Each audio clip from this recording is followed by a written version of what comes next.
my community, my country, and my world. Thank you, Andrew.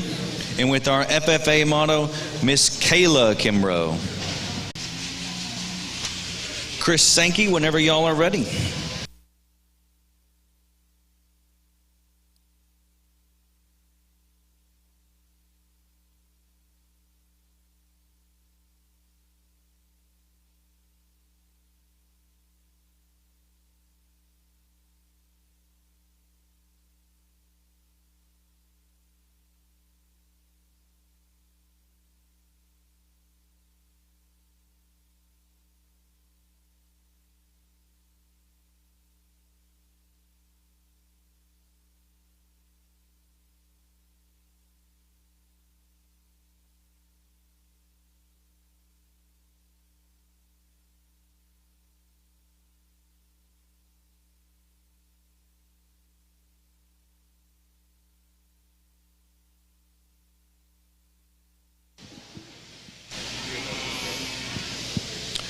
On the east side of our arena today is our Continental Division, judged by Mr. Chris Sankey. Mr. Sankey owns and operates Sankey 6N Ranch, along with his wife Cherie, which is a multi-breed family operation in the Kansas Flint Hills at Council Grove, Kansas. They've raised registered Angus and registered Brangus cattle and have been in operation since 1978. And in Council Grove since 1982. Their focus is on functional, useful cattle that meet the needs of the industry with a real focus on phenotype. They have raised and shown multiple show bull and show heifers of the year in both of their breeds. Chris has judged multiple county, state, and national shows of all breeds in the U.S. and Mexico. He has judged Denver, Louisville, Fort Worth, Houston, and the American Royal, and in most states. Chris has judged junior nationals for Angus, Brangus, Brahman, Shorthorn, Key-Maine, and Red Angus. We're very fortunate to have Mr. Sankey here judging our Continentals division.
On the west side of the arena is going to be our British show, judged by Dr. Blake Bloomberg.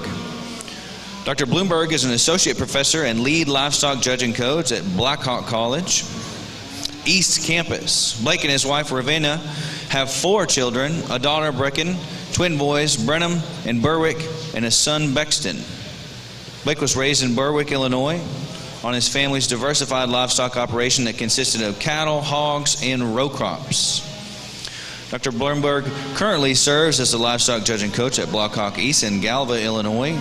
During his career at Oklahoma State and Texas A&M, Blake has coached the national champion livestock judging team in 2017, 2018, and 2019, and reserve national champion judging team in 2009, 2014, and 2015. Blake was named the 2007, 2008, 2009, 2014, 2017, 2018, 2019 National Collegiate Coaches Association Coach of the Year. He also served as co-coach as their meat animal evaluation team that were national champions in 2011, 2014, 2015, and reserve national champion in 2010, 2016, and 2017, and 2018. Blake attended Blackhawk East Junior College and was a member of the 2004-2005 judging team that was defeated only once. He was the high point individual at the 2006 National Intercollegiate Livestock Judging Contest and was a member of the 2006 National Champion Livestock Judging Team for Texas A&M that was undefeated in competition. Blake has judged livestock shows in 42 states, 3 foreign countries, including the events at the American Royal, North American International Livestock Exposition, National Western Stock Show, Houston Livestock Show and Rodeo, San Antonio Livestock Show, and several regional and state events. We are very fortunate to have Mr. Bloomberg, Dr. Bloomberg here judging our British division.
I'd like to take this time to thank our Rodeo Austin Heifer Committee volunteers and the Bearcats from Sam Houston State University. 11 students and 4 professors have volunteered their time into helping our exhibitors unload yesterday and are currently running the ring for you. Thank you to all that helped make this show possible.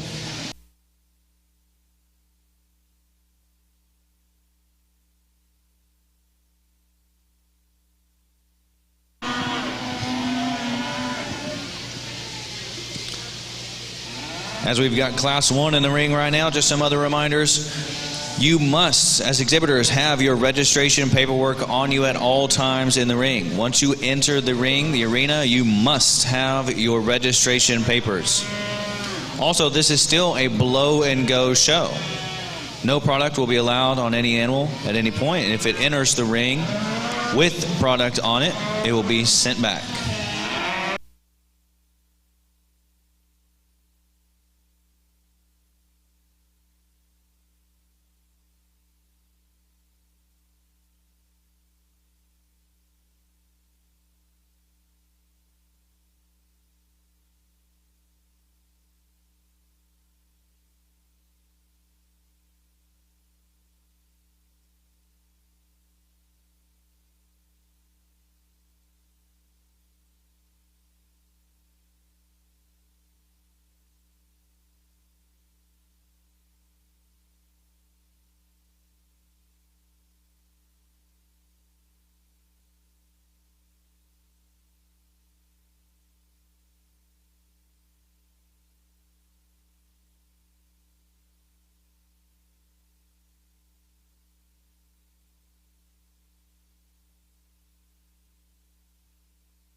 Well, good morning. It's a pleasure to be in Austin and get an opportunity to sort through these heifers. It'll be fun to work with Blake on the other side of the ring, and got a great class of these young Charolais females to start with. And I think, from the standpoint of putting the one together that I like the most, young lady that wins this class, this is a heifer that I think from a structure standpoint, I think she probably pulls herself together as well. Let's start her out of here. She's a female that's sound on the move. She's good in her top line. She ties in neater in her shoulder, behind her shoulder when we compare to the heifer standing behind her.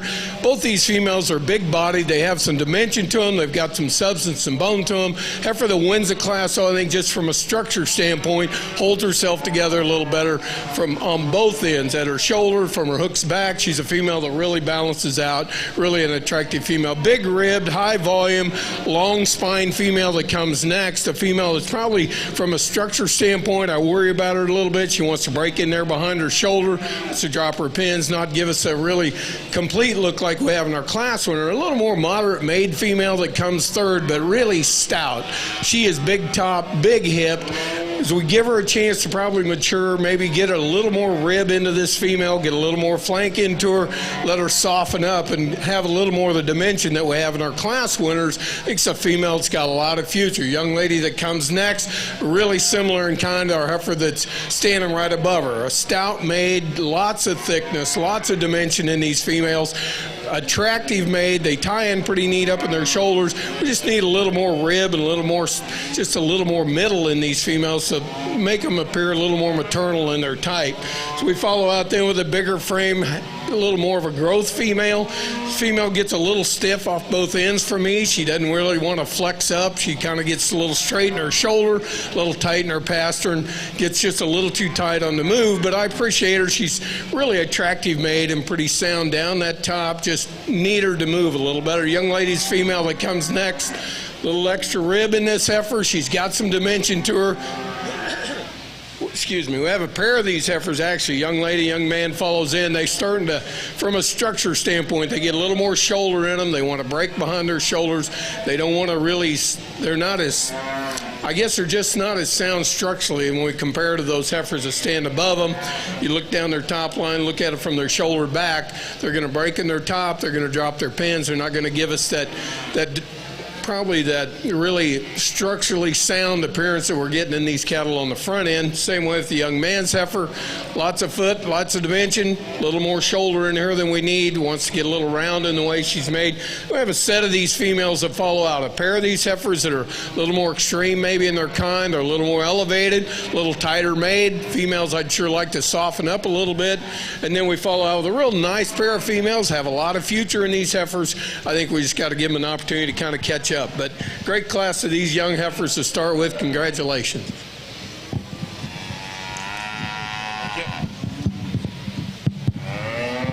Well, good morning, and certainly a privilege to be with you and echo the comments that Chris made. Going to be fun to work with him here for the next couple of days here in Austin. I appreciate the opportunity to come. We got a little bigger class here, so we're going to make a little cut, and we're going to keep these heifers here on this side of the ring and rework them.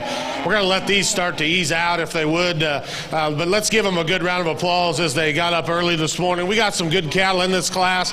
Maybe the ones we're going to let out from a structure standpoint, from a balance perspective, maybe don't hook up quite as well, but this is a good deep class of these Angus females, so we're going to let some of these heifers ease on back. But this is a good quality group. We're going to rework this top end, so my congratulations to these kids.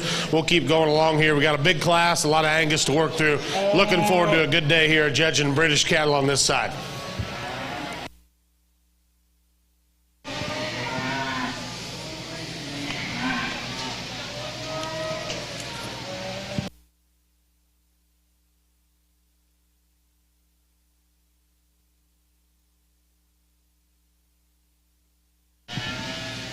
Thank you for those comments, Dr. Bloomberg and Mr. Sankey.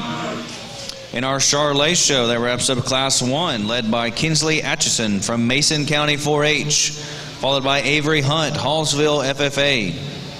Lexi Hughes from West FFA, followed by Casey Randall, Concordia Lutheran FFA. In 5th, Michaela Mears from Brazoria County 4-H. 6th, Paisley Miller, Austin County 4-H. Followed by Jacob Fulp from Crawford FFA. Aston Mathers from Ellis County 4-H. followed by Kaylin Albright from Falls County 4-H, Savannah Kelly from McLennan County 4-H, and Michaela Mears from Brazoria County 4-H.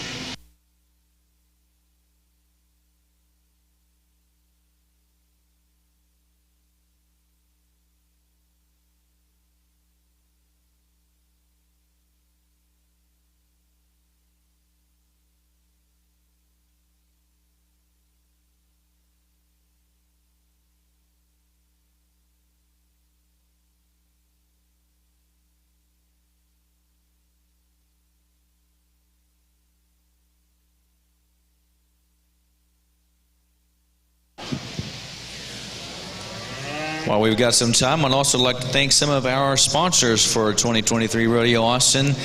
The TELUS Equipment Solutions, the right solution for your equipment needs, and Ram, the official truck of Rodeo Austin. Be sure to sign up for your chance to win a voucher for a Ram truck at any time of the Ram booths across from the fairgrounds. We can also thank the official grocer of Rodeo Austin, HEB.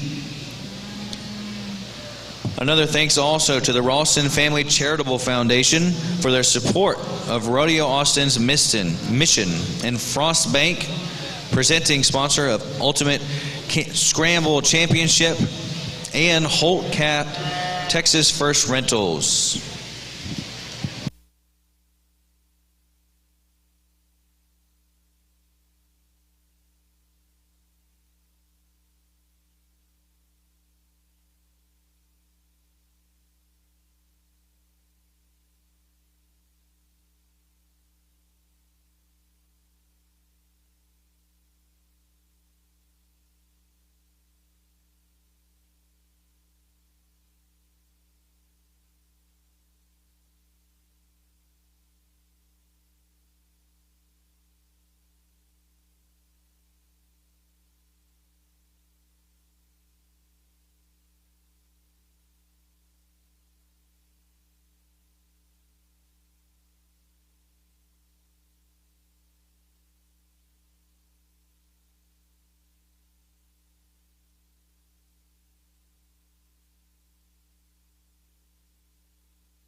Another really nice class of these Charolais females, these March Heifers. And Heifer that wins the class, I think, just kind of dominates. She comes in here, and there's so many good things about this female. From a structure standpoint, from a profile standpoint, you stand back and look at this female. Attractive made, ties in neat into her shoulder.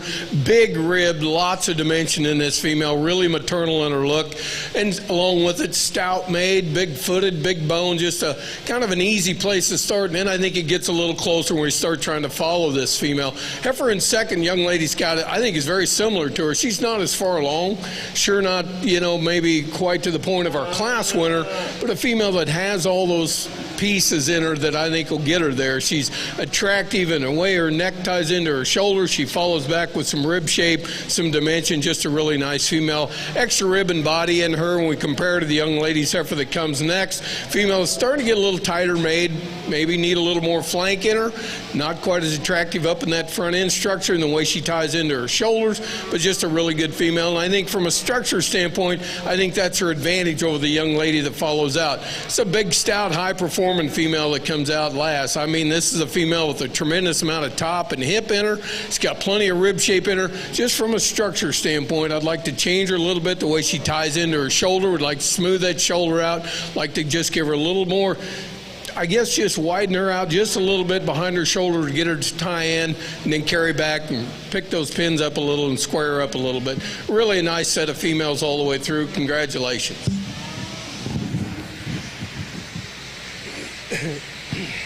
Yeah.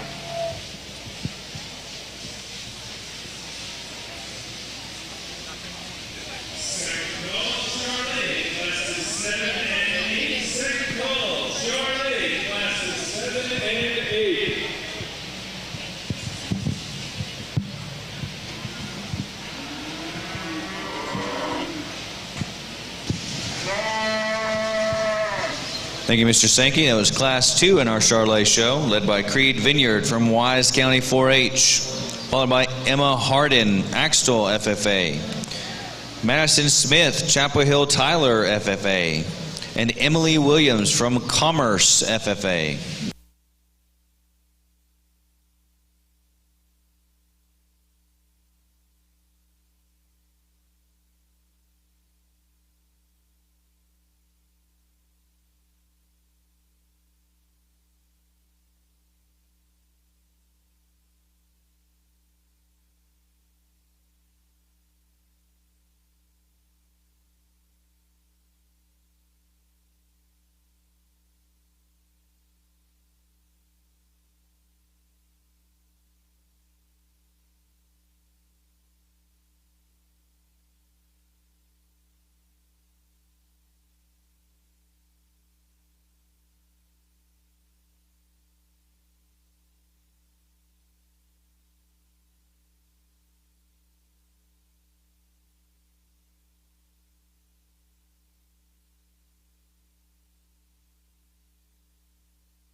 Thank you. Second and first. Just peel them around right in the middle. Right in the middle. Well, this is a very good way to start off our show here on the British side. A very, very good class of Angus females.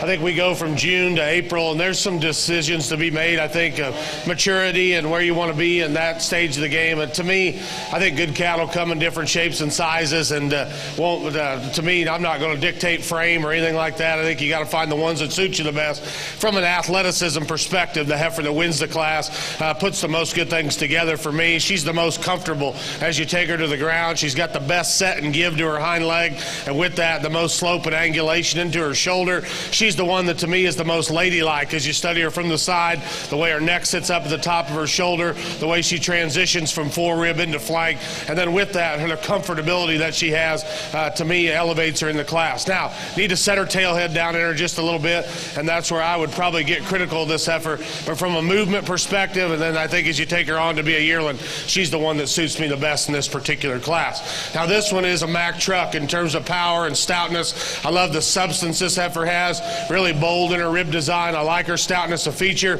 One that gets just a little coarser up into her shoulder, doesn't sit down quite as comfortably off of her rear leg as the heifer we have that leads off the class, but she's really opened up, really dense. I like the dimension that she's got, very powerful, and still has a good look up through her front end. Two good heifers, a little different in type and kind, but I think the two that suit me the best in this particular class. This heifer in third is really extended from the profile. I like her length of body. I like her extension. She's a little bigger framed, you know. Again, does she have a little more maturity for her age? Perhaps a little more performance, depending on where you want to sit on that. The trouble I have with this heifer is the way she goes off of her hind leg, a little concise in the way that she travels from behind. I'd like to loosen her up just a bit, but in terms of scale and stature and length, you have to like that heifer. I didn't read her being quite as nice up through her front end as the top two cattle we have in this particular group. I like this heifer when she stands in terms of her depth of body, her spring of rib, the volume that she's got. Set her in motion, she gets just a little piece here in her top line. Wants to funnel a bit from hooks to pins as well, but a good, useful kind of a female that I think's got quality. She elevated in this class and kept making the pull because of her depth of body, her spring of rib. She's got a good construction to her hind leg, just gets a little piecier when we set the cattle in motion. Good heifer to come out next, one that's got some density, some volume to her, maybe not quite the extra changes in terms of bone and feature, but I think this heifer is still green and very useful and honest in her condition. I think this heifer is going to continue to feed into it. I think this one's going to be a really nice yearling from a structure perspective. I like this heifer. She's laid in good in the angle of her shoulder. Maybe not quite as opened up today, but I still think good kind of cattle. This one's a little opposite of that. She is a little more ready to roll, really bold-bodied. Good job. Really bold-bodied, lots of springer rib, lots of volume to her, a little plainer up through her front end. I'd like to peel just a little bit of condition off right there, but I like her depth of body. She's got an easy keeping look to her, one that's got some quality as well. This next heifer, when she just settles in and just relaxes, she's a little tense on her pasture, but I think there's far-reaching pieces in this heifer in terms of length of body, her extension, the sharpness of her facial feature. She opens up a little more at the base of her shoulder, not just wanting to sit down on her hind leg. I think that'll come with time. That's a good heifer, lots of length, lots of power, maybe as much boldness as any heifer we've got in the group. We work on down the line, still 4 good cattle. This one's really attractive, needs just a bit more to her, but I like the look she gives you. A deep-bodied heifer here, gets a little piecey and wavy in her top line. A little more moderate heifer here that's got a good look, a little stiltier up and through her shoulder. And we close out with this heifer that's got a nice pattern to her. She just wants to swing her front feet out just a little bit, and we need to make her a little stronger in her top line. But a very, very good class of Angus females.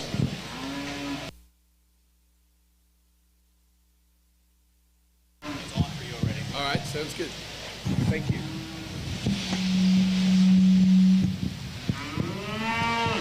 Another really nice class of these Charolais females. Just a really powerful female to win the class. Puts a lot of good things together, along with being the high-performing, stout-made, kind of high-performance female in here. She's also, I think, really sound. She tracks around the ring really good. She's good off both ends, has that extra bit of rib, extra bit of dimension in her from one end to the other. Still attractive made up in her front end. She balances up nice. I think she just kind of finds her way to the top pretty quick in this class. And I think as we follow in with this young lady's heifer that comes second, a heifer that's maybe not as ties in neat as in her shoulders. She gets a little bit out in her shoulders. She wants to break right in there behind her shoulders, not give us that smooth look that we have in our class winner, a female that gets probably not quite, and I don't think any of these heifers in here carry the dimension and performance that we have in our class winner. But this is a female that I think kind of fits in there and kind of finds her way to second. Then we start dealing with maybe a couple of these heifers that from a structure standpoint, we get them down at the ground, some things we'd like to change on them. Young lady's heifer that comes next, I think it's a female that's got a tremendous amount of future. She's pretty green right now, but I think, where we'd like to change her a little is when you look at her right from her knee down to the ground, she wants to turn out, twist on us a little bit, not be as straight and sound as we'd like for her to be on that front end structure. But this is a female that's got some future. If we can get around that and get her kind of squared up, I think she's a heifer that's sure got a lot of good to her. She ties in neat into her shoulders. She carries back with some length of top and length of hip. And I think when we compare her to the young lady's heifer that stands next, I think she's just a little sounder in that structure standpoint.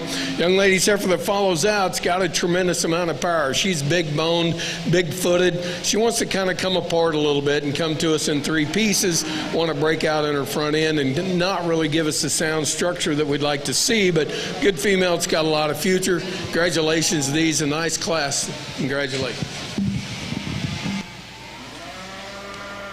Thank you, Mr. Sankey. Now there's Class 3 in our Charolais show, led by Emma Adams from Lamar County 4-H, followed by McKenna Mustin, Rockdale FFA, followed by Mary Claire Goyen from Alvin FFA, and Jalen Grosclose from Erath County 4-H.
Really nice January single entry in this class. Female that's really wide base. She's wide off both ends. She's got some true dimension to her.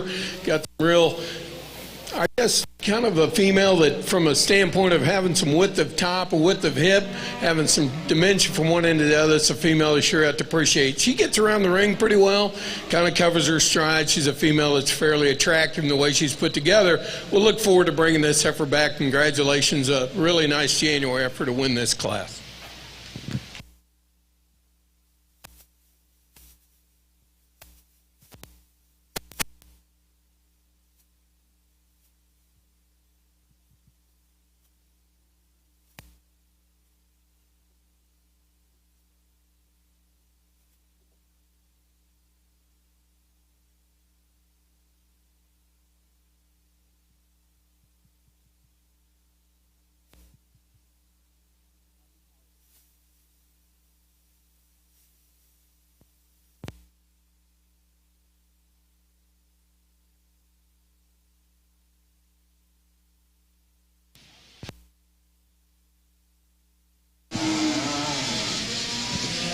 That was a really nice single entry in our Charolais show, shown by Corbin Hunt, Hallsville FFA. That was Class 4. Over in our Angus show on our west side, that first big class, led by Bodie Shipman from Johnson County 4-H, followed by Aniston Bray, Lamar County 4-H. Then Kylie Wing, Cisco FFA. Followed by Carson Peterson, Grayson County 4-H. In fifth, Emily Gowan from Troy FFA. And right behind her, another entry from Emily Gowan, also from Troy FFA. Seventh, Cade Landers, Runnels County 4-H. Followed by Maxie Lewis, Jack County 4-H. Then Chloe Tompkins from Sweeney FFA and Hadley Howe from Somerville FFA.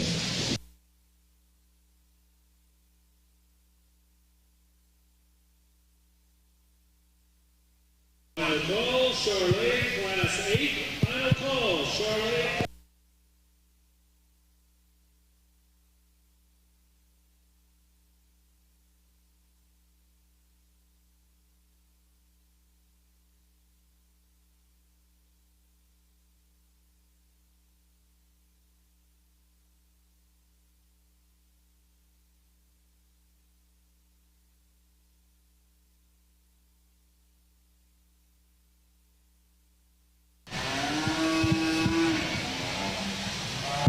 Final call, Angus, Class 4. Final call, Angus, Class 4.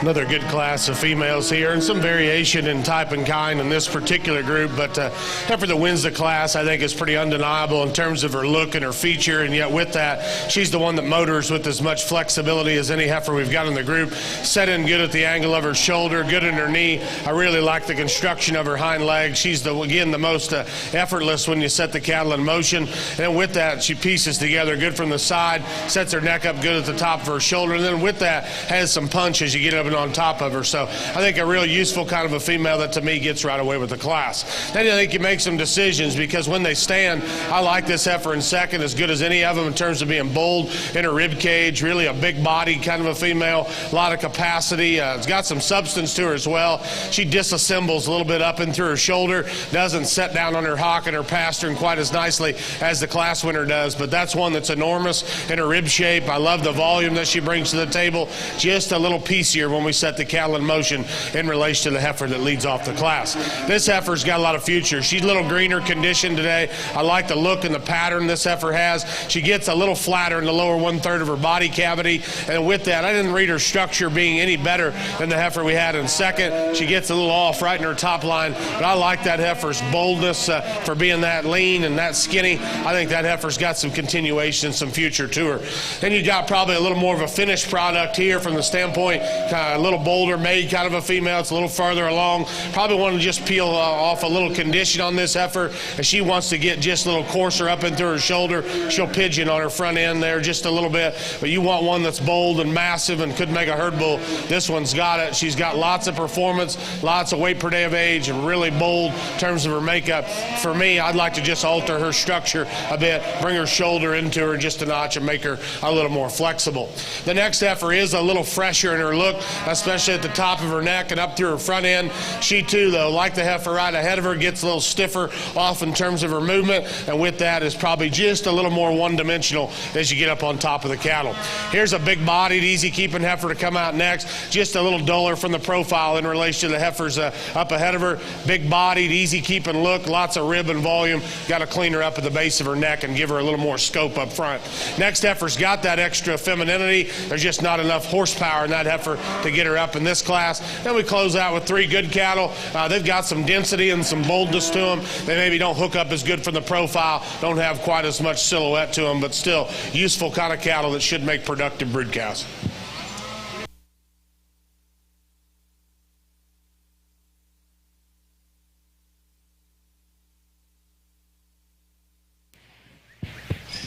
Over on our Charolais side, we get ready to pick this first set of division champions, and really a nice set of cattle out here in the ring. I think we've had the top end of these classes have been really good. Cattle that I think from a structure standpoint, they kind of do what I'd like for them to do from a rib shape and design and the way they're put together. They're sure the kind of cattle I like to see. I think for me, it gets a pretty easy place to start. We're going to start with this young man to win this division.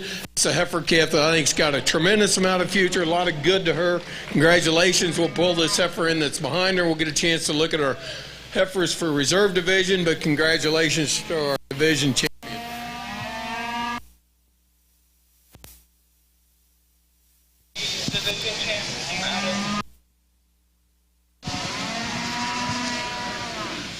Thank you, Mr. Sankey. That's your champion Charolais heifer calf, shown by Creed Vineyard from Wise County 4-H.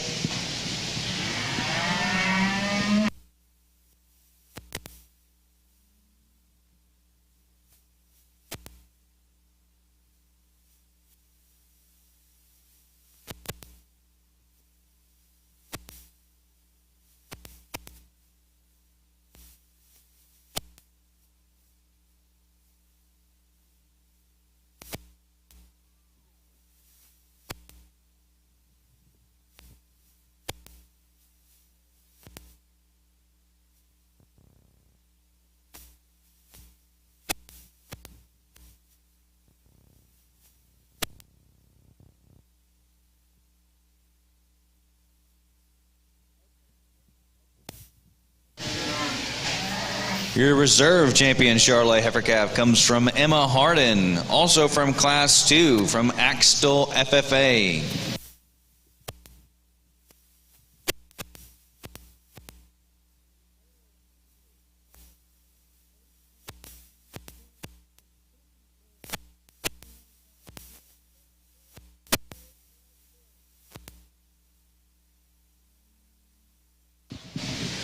Some results from our Angus show. Class 2 was led by Nolan Hunt from Walker County 4-H, followed by Kaiser Ottmers from Gillespie County 4-H, Brigham Kelly, Fayette County 4-H, followed by Leyland Maxwell, Wise County 4-H, Brandon Schwab from Guadalupe County 4-H, Paisley Campbell, Kimball County 4-H, and 7th, Wesley Wagner from Falls County 4-H, followed by Opal Keeling, Centerville FFA.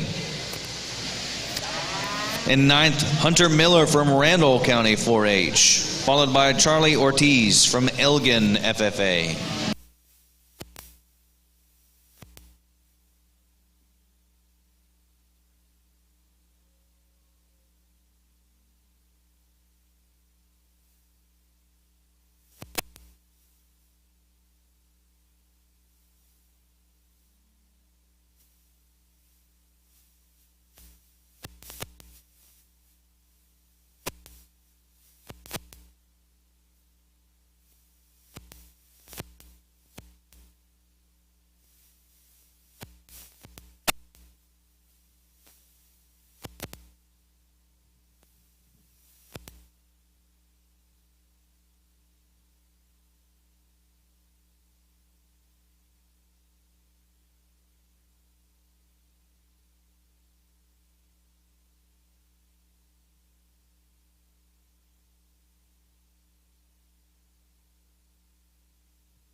Little smaller class here, but a good class. I think a heifer that finds herself to the front again with relative ease for me, just because of her movement, her flexibility off both ends, the angulation of her shoulder. I really like the construction of this heifer's hind leg, and I think that's her advantage over the heifer that comes in two. The way she's built in her hock as she goes to the ground, I think her shock absorber works a little better there in terms of her foot placement. Her pastern strength is good. I like that heifer's look from the side as well, one that again to me is good now, but will continue to be a nice female as we take her on into a yearling. The next heifer is a little more powerful as you get up on top of them. She's really bold in terms of her top shape and spread out of her hip. She gets a little straighter at the edge of her shoulder, just a little tighter in terms of her hock placement as we compare her to the heifer that leads off the class. But like the boldness, like the stoutness and the internal dimension this heifer brings to the table, was still a good look from the side. The next heifer we need to redesign structurally, but we get into some structural issues here as we go on down the line. This heifer's big-bodied, lots of capacity, lots of volume to her. I'd like to peel just a little condition off this heifer. I wish she moved a little better than what she does off of her front end, but I think as you start weighing total, she's the one that puts the next most positives together. The next heifer is probably a little trendier up through her front end. She too's a bold-bodied, stout-ended kind of a female. It's got some pin width. She wants to disassemble a little more in her shoulder. She too struggles just a little more in terms of her movement off either end of her framework.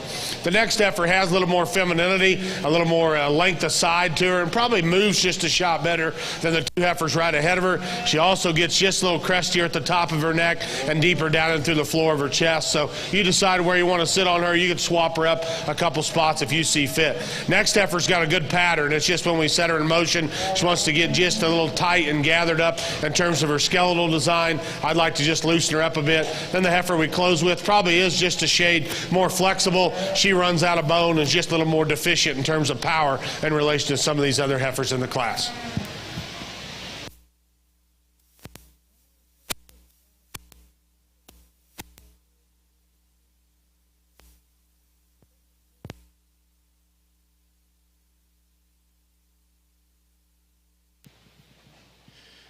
Really an interesting class over on our Charolais side. The female that wins the class, she does it just because of her dimension from one end to the other. She's bigger ribbed, higher volume, more width and dimension than the females that stand beside her, but she also has some problems that we just gotta address. This female's a little wide at her shoulder, she's a little wide at her knee, come down to the ground, out a little bit more than I'd like for her to be. She's probably a little further along condition-wise than I'd like for her to be, but today in this class of females, we have to go with that extra bit of true natural rib shape, dimension, volume that this heifer brings to the ring, realizing we got some problems we got to deal with. But she's sure good enough and bulky enough and powerful enough to win the class. Heifers that stand below her, these are a couple of really nice females, and I always tell these young ladies that I think as you take these heifers, if you'll get these heifers bred, get these heifers into a little more maternal mode, they're going to be really a nice set of these females, and they're going to get around the heifer that stands above them, because from a structure standpoint, they're better at the ground. Today, they don't have enough rib shape. They get a little tighter in the way they're put together. They don't give us a true bulk and body and maternal look that we have in our class winner. But I think it's females, I think they're females that have that future in them. Just got to get them going. Just got to kind of get a little bit extra rib shape in them, a little bit more dimension. Get them bred and get them to where they look maternal, and I think you'll see these heifers get a little further up and as we go on down the road. A couple of nice females. They're really attractive made, sounder made in their front end structure, obviously, than our class winner. Today, they're just going to be shelled out a little bit and not have quite as much true bulk and body in them that we have in the heifer that wins the class. Congratulations on 3 really good females.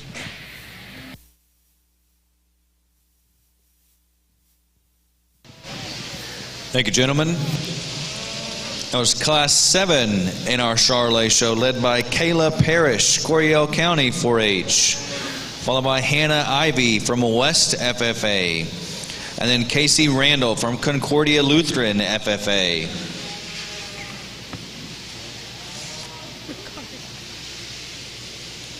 Over in our Angus show, Class 3 was led by Peyton Alexander from Somerville County 4-H.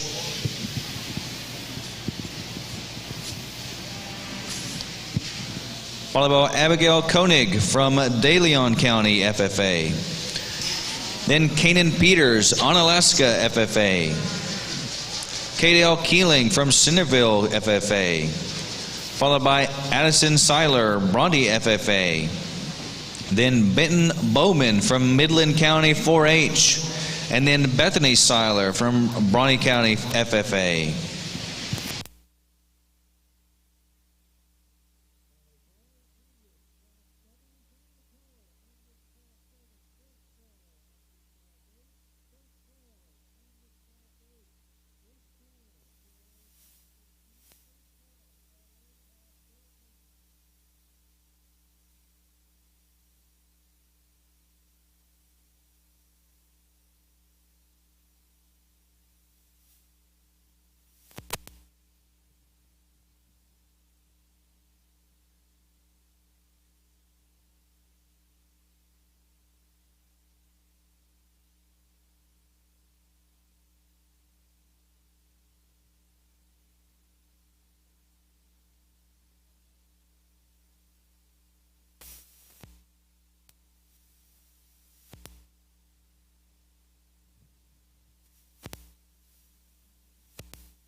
Really interesting class of these fall heifer in the Charolais side.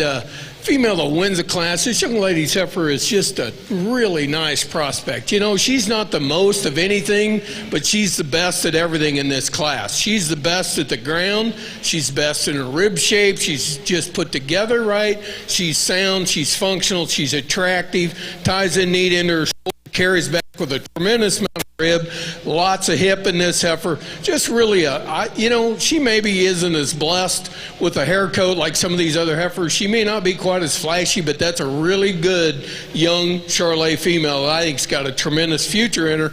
Young lady's got a really nice one to lead this class. We have a pair of these heifers in the middle, and there's some obvious things we got to work around. The heifer that comes in second, probably in the rib shape and body and bulk, you just love her. She wants to really kind of roll in on her front feet down at the ground. You watch her walk into you. She's going to kind of step on the sides of those and not square up, not really sound up in her shoulders we'd like for her to be, like to just make her just a little better off that front end when we get her out on the move. Young man's heifer that comes next gives up a little bit of rib, gives up a little bit of flank, attractive made, but she's also got a problem on both ends probably. Not going to be quite as sound when we stand behind her, watch her walk away from us. She wants to roll in at the ground. She doesn't want to take a real sound, solid stride. Female would like to change it. Young lady's heifer that comes out next, just a really good female. She's got in a tough class, got 3 heifers standing above her that are pretty hard to get around, but this heifer's, she's a moderate made, big body, just a really nice female. From a structure standpoint, we're going to pick on her a little bit. She wants to kind of break in there behind her shoulders, doesn't want to be as sound moving as we like for her to be, but just a really good female, I think, that's got a lot of future. So congratulations to these exhibitors. Give them a nice hand again on a good set of females. Another good set of these Angus heifer calves here in our January class. A big husky one to lead off, one that's really bold and dimensional, and you like that about her. Yet with that, I think she still moves with some comfort at the ground. She's very flexible. This one is very, very wide all the way through, and yet got the right kind of shape to her hock. Yet with that extra feature, I still think puts it together in a pretty elegant package. One that's opened up. She's stout. She's dense. She's pretty comfortable. Pretty solid heifer here to lead off the class. I like this heifer in second as well, and she was the first one that come in. I thought this will take a pretty nice one to beat this one because of her look, her extension, her attractiveness. Probably is maybe just a little tidier up front even than what our class winner is. She runs out of feature and horsepower though in relation to the heifer that wins the class. Wants to pull her hocks together just a little bit. It's a collection of little things I think sorts her into the second spot. That's a good heifer from the side. She's balanced, she's attractive, really sleek in terms of her look and her presence, just not as much of her as the heifer we have that grabs the blue ribbon in this class. And then as we get on down here, third on down, some differences between these cattle. I thought those two kind of found themselves, and then you start working through it. But I think to me the next most functional heifer is the one that comes in third. From a structure standpoint, you like this heifer, the way she's hinged off either end of her framework. Got to settle her in her tail head just a little bit, and I think that helped her look just a bit. She too has just a little more neck down into the base of her neck there and into her jawline, but that's a good opened up kind of a female that has some body and should make a pretty good brood cow. Same for the next heifer, deep in the center part of her rib cage. Really like the middle section of this heifer extremely well. She gets just a little plainer though as you study her from the side. Doesn't hook up with quite that extra bells and whistles of those cattle that precede her in the class. Here's a big long stretchy heifer to come out next. I like the extra extension she brings to the table as you study her from the side. She gets just a little tippy on her front end, a little set out in her shoulder, and that's where I would change the heifer. But I certainly one that I think has some feature, some substance, and some dimension in her. A big-footed heifer that's got some bone work underneath of her. Just need to set that shoulder back in her just a bit. This heifer gives us a real good look. One that's got a lot of presence and a lot of balance to her. A little emptier middle and a little more up and down in her hock. Just a little more tubular in her design, but really attractive up through her front end. That split-eared heifer's got a good look about her. So does this heifer. She too, like the one right ahead of her, just needs to be softened up, but really carved in nice to the base of her neck, up through her front end. A little stilty when you ask you to get out and travel. A little lower performing heifer here, but I like the quality she brings. One that's got a nice look. Just got to see a little more WDA in that heifer to get her up in the class.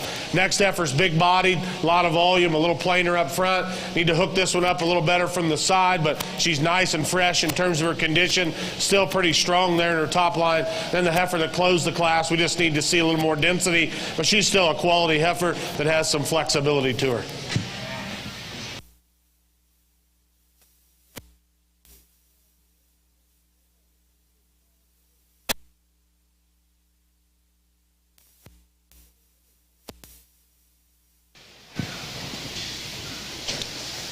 That was a very nice breakdown from Dr. Bloomberg of Class 4 in our Angus show, led by Braxton Cole from Floyd County 4-H, followed by Brindley Williams, Wascom FFA, then Autry Kelm, Thrall FFA, Dalton Birdwell, Bryson FFA. In fifth, William Landers, Runnels County 4-H, followed by Colin Miller, Randall County 4-H.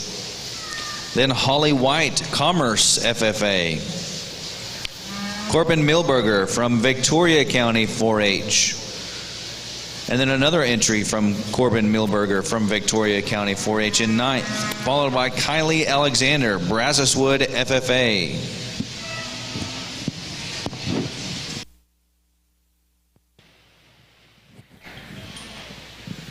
Really nice set of these summer females in this class of Charolais heifers. And the female that wins the class pretty easy finds her way to the top. This is a big ribbed, high volume female. I appreciate the top end of the class on these heifers that are kind of starting to show some production. You see these heifers are bred. She's starting to show some udder development. But along with it, I think you sure have to appreciate her. She's from the ground up. I think she's a female that she stands on plenty of foot, plenty of substance. She carries out with lots of rib and lots of dimension.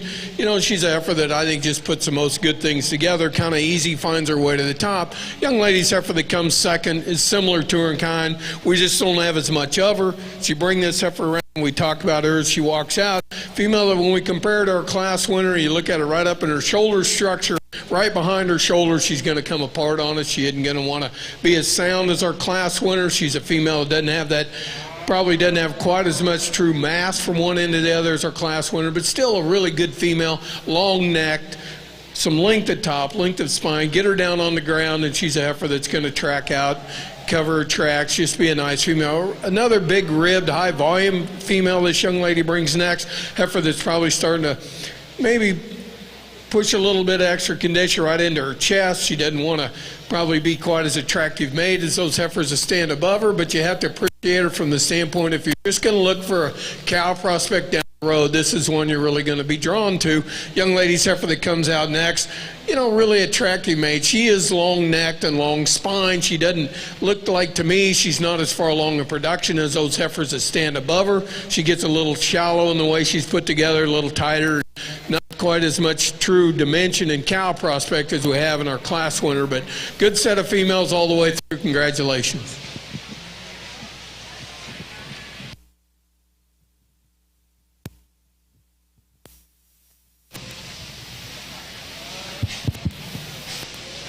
As we get to our selection of our calf champion here in the Angus show, really a good division. I think a lot of good cattle that come through the ring. And again, I don't know if our class winners necessarily look alike. I think there's some differences between them. But again, I think that you have to judge what comes to you, and good cattle come in different shapes and sizes. And, you know, if you have watched me judge before, again, I think they got to be sound, and then we start building them after that. And that's what we tried to do in each of these classes, was find the heifers that move the best, and then we start adding some extras on top. I thought we had a really good class out of Class 1. We had as many numbers, but I think the quality was really down the line, and I like this pair of cattle extremely well out of Class 1. This heifer won the class because she's a little nicer up through her front end, laid in just a little better at the point of her shoulder. This heifer's got a really, really good running gear underneath of her. I think one that's very, very flexible as you actually get out and go. She's in April. We got a March and then a February and a January in this division. So she gives up a little bit in terms of substance, and she's a little greener, but she should be. She's younger. I like this heifer really well. I think she's going to have a bright, bright future. We talked about in class, you could settle her in her tailhead, and that's obviously a minute criticism, but that's where I think we need to tweak her. But I really like her flexibility, her range of motion, and still has a good look to her from the side. The March heifer out of Class 2 is one that's a big, stout, robust kind of a female. I like the foot and bone. Really a big foot underneath this heifer, still with some substance of bone. You know, she's one that, again, we talked about, just really useful in terms of the way that she travels off both ends with some extra feature. Want to get critical of her, she might just weaken right behind her shoulder a little bit in her top line, but again, I think one that's really well built in terms of her stoutness, really well built from the side, and it looks like an Angus brood cow in terms of the body and substance that she brings to the table. Probably the most moderate framed heifer of the group comes out of our third class, one that's really low to the ground, really soft bodied, and still really agile as you actually get out and go. She doesn't blow you away in terms of power and width, but I think this is a really fault-free kind of a female with a lot of balance and symmetry to her. Is she as heavy-duty in her stoutness? Is she as opened up as some of the other cattle out here? Maybe not, but I still think a really good kind of female that'll make an extra good kind of a replacement. Then a big husky opened up heifer that wins the January class, one that's really dense in her feature, one that's really good in terms of as you take her to the ground, in terms of of heaviness of structure, stoutness all the way through. You know, is she maybe as tidy as the younger heifers up front? No, but she's already past a year of age, and I think this heifer is certainly good enough in that regard in terms of the freshness that she has. One that's so stout, so powerful, so good in her lines, and yet still moves well. That's a good female as well. So we got good seconds. I thought we had some close calls within the classes. Still a really good set of females out here. Let's give our exhibitors a good round of applause. We'll get you a calf and a reserve calf here in our Angus show.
Thank you, Dr. Bloomberg. That's our Angus show calf division, heifer calf division. Champion comes from Class 4. Braxton Cole from Ford County 4-H. Reserve champion comes from Class 2 and is exhibited by Nolan Hunt from Walker County 4-H.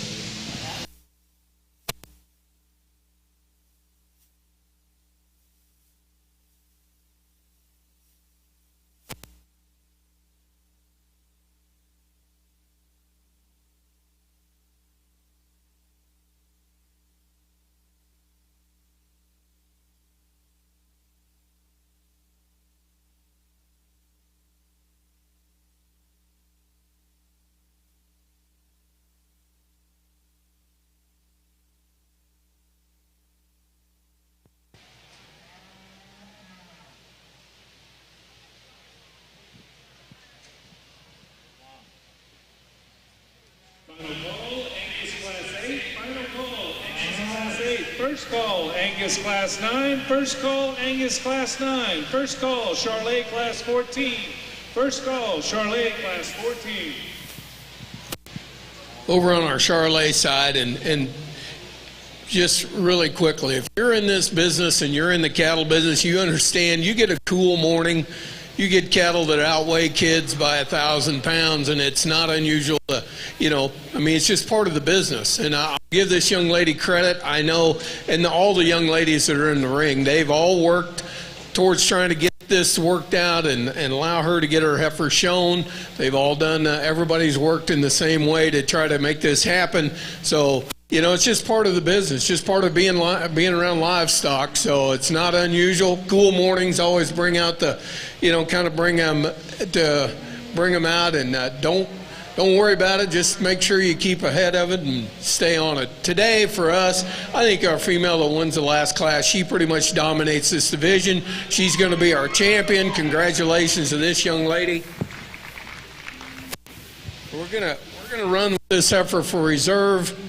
Did a nice job. Congratulations to all of you out here. Good job. Congratulations, ladies.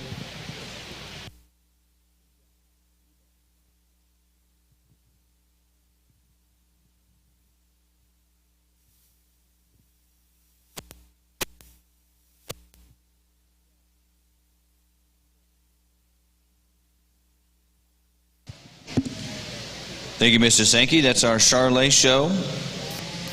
And our champion junior heifer shown by Lexi Hughes in West FFA.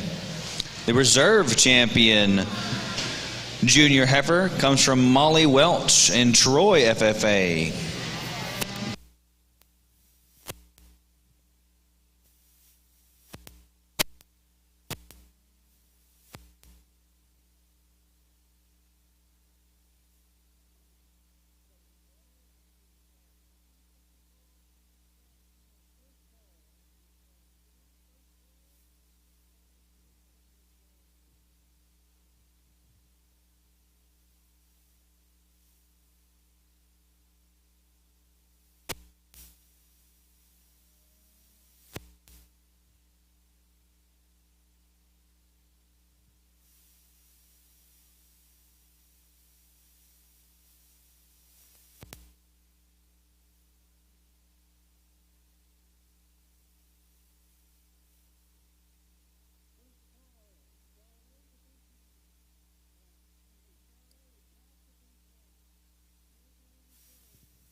climb into this next division of Angus in a very competitive group here. Maybe not the most popular time to cab, but I think 7 really nice females in this particular class. Heifer that wins, I think, does so because of her look and her eye appeal, and yet with that, she's the one that as you take them from the ground up is the most flexible, really stays good off of her hind leg, a lot of stability from hock to ground. I think where she's got an advantage over the heifer that comes in second is just the way she motors as you watch the cattle come at you and go away from you. And yet with that, a pleasing look from the side, really elegant, really attractive, and still fresh in terms of her condition. The heifer that comes in second is big and stout and robust, maybe just a little more performance even than our heifer that wins the class. With that, she gets a little more rigid in her hock and the way she sets down, particularly her left hind, but I like that heifer in terms of being bold and stout and opened up. Not quite as good in her top line as the heifer we have that wins the class, but still a useful kind of a female with a dynamic look from the side. Good heifer in third, and she gets up here in third because of her skeleton, one that's very flexible off of her rear leg. I love the construction this heifer has in terms of movement, slope, and angulation to her shoulder. Doesn't have some of the extras of the top 2 cattle in this particular class, but I think in terms of movement, she's the one that I like third best, and that's why she climbed up here into that spot. Next heifer I really like standing still. Good bodied, nicely presented heifer with some look to her. Set her in motion. She gets just a little stiffer off either end, a little tighter in terms of her movement. I like her body shape. I like her volume. I like her capacity. Just gets a little tippy on those rear toes. I'd like to set her slope and pasture just a little more as well. A little more stretch and extension. The next heifer, I like the flexibility she brings to the table. Wants to get a little deeper down into the floor of her chest and just a little plainer in terms of her look. I want to say she's a little sounder. I could buy a switch and get her up a spot in this class. I didn't read her having quite as much presence and generating ability as the heifer right ahead of her. And still a good heifer to close the class, one that's got some extension, really a long-sided heifer, and again, pretty comfortable in terms of her movement. Just a little plainer up through her front end, a little flatter in the lower part of her body shape, but still a quality heifer here to close out a very competitive December class.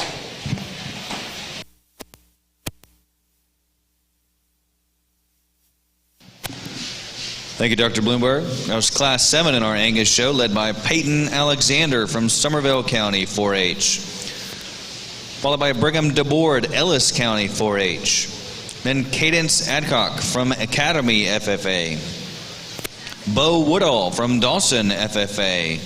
And 5th, Ellie Charouse from Harris County 4-H. Then Benton Bowman from Midland County 4-H.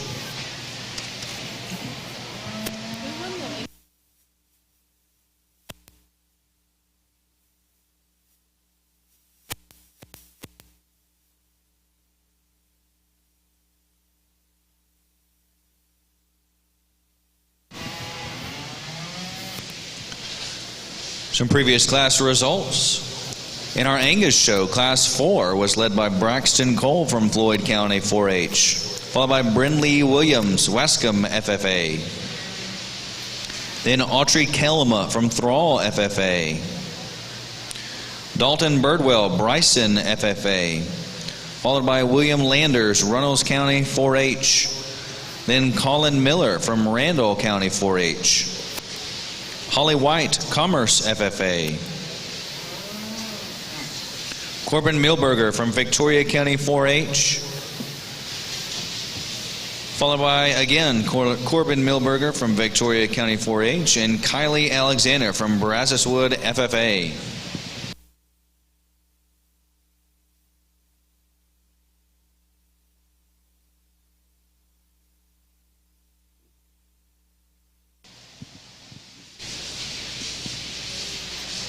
Some class results from our Charlet show. Class 8 was led by Molly Welch from Troy FFA, followed by Katie Summit, Fannindale FFA, then Ethan Adams, Lamar County 4-H, and then Emily Fulp, Crawford FFA.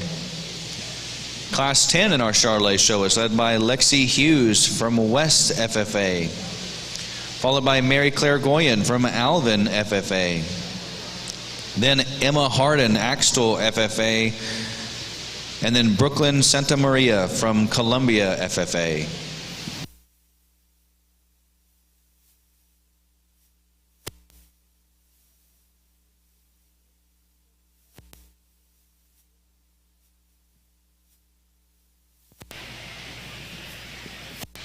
Really interesting class of these older Charolais females.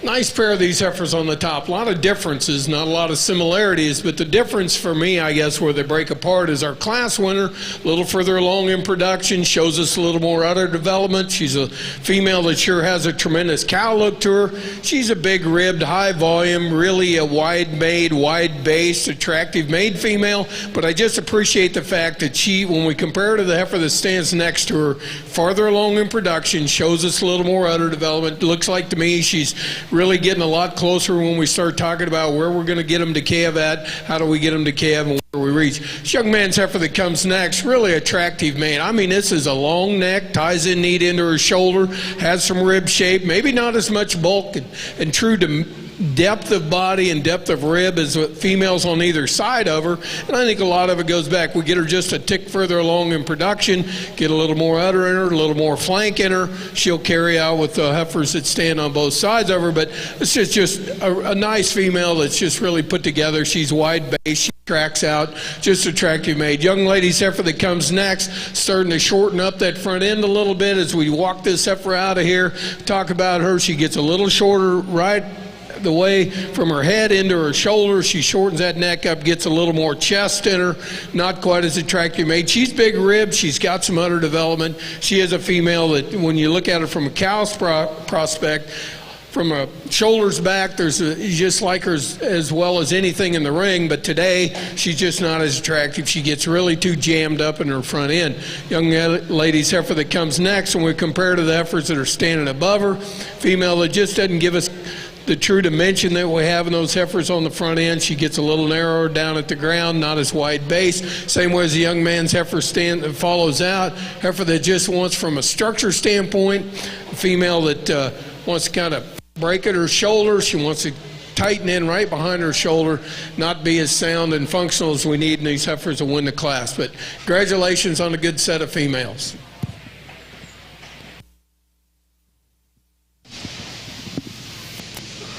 Thank you very much, Mr. Sankey. That was Class 13 in our Charolais show, led by Landry Lefesti from Melam County 4-H, followed by Creed Vineyard, Wise County 4-H, then Haley Garrick, McLennan County 4-H, in fourth, Avery Hunt, Hallsville FFA, and then Jacob Fulp from Crawford FFA.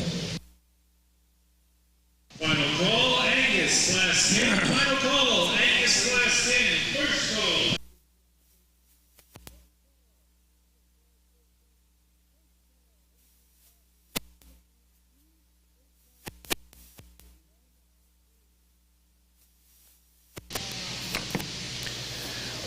In the ring right now in our Charolais show, the last class, Class 14. Single entry from Jace Fortner from Warren FFA. Looking forward to Mr. Sankey's breakdown of this calf.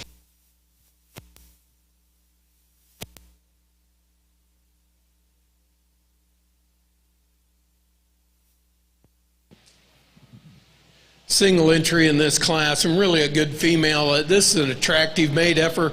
Look at the way she ties in, the way her neck comes up out of her shoulder. She ties into those shoulders, carries back with some rib and dimension, and still, a female that, from an udder quality standpoint, she's starting to show us that she's in production. She's getting close. She's a female that sure looks like she's got a lot of things that we sure appreciate about her, like her down at the ground. So this is a good single entry. We'll look forward to bringing her back when we bring this division out. Congratulations on this female.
Get ready to pick this division champion. 3 pretty good females out here, but for me today, I think this young man's heifer that wins our last class, she's pretty much the kind of female that I'd like to see at the end of the day. She's attractive made, she's got some rib shape, she's sound at the ground, has some udder development. She's going to be our division champion. Going to follow with the young lady in behind her for reserve. Congratulations on a nice set of these females.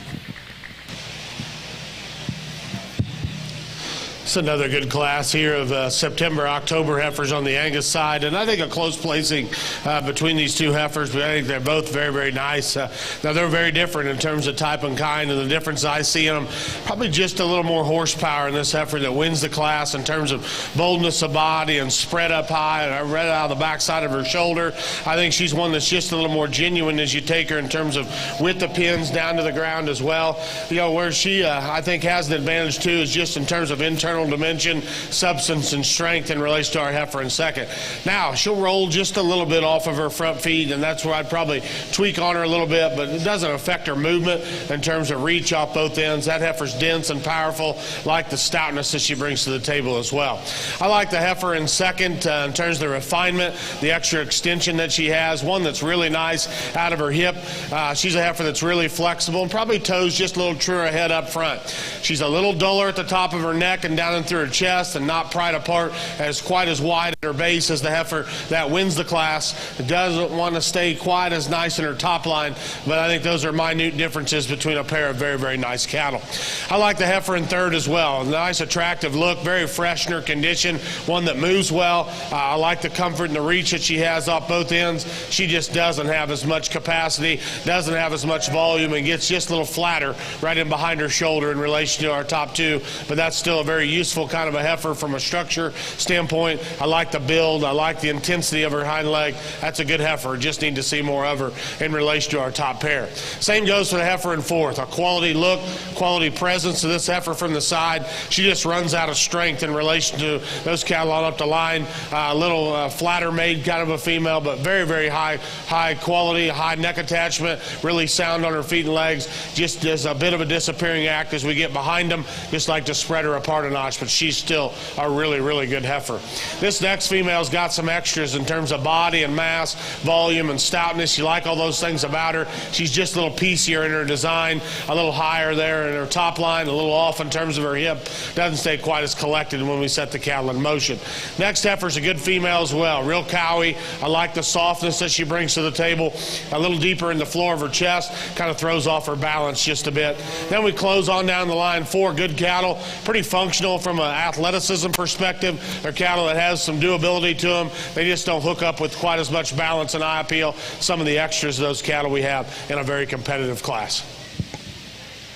Second call is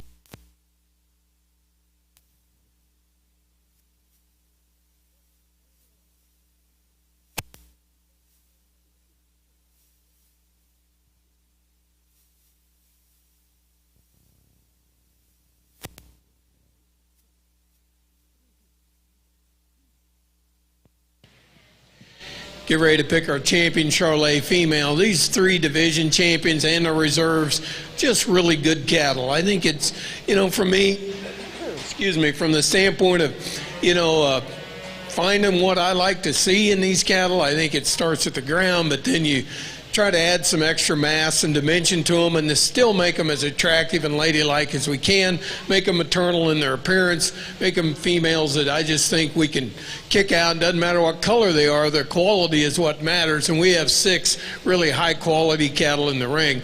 We can kind of look at them as you look at these division champions. I see a lot of similarities in them. I see these are cattle that are just, I think, have a tremendous future.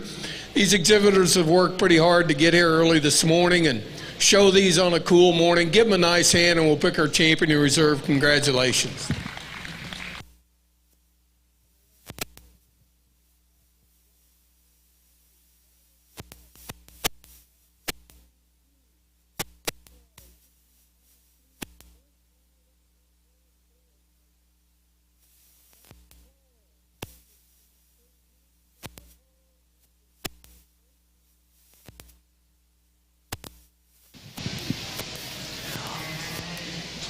And with that, in our Charolais show, your grand champion Charolais heifer comes from the senior heifer division. Jace Fortner from Warren FFA.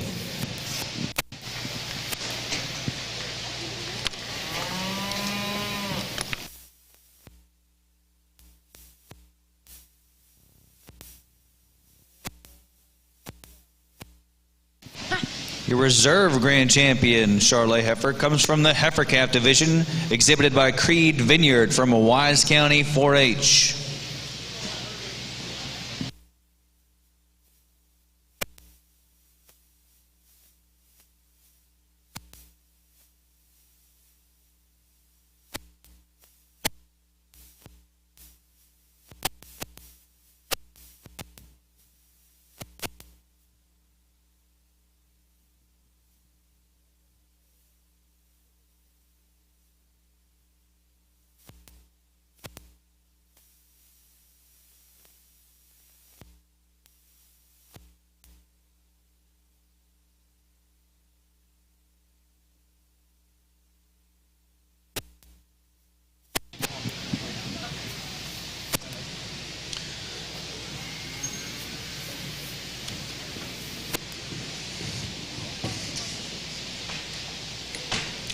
Not to leave out our reserve champion senior heifer coming from class 13 from Landry Livestock from Milam County 4-H.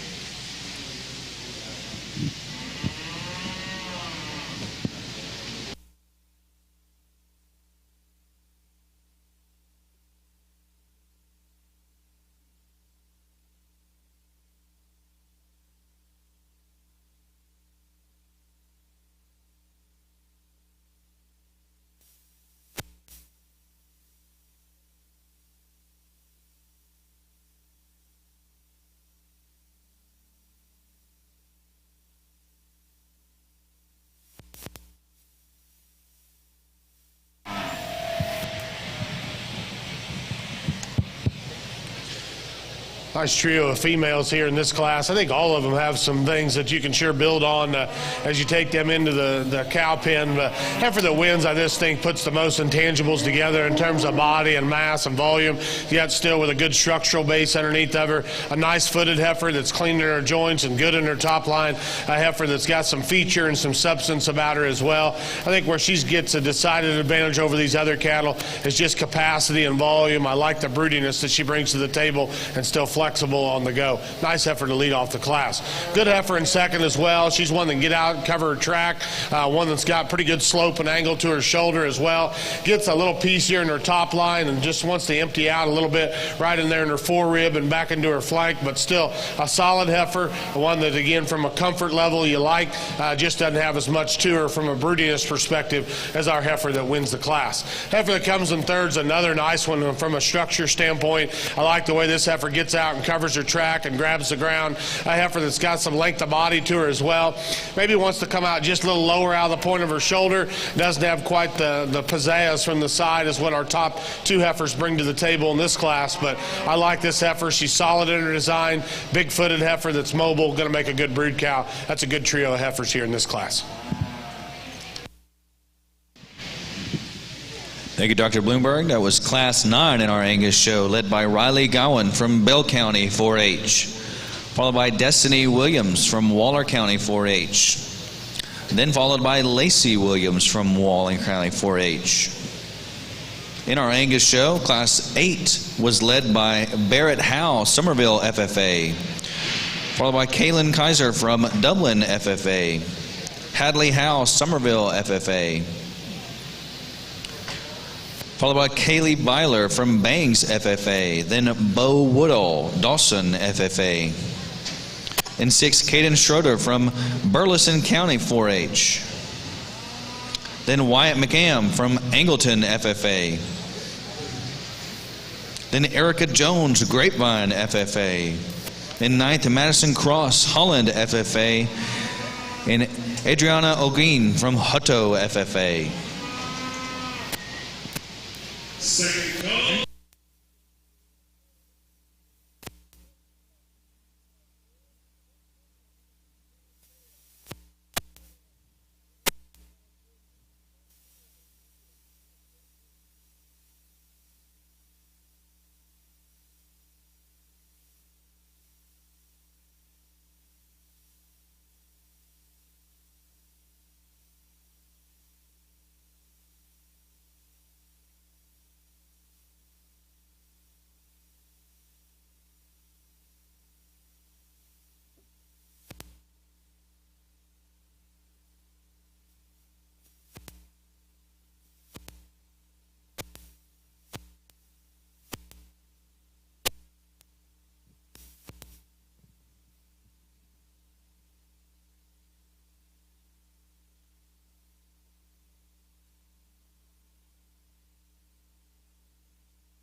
start our limousine show with just a really a good female to win this class. And I think she kind of comes in here and pretty easily finds her way to the top end. And you can both ends. You can work your way from her front back or from her back forward and find something really good about this female you really appreciate. Young lady does a great job of getting her set up, getting her shown. She pulls that neck up and gets this heifer really presented right. And I think, you know, along with the job she does showing her, she's got a great female, I think, to do that with. This heifer is attractive made. She ties in neat into her shoulder. Like the way her neck comes up out of her shoulders. She's got some length of front end. She carries back with plenty of rib shape and plenty of dimension. Get her down on the ground, and she's still a good female that's sound and solid and tracks around the ring good. Just a pretty easy place to start. And then I think it probably gets to be a little bit more of a challenge when you work your way down from there. But I think the young man's heifer that comes second, if he turns and walks her out, it's a female that she ties in a little neater into her neck. She's a little longer neck than the female that stands behind her. She's got that extra bit of rib. What I really appreciate about her, though, is she's longer in her hip structure. She's longer out through her pins and down into her hips. She's got a little more true dimension. Young man's heifer that comes next, heifer that's got some rib shape and it's got some volume to her. She gets a little shorter, just her kind of length of hip. She, from her hooks back into her pin, she's really short at that top, kind of gets under it a little bit. Female that doesn't give us that true length that we have in those heifers that stand above her. Then this young man's heifer that comes next, I think she's a great prospect. I think she's got a tremendous future to her. She's green today when we compare to the heifers that stand above her. I think the biggest thing we got to do with her, just let her mature a little bit, kind of let her get a little more body in her if we're going to get her up on the front end. But good set of females. Congratulations on this class of females. Give these exhibitors a nice hand.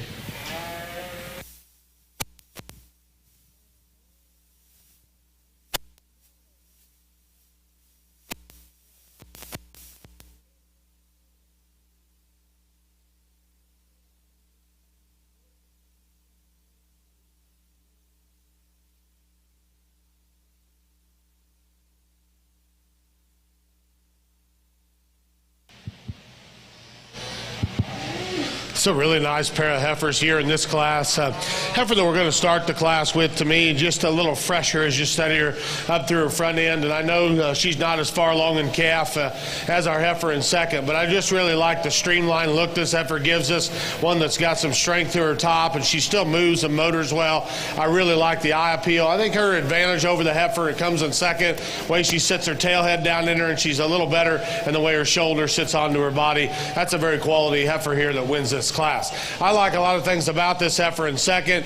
Big bodied, easy keeping, still real flexible as you actually get out and go. Starting to shake down a gorgeous udder in terms of refinements of teats. Gets a little softer in her top and a little higher in her tail head, and it doesn't maybe balance up quite as nice as our heifer that wins, but a real good kind of a female that's going to make an extra good brood cow for that young man. The next heifer gives up some size and performance and power to our top pair of cattle. I thought she was a little more appropriate in terms of her side view profile and her attractiveness. She too is going to be a little better in terms of her teat size than our heifer that comes out on the end. This is a nice heifer too, big-footed, heavy bone, like the density, and I think she's got some great pieces to her. She just doesn't blend it all together quite as nicely from end to end. A little coarser in her teat structure. I'd like to refine her udder design just a little bit, probably soften her up just a notch in her rear rib and flank, but still a good heifer in terms of foot bone, mass, and feature, though, to close out the class.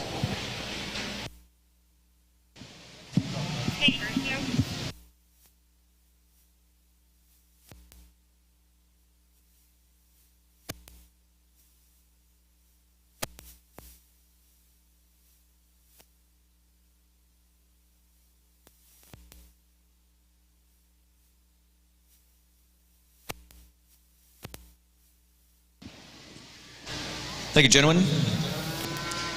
You just heard Dr. Bloomberg break down Class 10 in our Angus show, led by Kaylin Kaiser from Dublin FFA, followed by Cade Landers, Runnell County 4-H, then Olivia Fine, Brazoria County 4-H, followed by Kylie Alexander, Brazoswood FFA.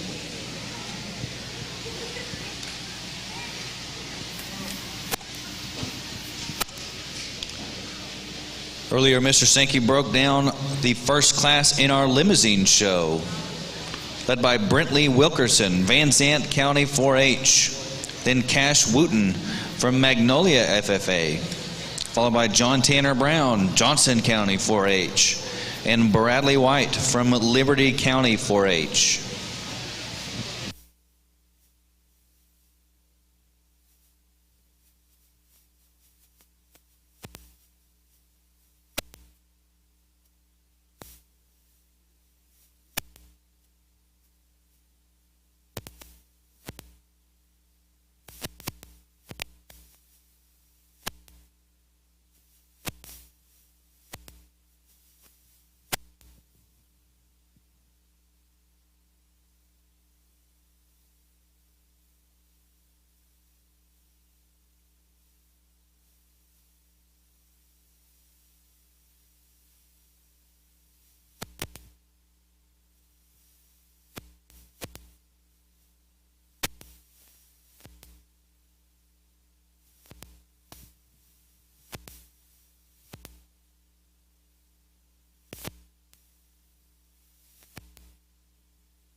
Just pull them straight in that way.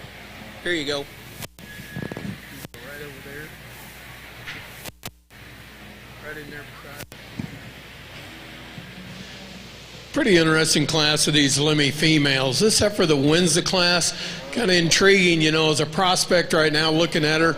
She's got more bone and more substance and foot than we've seen come through the ring on both breeds, all the breeds of 2 breeds we've looked at so far. And she's kind of intriguing as just as a prospect to go down the road with. It'd be interesting to see this heifer in a year from now, see if she still really, if we appreciate the fact that she's got this extra bit of power and dimension to her, or if she's a female that as we go down the road with that little bit of chest that she has in her, if that gets to be more of an issue. But right now, you just can't take away from the true dominance this heifer has in this class. She is big topped, big hipped. She's good in her rib shape. She's good down at the ground. She's got some bone and substance and foot to her. That's the advantage, I think, when we compare to these heifers that stand below her. This young lady's heifer that comes second, super attractive to look at. She is probably better from her chest floor right up to her neck. She's better in that length and extension.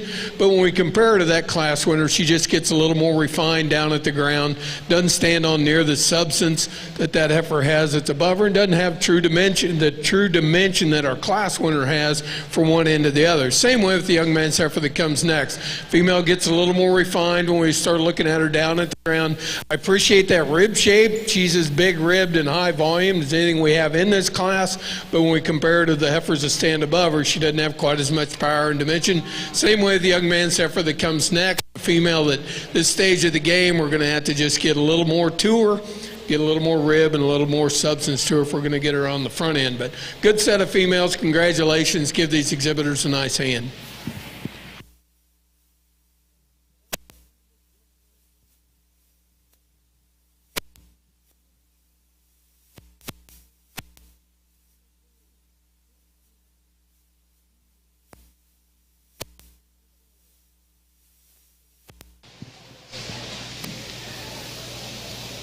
Thank you much, Mr. Sankey. That was Class 2 in our limousine show, led by Peyton DeFore, Godley FFA, followed by Audrey Edwards, Bonham FFA, then Ryan Schmee, Harris County 4-H, and Bradley White from Liberty County 4-H.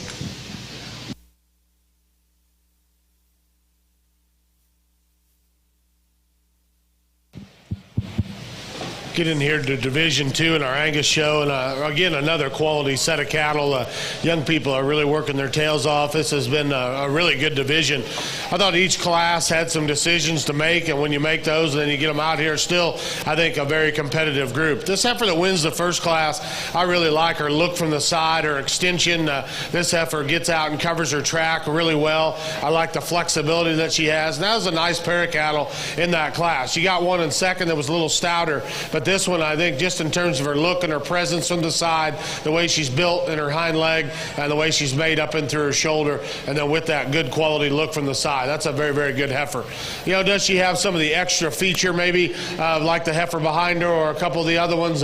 No, but I think this heifer's good in a lot of areas and puts a lot of nice things together into one package.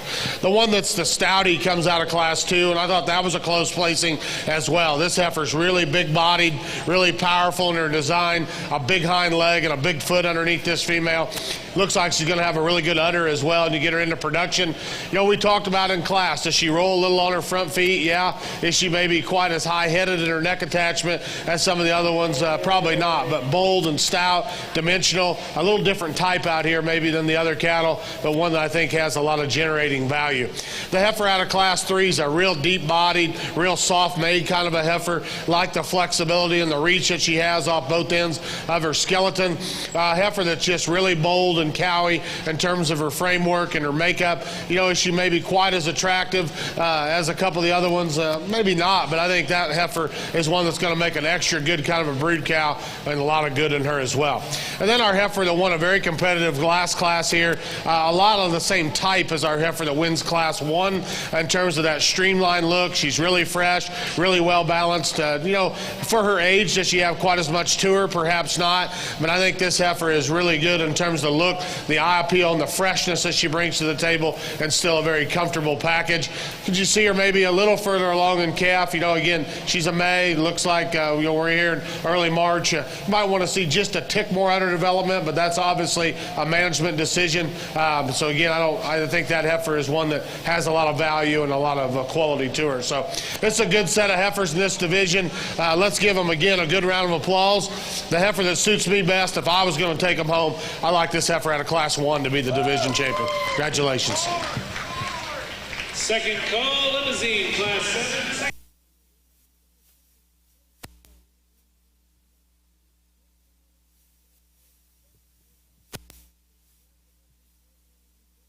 Second call, Angus Calf Division champion and reserve.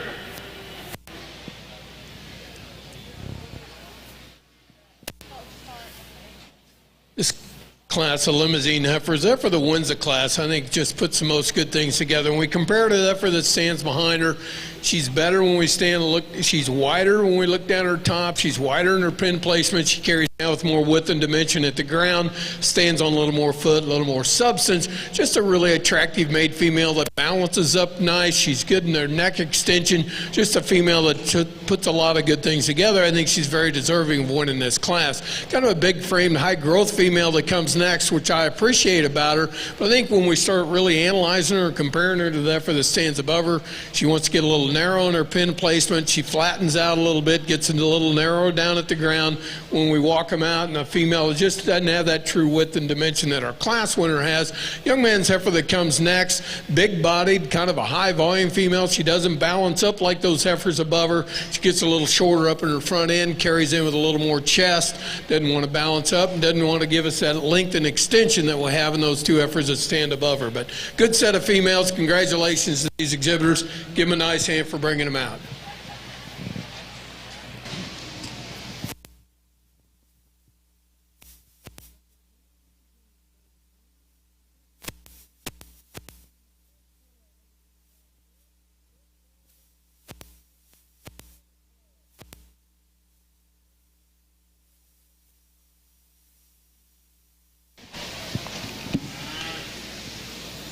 Thank you, gentlemen. In our Angus Heifer show, that was your junior heifer division. The champion junior heifer comes from Peyton Alexander from Somerville County 4-H. Your reserve champion junior heifer comes from Kaylin Kaiser in Dublin FFA.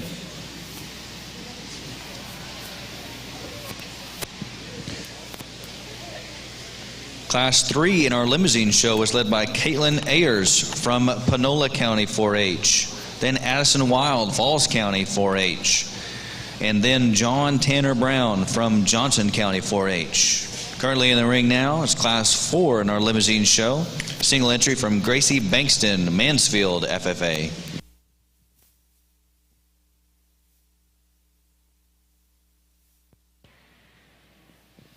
really nice single entry in our January class. Female that's just got some substance, some dimension. She's got some bones, got some foot.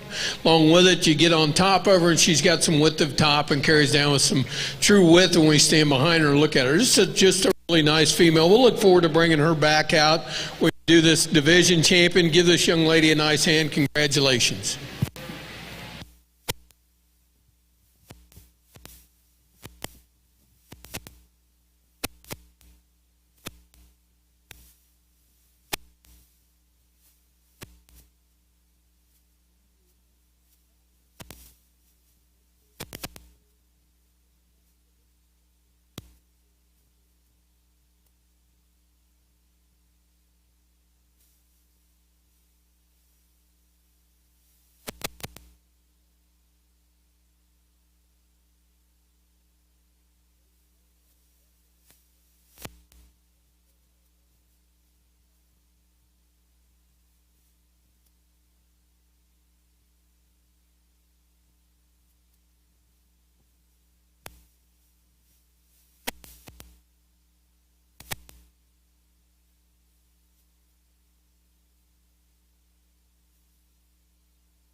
As we're moving along in this nice show, we've got some reminders.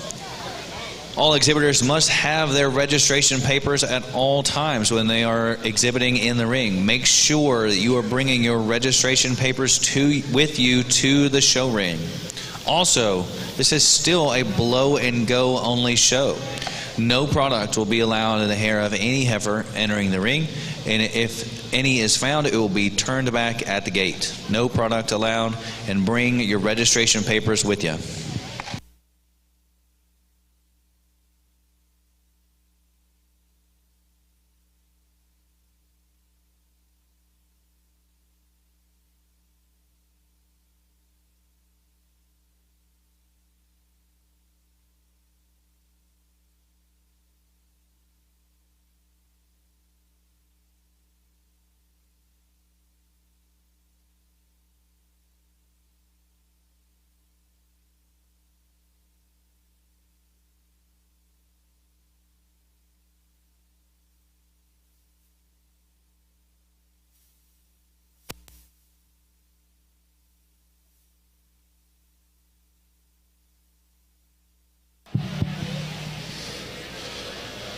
This heifer here kind of dominates this class. This is a good one in terms of her power, her spread, her dimension, and yet just so really good in terms of her lines. This one's got some out there pieces for an Angus in terms of stoutness and substance, but yet with that quality look that she brings to the table. This one's built like a dozer but moves really well. I think this heifer's starting to back down and really utter up, and looks like she's going to enter motherhood here like when she should. It's a very good heifer here to lead off this class. It's a nice heifer in second as well. Really attractive. I really like the balance and the freshness this heifer brings to the table. Good hind leg construction underneath this heifer. She just kind of gets overwhelmed by the heifer that wins the class in terms of sheer power and mass, but that's a very, very quality heifer here to get the red ribbon in this class. Good heifer in third as well. I like the refinement and the tidiness that she has. With that, she's a little shorter made, a little shorter out of her hip. Doesn't have quite the internal dimension of the top two heifers in this group. I like this heifer's presence from the side. She's very fresh and honest in her condition. There's just not quite enough horsepower for me to get her up around that top pair. Another good heifer to come in fourth. Deep bodied, a lot of volume to this heifer. A little plainer down into the base of her neck, and just throws her off a little bit in terms of side view balance, but it's still a good, useful kind of a female. Going to make a productive cow. Short-tailed heifer's big ribbed. I like the capacity, like the volume that she brings to the table. She's one that's very fundamental in terms of her kind. Just a little plainer up front and doesn't have quite the extra look and pizzazz of those cattle in this very competitive class. Then the heifer that comes down here on the end, one that's got some length to her. She's probably a little more extended in her growth curve in terms of frame size, even than our heifer that goes out right ahead of her. She's the one that's the most deficient, though, in terms of her balance from the side, and doesn't have quite as much eye appeal, but still a female that's got a productive rib shape and moves out with some comfort.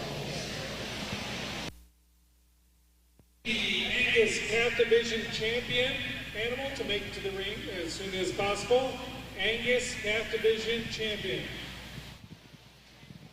Get ready to pick our calf champion on the limousine side, and 4 pretty interesting individuals in the ring. You know, from our class winning standpoint, we've got a lot of differences in kind and direction, and I think breeding pieces that as you look down the road with them, there's going to be some different endpoints and different kinds of cattle, but a lot of good standing out here, a lot of quality in all of these firsts and seconds out of these classes. Young exhibitors worked pretty hard to get here this morning. We'll give them a nice hand, but for me, pretty easy for me to find a class. Our division champion of this young lady's out of our first class will be our division champion. Congratulations to her.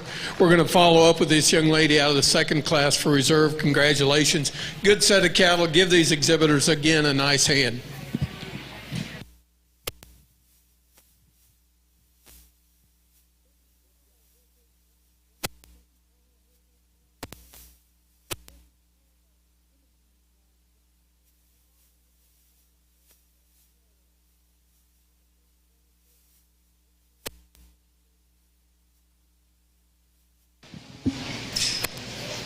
Thank you, Mr. Sankey. That's our heifer calf division in our limousine show.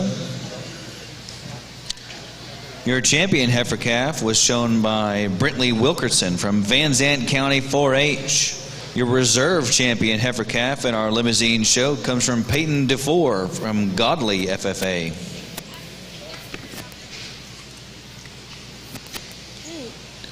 Back over in our Angus show, we've got Class 13, led by Braxton Cole, Floyd County 4-H, followed by Kylie Wing from Cisco FFA.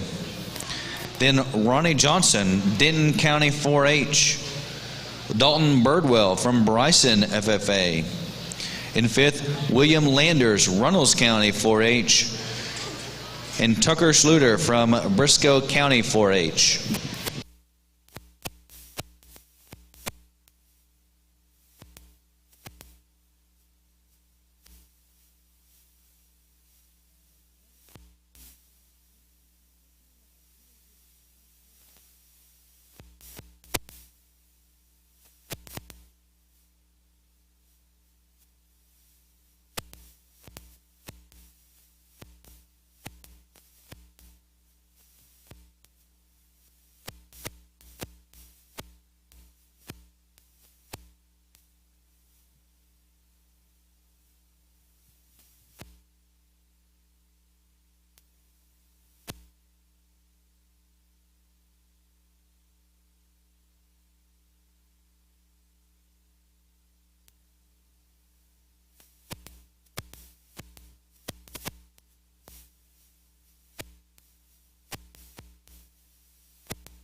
And a beautiful heifer here to lead off this class. And our next set of these yearlings, I believe our last class, really an up-headed, attractive kind of a heifer that's fresh and good in terms of her lines, yet still really nice udder development, really refined teat structure out at the corners like they like. This heifer's long and extended, still bold in her body and powerful in her rib shape. That's a very good heifer here to win this class. Heifer in second gets there just because of her density and her presence from the side. She doesn't have quite the extras of our class winner, but still a really useful kind of a female from a production standpoint. Big-footed, really a bull-bodied heifer that's well-made. Heifer that comes in third, a little more attractive than our heifer that closed the class. She gets a little deeper into the floor of her chest and maybe just a little tighter off of her rear leg, but I thought she had just a little more look to her as we compared her to the heifer that closes.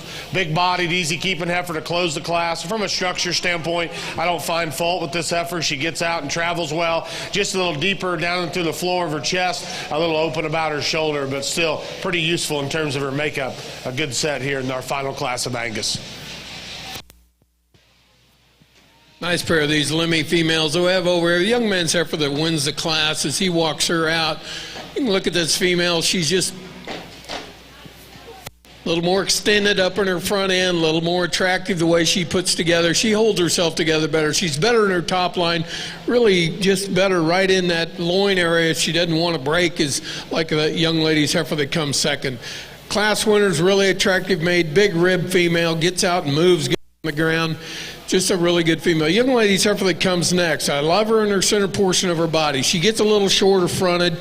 She wants to break right up in her top, and that keeps her tail head up a little bit. Doesn't like to just set that down in her a little more if we're going to get her to bounce up a little better. But nice pair of these heifers. Give these exhibits a nice hand. Congratulations.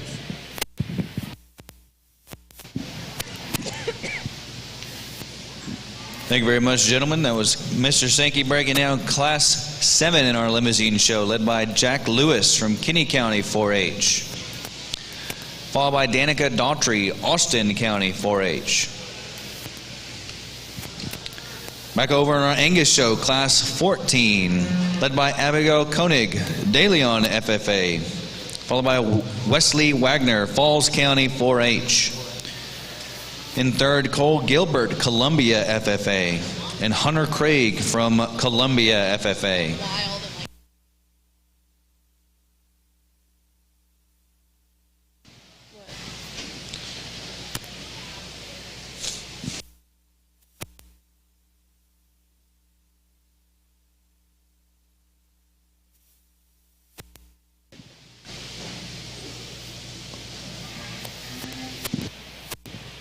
Really nice single entry in this July class, a female that's really attractive made. You look tremendous amount of length up in her front end. She ties in neat into her shoulder, but just have her get out and move, and she covers her track. She takes a nice long stride. This is just a really good female. I think she's got a lot of future to her. I think comes in here in the right condition at this stage of the game.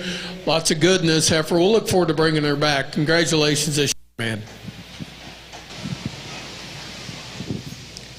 Thank you, Mr. Sankey. That was him breaking down Class 9, single entry in our limousine show. Eddie Fowler from Cypress Park FFA.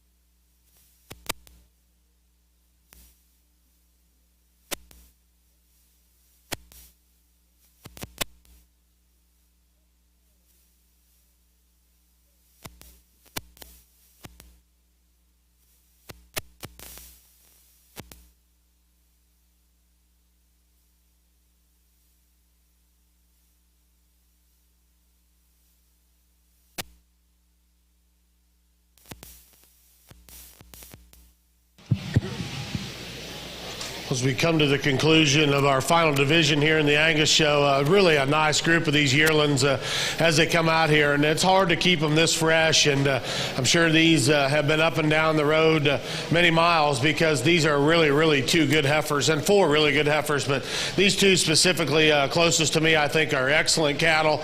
There's some differences between them. One's a little stouter, one's probably a little longer and more extended, but I think both of them are just really good. And yet they're good now, but I think they'll even be better as you get them into the next generation. I'm excited for these kids to get them in production, because these are 2 very high quality heifers. The one we're going to use today, though, just a little stouter and a little denser, one that's just really hard to deny in terms of the overwhelming mass and substance that she brings to the table. Gentleman in the cowboy hat here is going to have our division champion.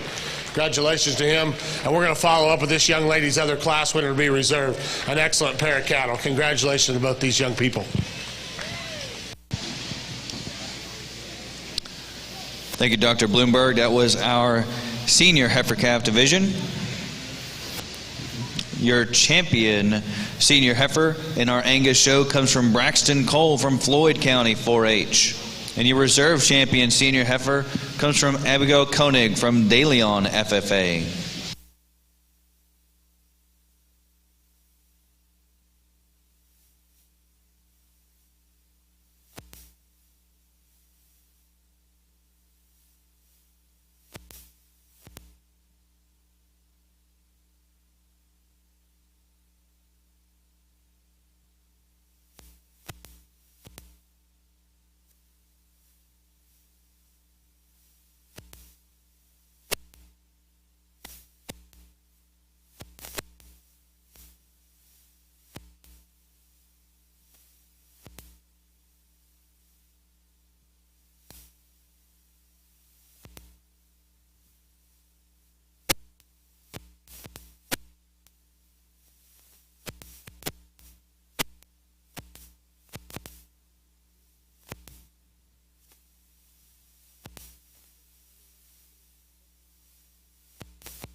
Let's give our Angus exhibitors a good round of applause, if you would. It's been a very, very competitive show.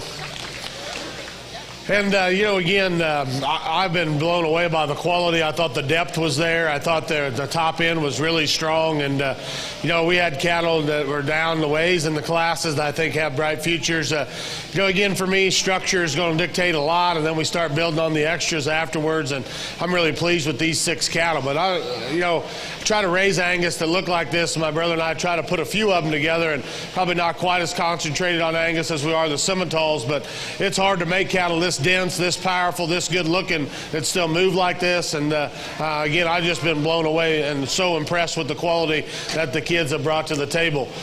This is an excellent lineup. I'm not going to run back through them. Again, I never had much of a poker face, and I still don't. I think there's 2 of them that are absolutely next level, and then there's another 3 or 4 or 5 that you could certainly stack right in there. But there's a pair of them that I think are excellent quality. So let's give these kids a good round of applause. It's an excellent way to start off our morning. A great show. The young man back here in the back, he's had a pretty good day. He's about to get better. He's going to have our champion. Congratulations to him.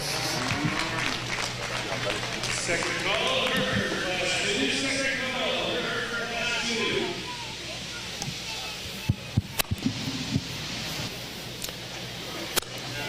Again, we bring in that reserve in that division, another high-quality heifer, and I think when you got 2 good yearlings that are that high quality, there's no sense in splitting them up. We're going to follow them through. This young lady here is going to have our reserve champion.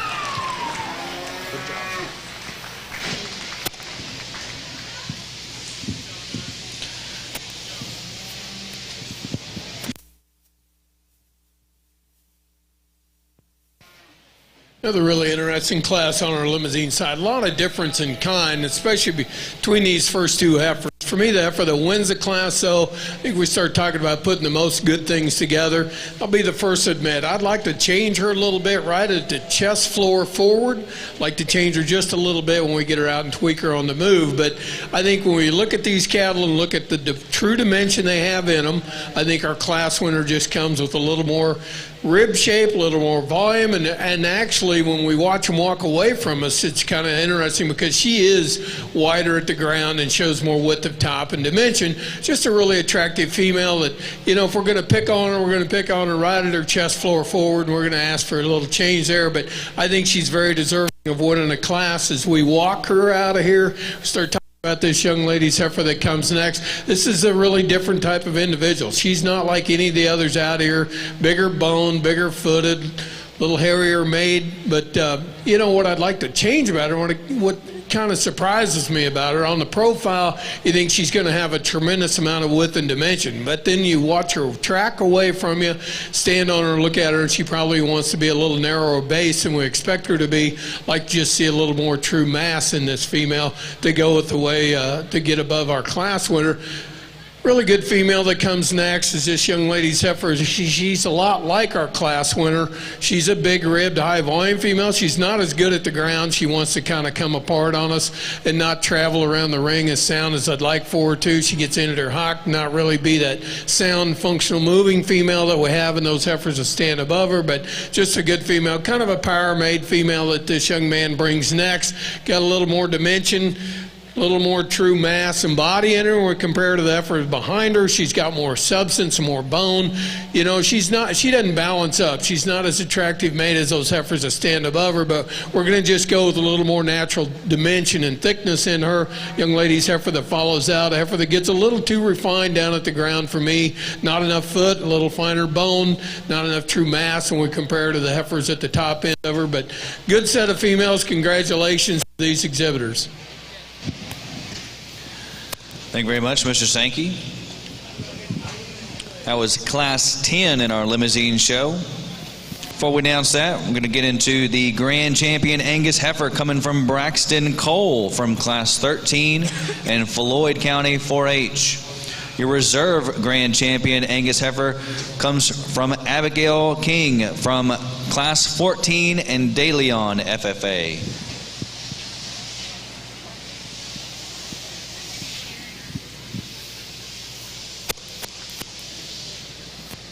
Class 10 in our limousine show was led by Barrett Howe from Somerville FFA. followed by Kylie Gaston, Eastland FFA. Carolyn Prohoda from Schulenburg FFA. In fourth, Easton Council, Brenham FFA. And finally, Cameron Berry from Alvin FFA.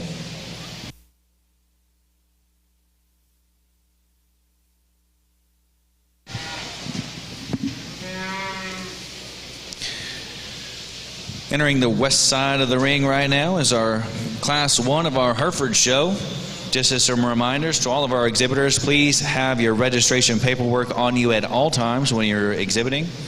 And also, this is still a blow and go only. No product is allowed on any animal as they enter the ring.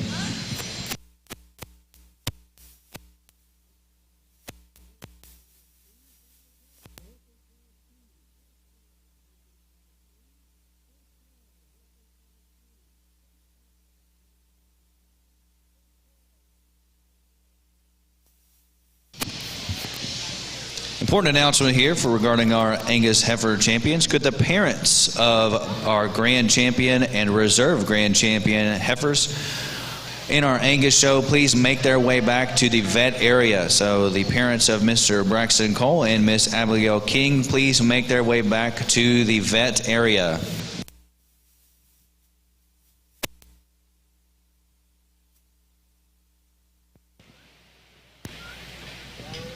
Get ready to pick this division champion on the limousine side, and just good cattle all the way through here. You know, I think we've got 3 females that have won their classes that are sure similar in kind. They're kind of have some volume and dimension to them, still attractive made. Good cattle, I think, that have a lot of future. Exhibitors have all worked pretty hard to get to this point, so give them a nice hand for bringing them out. We'll pick a champion in reserve. Congratulations.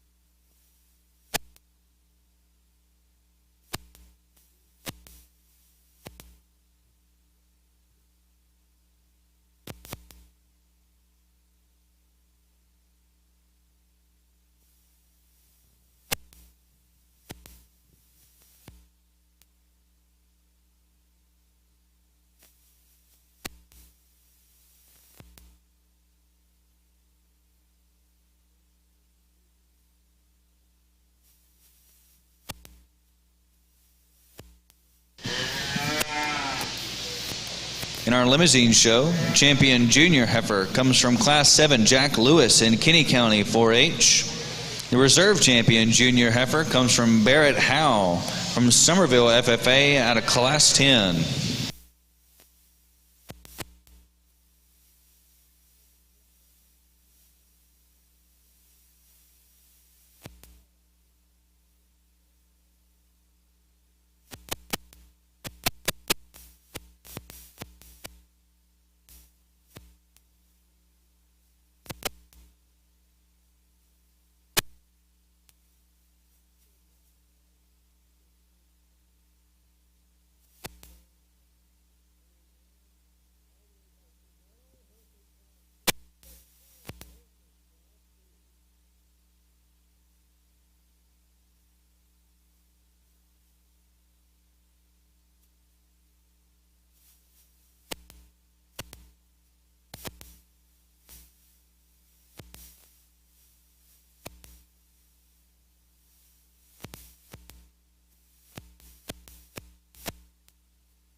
Just a pair of these heifers in our older division, but 2 really good females. I think, though, from a standpoint of heifer that has true dimension and mass to her, I think this young man that's going to stand out in front is going to win the class. I think it's a heifer that when you stand back and look at him on the profile, you can see we've got more depth of rib, we've got more volume. When you stand up on top of him, you can see we've got more width of top and more hip to him, and then we watch him track away. She hits the ground wider, and she's just a little more to her, I think, as we look at these females. Long neck, long spine female this young man brings next. She's got a tremendous amount of length in her. When we start looking at her, we just like to power her up a little bit, soften her up a little, give her a little more true mass. So we're going to get her around that heifer above her, but nice pair of heifers. Congratulations to these guys.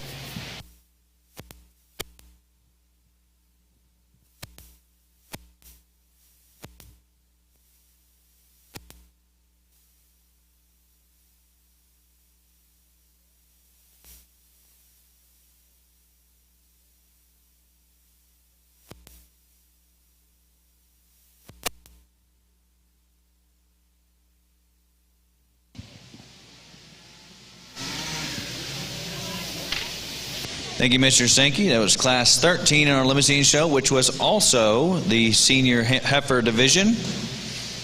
Champion senior heifer goes to Wyatt Jacoby from Springtown FFA. Reserve champion limousine heifer comes from Rhyme Smee from Harris County 4-H.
Nice way to start off our Hereford show here. A real big, powerful heifer to lead off. One that's got a lot of rib and volume to her and still moves out with some comfort and some reach off both ends. A pretty good look to this heifer as well as you study her from the profile. I like the capacity, like the volume. I think she's just a little nicer up front than our heifer that comes in second. She still moves out with the right kind of movement. That's a good heifer to lead off with.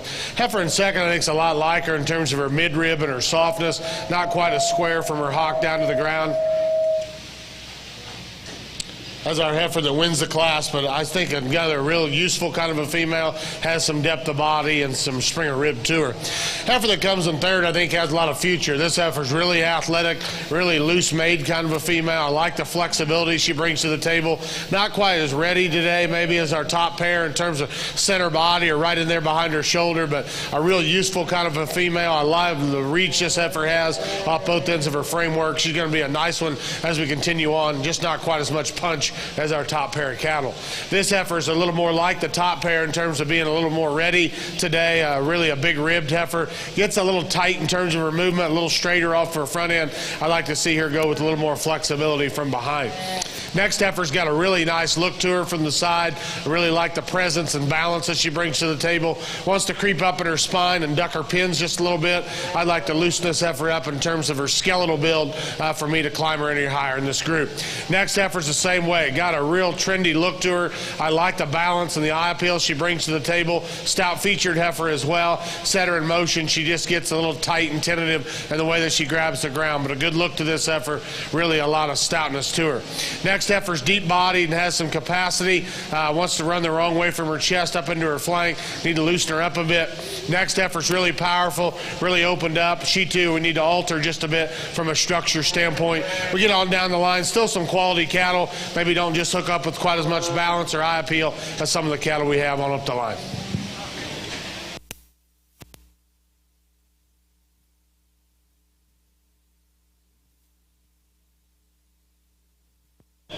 Class 4, first call, Hereford Class 4.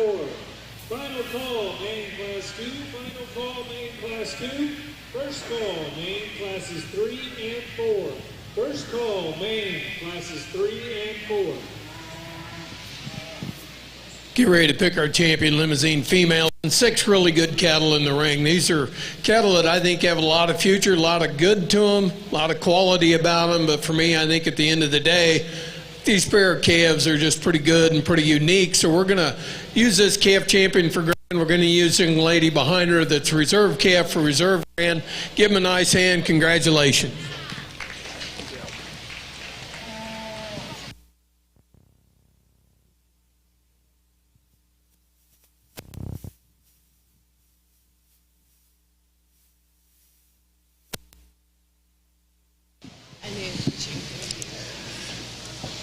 And that's our limousine show. Your grand champion limousine comes from Brentley Wilkerson, Heifer Calf Division from Van Zandt County 4-H. Your reserve champion limousine also comes from the Heifer Calf Division, shown by Peyton DeFore and Godly FFA.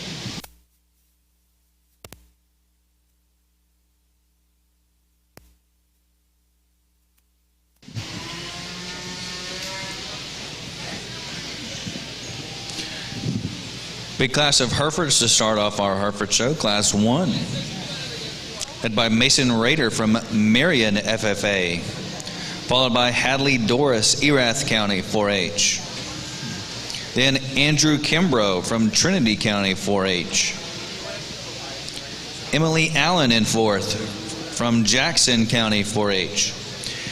In 5th, you have Roxanne Keel from Austin County 4-H. Followed by Keaton Kirkendall from Woodson FFA. Then Madeline McCullough, Austin County 4-H. In 8th, Abby Wolub from Whitney FFA. Followed by Hannah Hogan, Eastland FFA. And Colin Burnett from Alvarado FFA.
While we're sorting through the Class 2 heifers in our Class 1 of our main and juice show, I'd like to give a few shout-outs. I'd like to thank the Bearcats from Sam Houston State and our Rodeo Austin Heifer Committee volunteers. Without them, the move-in day would not have gone as smooth as it did yesterday, and they are the ones responsible for the organization of the ring today, ring and awards. So if you see any of these volunteers walking around today, please give them a nice good thanks. Also, please remember, bring your exhibitor papers with you whenever you enter the ring. All exhibitors must have their registration papers on them at all times. No product is allowed in the hair of any heifer as it walks into the ring.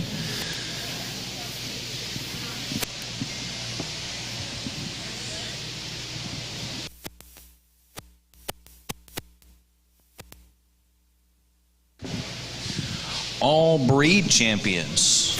Important announcement, all breed champions will be drug tested at the conclusion of their breed selection. All breed champions will be drug tested.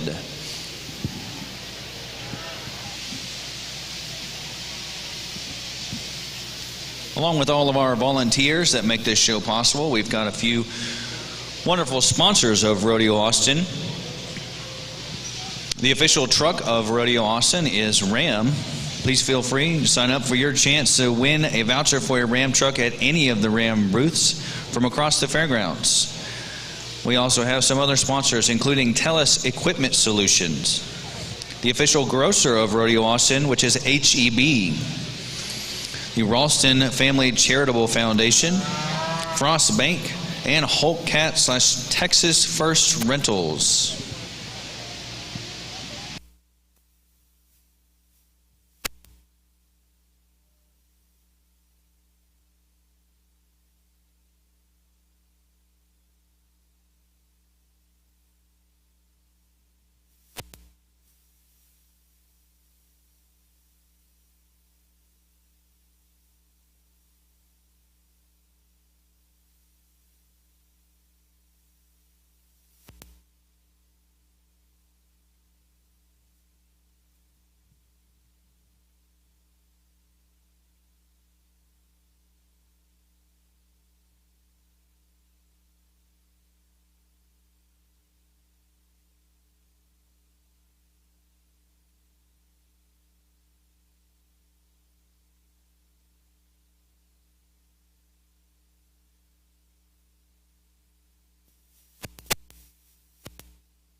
Another very competitive class here in our Class 2 of these Hereford heifers. And again, the pair of heifers that come to the top have the most similarity to each other. And then with that, the heifer that wins, to me, moves with a little more reach and stability off of her hind leg.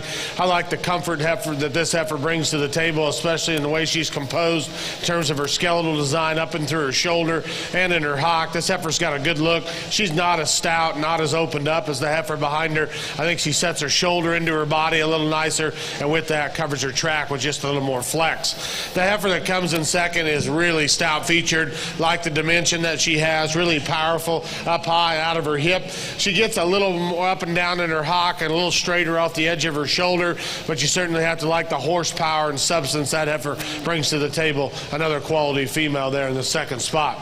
Heifer in third gives us a dynamic look from the side. Young lady gets her put together. I like the extension she has, look of quality and presence that she brings to the table. She comes up the shortest in her stride off of her rear skeleton of our top three, and she wants to break right in behind her shoulder just a little bit. But boy, when she gets her put together, that one is wild looking up front, really good out of her hip as well, and still a stout featured female. Just need to loosen her up a bit and make her a little better right in there in terms of her forerib. Young man's got a nice heifer to come out in fourth. She's a little more refined in her bone work, but one that's really got a nice look up front, really sound structured. She just ran out of gas in relation to those top three in terms of bone, foot size, and power, but I like that heifer. She's got a real quality presence about her. He did a nice job getting her stuck out here. A big-bodied, easy-keeping heifer to come out next. A little plainer in terms of her look, starting to put on just a little more condition as well down through the lower part of her body. The next heifer we need to redesign off of her hind leg. I like her in terms of her midrib and her flank and her softness. Just need to loosen her up a bit off either end. Then we get on down the class. Still some good cattle. Got some body, got some power. Maybe don't hook up together quite as good from a structure standpoint, or maybe don't balance quite as nicely as some of the cattle we have on up the line. Very competitive group.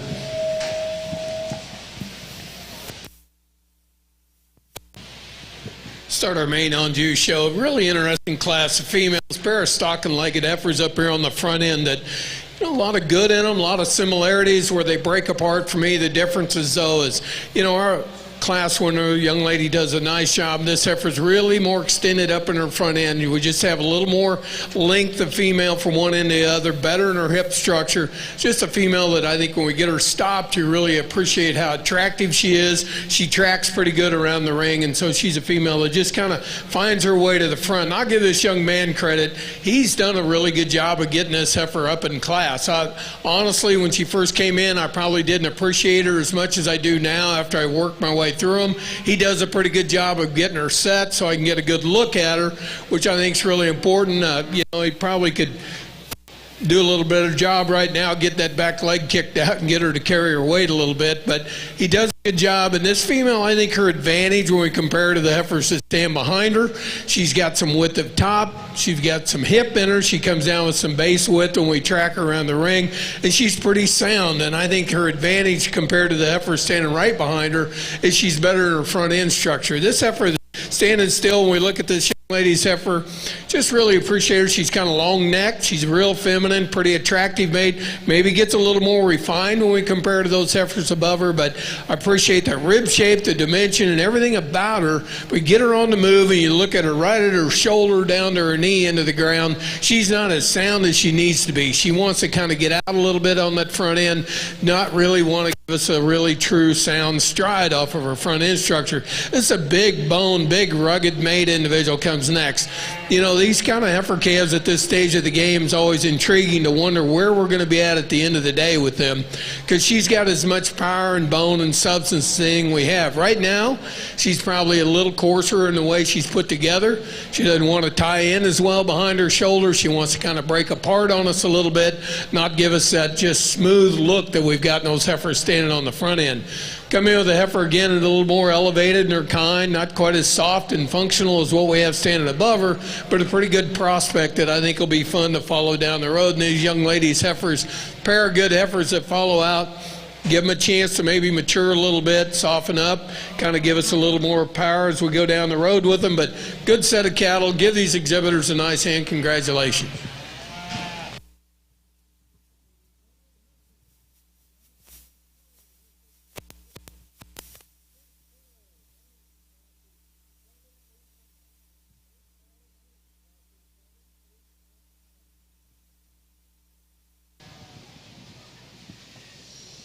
Thank you, gentlemen. You just heard Class 1 in our main end use show, led by Harley Groom, Johnson County 4-H, followed by Hagen Bouillon, Giddings FFA. In third, Cadence Tucker from Willis FFA. followed by Briley Tucker, Willis FFA. In fifth, Reese Schwab from Guadalupe County 4-H, followed by Melody Porowski from Shelby County 4-H. And in seventh, Hadley Porowski from Shelby County 4-H. Over in our Hereford show, we've got Class 2, which was led by W. Zeb Murphy from Hamilton County 4-H, followed by Holden Rader from Marion FFA. In third, Emily Allen, Jackson County 4-H, followed by William Tackett, Iola FFA. Then Hadley Doris, Erath County 4-H, followed by Stormy Brogan, Wise County 4-H. In seventh, Ivan Reddit from Coryell County 4-H. Then Caden Gersh, Whitney FFA. In ninth, Camry Stewart, Carmine FFA. And finally, Kayla Kimbrough from Trinity FFA.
Another good class of these Hereford females here. And the heifer that wins this class really has a striking look. As you study her from the profile, really up-headed, really elevated in the way that she's made. One that's big and bold in terms of her design.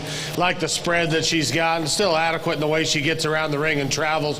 I think just a very useful kind of a female with a lot of extras here to lead off the class. The heifer in second, really deep-bodied, a lot of volume and capacity to her. Not quite as chiseled out up front as our heifer that wins the class. Not quite as good right in behind her shoulder and her forerib, way she transitions there, but another good heifer in terms of being bold and deep-bodied, like the Springer rib and volume that heifer brings to the table.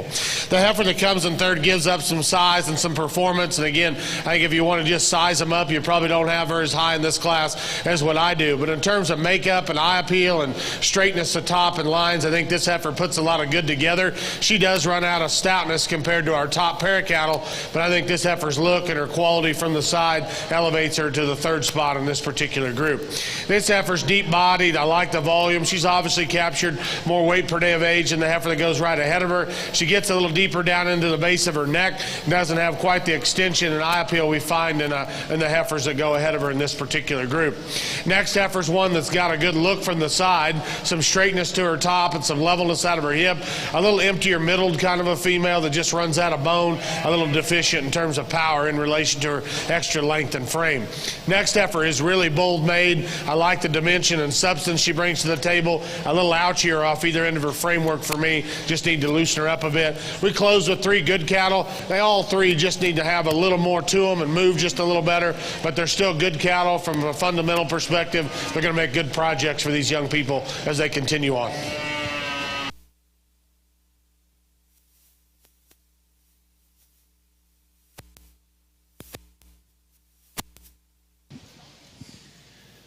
Thank you, Dr. Bloomberg. That was Class 3 in our Hereford Heifer Show, led by Kylie Gaston, Eastland FFA. In second, Mason Rader from Marion FFA. Then Kylie Cotton, Hallsville FFA. Brody Pfizer from East Central FFA. Gage Brogan from Wise County 4-H.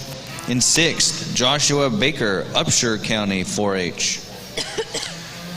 Followed by Riley Ussery from Bandera FFA. Then Savannah Martin from Palo Pinto County 4-H and Zoe Whitmer, Meridian FFA.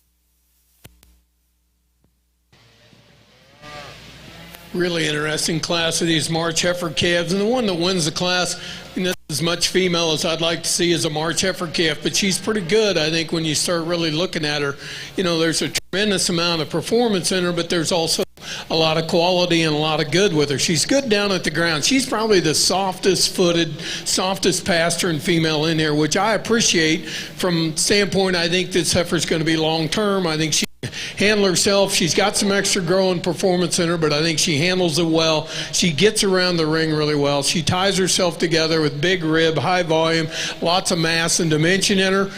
She's just a female. I think you got to either start with her or you're going to have to put her and figure out why you didn't like her, because a lot of good about her I do like in her. I can just tell you that right now, compared to the ones standing behind her, sure got a lot more female there, but she's very deserving of winning this class. To me, it really gets close here in second and third. That's a nice pair of these heifer calves. These young guys doing a good job of showing them, and where they kind of break apart for me, get them out on the move and watch these heifers track away from you. Stocking-legged heifer is going to come down, hit the ground square. She's going to track wide base. She's going to be a female that just kind of gets out and moves around the ring. I'll be the first to pick on her a little bit. She's just got a little bit of chest in her, not as neat made as the heifers on either side of her, but I think she's that extra bit of substance, bone, and then that way she tracks around the ring is what gets her above this young man's heifer that follows out. Heifer in third, standing still, is about as neat as you can make one. She is super sweet fronted, ties in neat into her shoulders, has lots of ribs. She wants to roll on those back feet when you watch her walk away from me. She doesn't come down and hit the ground square. She's walking on the outside, and I just like to change that about her. Young man's heifer that follows out, this is a big ribbed, high volume female, just a good female, not probably as attractive made and flashy as what we have standing above them, but the true dimension that she brings to the ring is what gets her above these next two females. Young lady's heifer that follows next, a little more elevated and kind, which I don't really mind. I don't mind that extra bit of performance. She gets a little tight in her flank and just like to soften her up a little bit. Young man's heifer that follows out, we're just going to have a little more of her if we're going to get her farther up. But good set of cattle all the way through. Good class, nice set of cattle on the front end. Congratulations.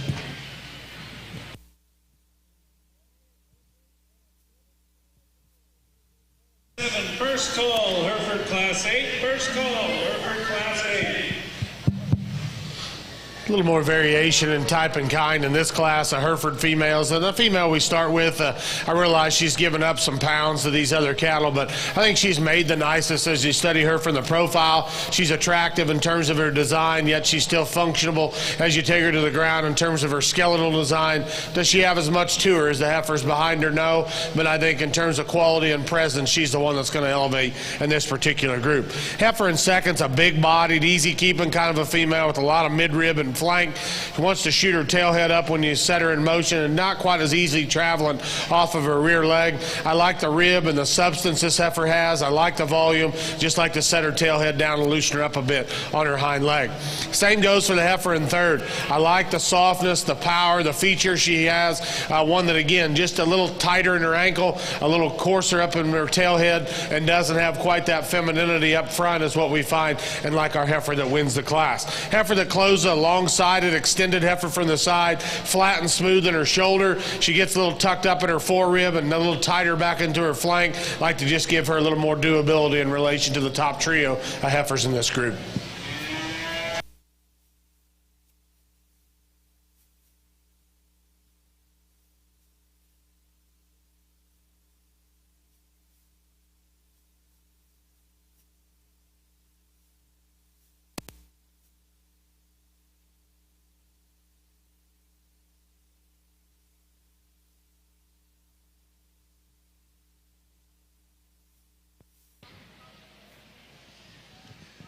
Another nice single entry in our main side. Just a heifer that's just really useful.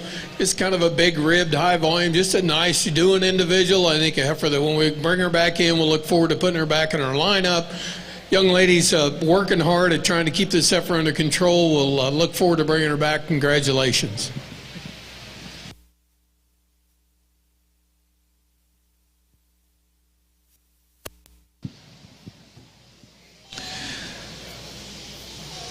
Thank you, Mr. Sankey.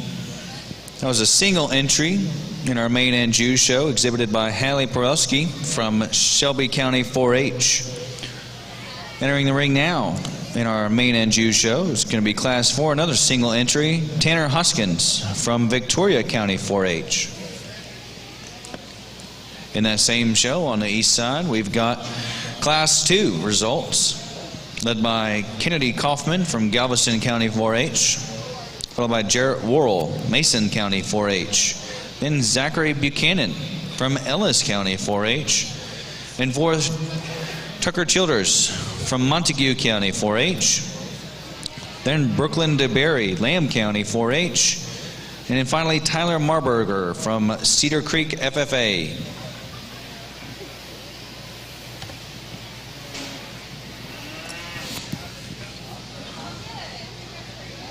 Over in our Hereford show, Class 4 was led by Roxanne Keel, Austin County 4-H, followed by Lila Doris, Erath County 4-H. Then Cadence Hawes, Godley FFA, and then fourth, Carolyn Johnson, Smithville FFA.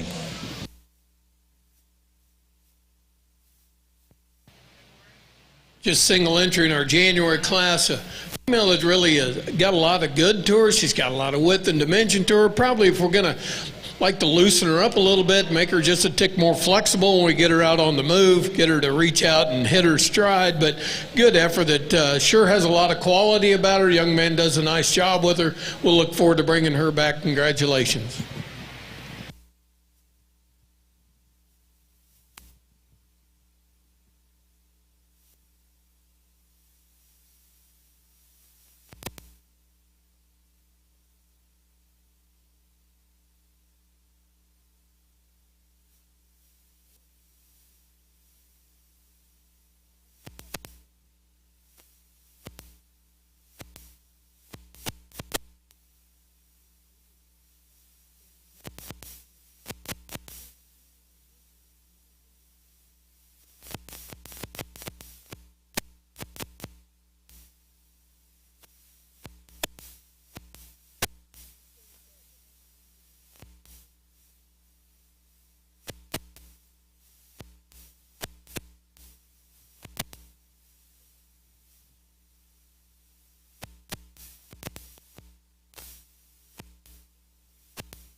Come to our first selection here in the Hereford show, and a very good calf division with some differences. Again, they come in different shapes and sizes and maturity patterns, and again, to dictate that I think is hard to do. You just have to kind of judge them as you see them, and there's things to tweak, but I think there's things to like in each one of these heifers. The heifer that wins Class 1, you really like her boldness and just her sheer mass. Really a deep-bodied heifer that's got some power and some spread to her. I think she's got an advantage out here just in terms of comfort level. She's one that's very flexible as you ask her to go. A heifer that's, is she quite as nice up front maybe as another particular heifer? No, but I think this one moves well, has some comfort, has some stability as you take her to the ground. Heifer that wins Class 2 is really sensible in terms of her size and probably not quite as husky in her maturity pattern as some of the other cattle out here, but a good female in terms of her build and her balance and her quality as you study her from the profile. This heifer is just really nicely made and really sound at the ground. Gives up some performance probably in relation to her age, but I think a very quality heifer from that standpoint, just in terms of makeup and type and kind. The heifer out of Class 3 is really nice up through her front end, really a powerfully constructed heifer that's sure bold in her rib design and powerful. Got to decide where you want to sit on her from a structure standpoint, the way she's made up and through her shoulder, the way she's made out of her hock. I would probably tweak just a little bit, but no doubt and undeniable that one is powerful and stout with a lot of power and really nice up through her front end. The heifer out of Class 4 kind of won that class because of her look and her eye appeal. She probably gets out jazzed a little bit out here in terms of just her presence, but I like that heifer's basic build. The young lady does a real good job getting her presented. So tough decision out here. I'm going to take one more look at them. We'll get you a champion reserve in this group. On the main side, we get ready to pick this first division champion. A good set of these calves have come through here. Got a couple, I think, off our front end that are just really got a lot of quality. Probably long-term, and the kind of cattle as we look down the road with them is where we're going to be, kind of what we can expect out of them as we project them as calves. But it's a good lineup, good set of kids in here showing these cattle. Give them a nice hand. We'll pick our champions in reserve. Congratulations.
Over in our Hereford Heifer Show, your champion heifer calf comes from Zeb Murphy, Class 2, and from Hamilton County 4-H.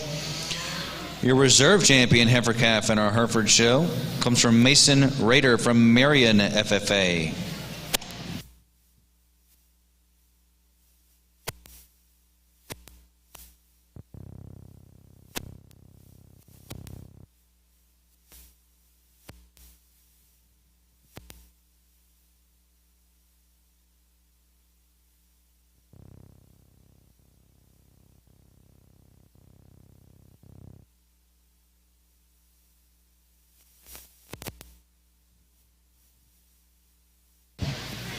Over to our main and Jew heifer show. Your champion heifer calf comes from Kennedy Kaufman, Class 2, from Galveston County 4-H.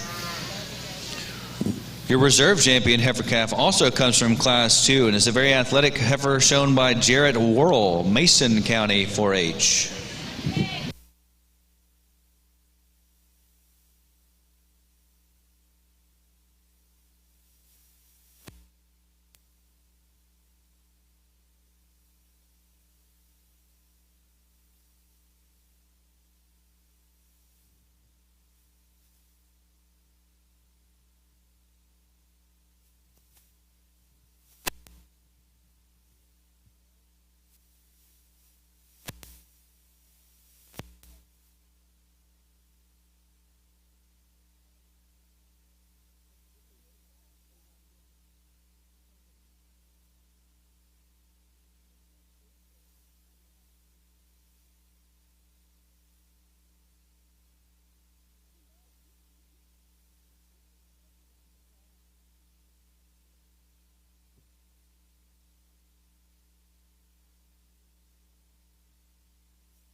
Nice pair of these fall heifers in this. We start this division in our main show, but heifer that wins a class, I think, just puts more good things together. I think she's as you stand back and look at her, you sure have to appreciate the volume, the mass, the attractive package she comes in. I think there's just more of her. Young man's heifer that follows right behind her, that's a good heifer. We just got to have more of her. We're going to get her around this one that stands in front of her. Going to have to expand her on all ends and just get more of her. But a good set of females. Congratulations to these guys. Thank you, Mr. Sankey. That was a good class. Class 7 from our main and Jews show, led by Jarrett Worrell from Mason County 4-H. Then you have Tyler Marburger from Cedar Creek FFA. Class 8 coming in now. Brooke Hydo from Fort Bend County 4-H. Single entry. After her, you'll see another single entry. Class 9, Kennedy Kaufman from Galveston County 4-H.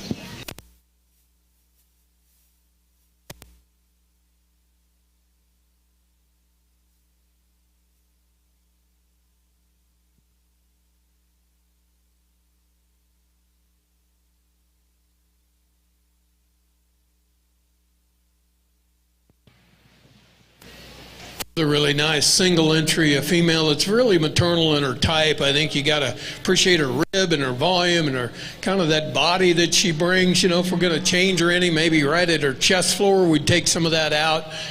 Maybe just knock that tail head down just a tick. But this is a good female, very deserving of winning this class. We'll look forward to bringing her back again. Congratulations to this young lady.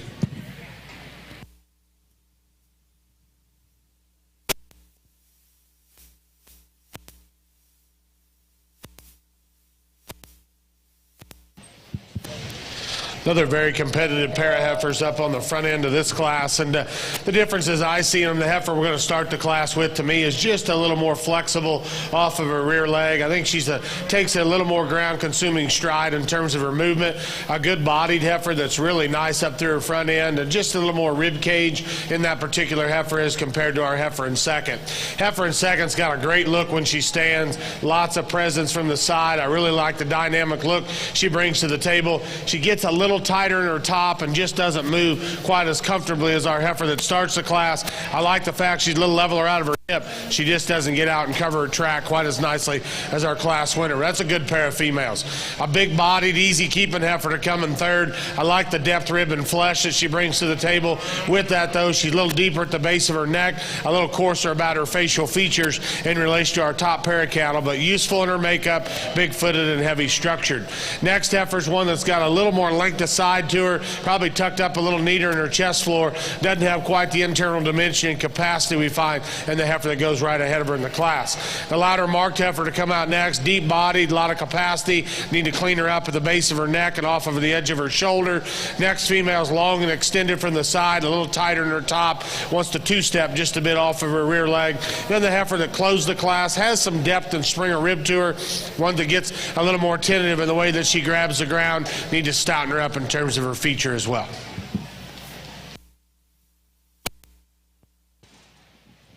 Another really nice single entry, this July female, just super attractive to look at. You stand off and look at her in profile, and what her neck ties into her shoulder, down at her chest floor, carries back with a big swoop, lots of middle, lots of dimension to her. Watch her track away from you, and she will come in a little bit at her hock. She wants to kind of hock in a little bit. I think that's picking on one that's just pretty nice. So a lot of good in this female. We'll look forward to bringing her back. Congratulations.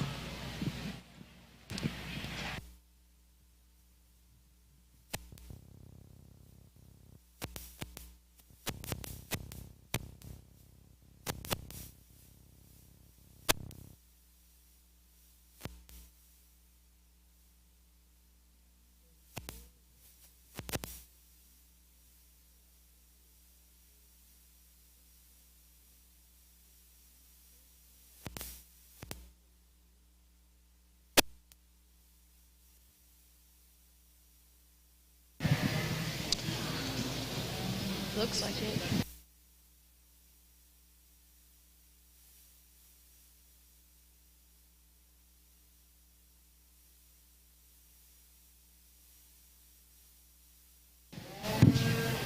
Over in our Hereford Show, Class 7,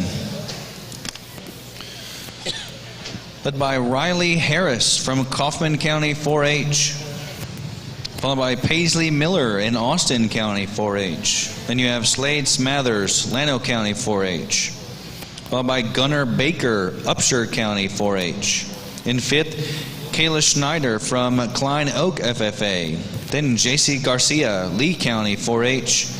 And Peyton Hawes from Godley FFA.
Pretty interesting class. We'll get into these May and Junes, and as they've come in, as we kind of started them out, I guess basically I'm going to tell you that these cattle kind of front end of them got placed on the move, and it's just strictly off of movement and structure.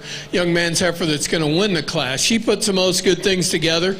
Some things you would like to change about her maybe, but I think when you really start talking about longevity and how long these cattle last and what they can do for us, I think she's a female that probably basically we get them on the move. She's going to hit the ground a little truer in her stride, just cover her tracks a little better. She's a heifer that kind of works her way up. Standing still, this was a heifer that stands second. It's a heifer that I just thought would kind of dominate this class and kind of be where we'd start at. But as soon as we put her in motion and get her out on the move, you stand behind her and watch this heifer walk away from you. She just struggles and she wants to kick outside of herself. She's real kind of tight at her hock, and it just keeps her from just taking a real true stride, not covering her track and really tracking out the way we'd like for her to. I think body dimensions, everything's good on those cattle, just like to change them on the move. And the young man's heifer that follows out, you know, I think this is a heifer that you got to appreciate her. She's pretty flexible on both ends. You know, we just need a little more of her. We're going to compare her to those two heifers standing above her. We're going to put more rib and more dimension, more flank in her, make her a little more maternal in her type. But good set of females. Congratulations.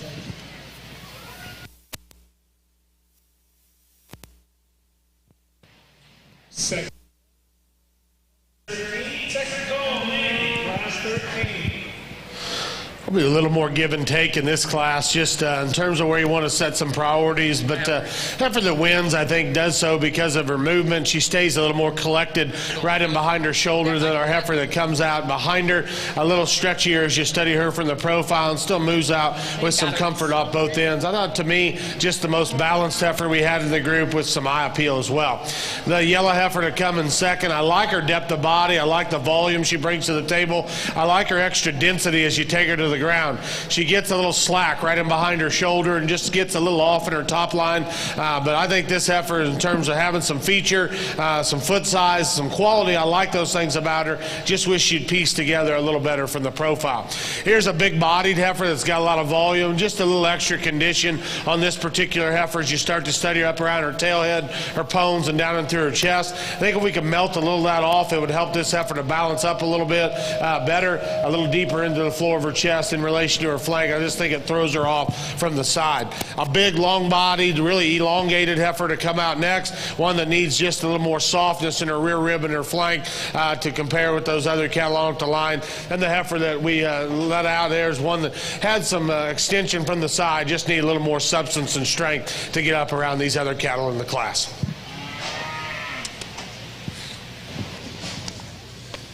Thank you for that nice breakdown, Dr. Bloomberg.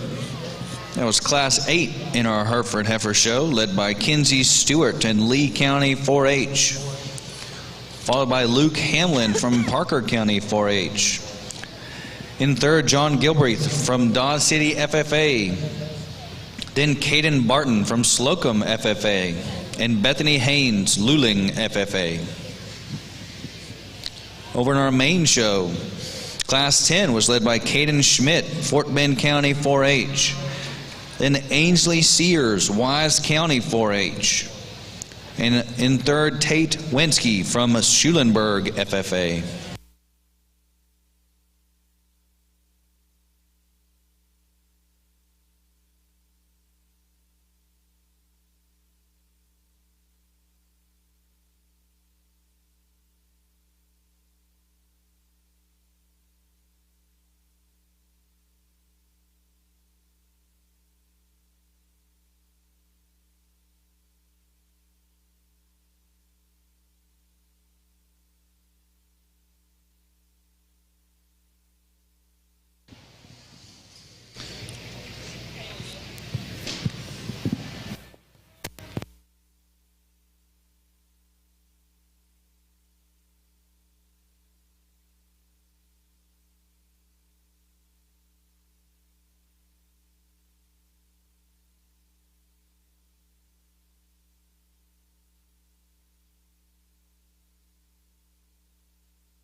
Just some reminders in the barn.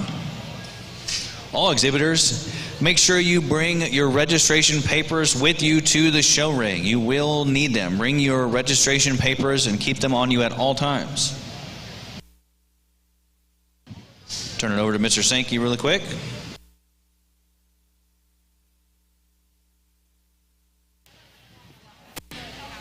Get ready to pick this next division champion. Just really good set of cattle out here. There's some outliers, I think, and that's always good. You know, you can find some different directions to go, but the qualities here, a lot of good ones. Again, we talk about what it takes to get to this point, how much effort it takes, and these young exhibitors sure deserve a nice hand for bringing them out. Congratulate them, and we'll pick our champions. Congratulations.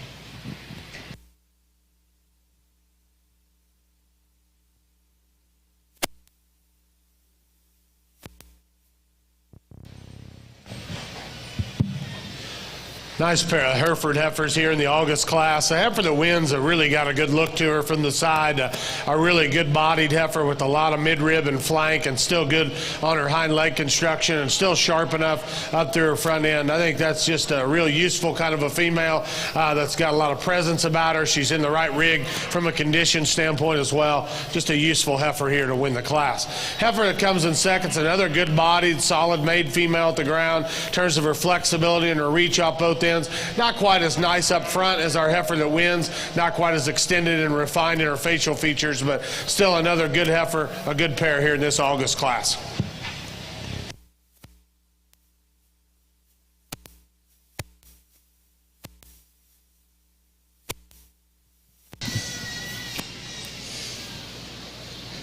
Over in our main end juice show, your champion junior heifer comes from Jarrett Worrell in Class 7. Jarrett shows out of Mason County 4-H. Your reserve champion junior heifer comes from Kennedy Kaufman in Galveston County 4-H, showing out of Class 9.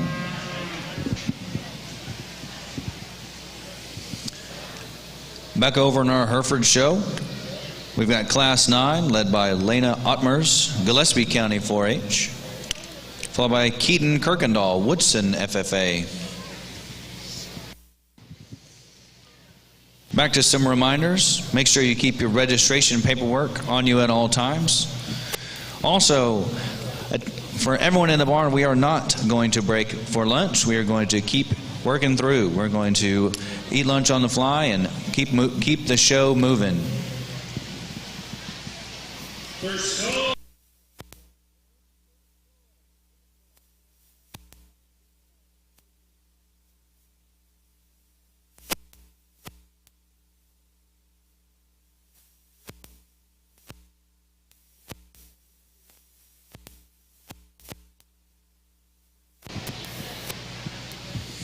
Once again, as a reminder, we are going to continue to keep the show rolling through lunch.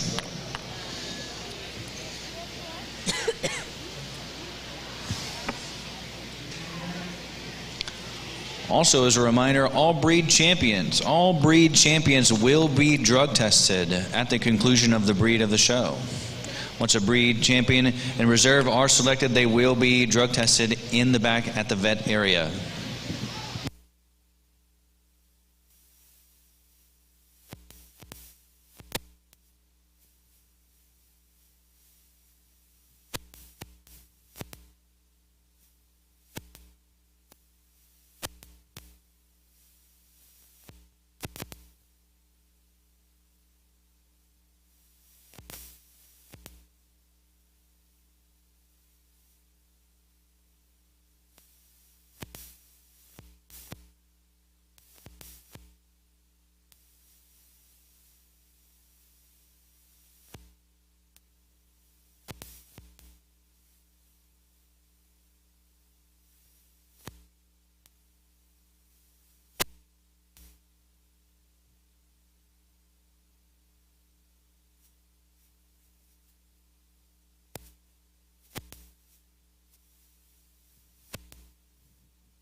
just a trio here in this class. The big-bodied heifer we're going to use to lead off. I think she has the most utility and softness as you study her all the way through. I think in this trio of heifers, she puts the most good things together.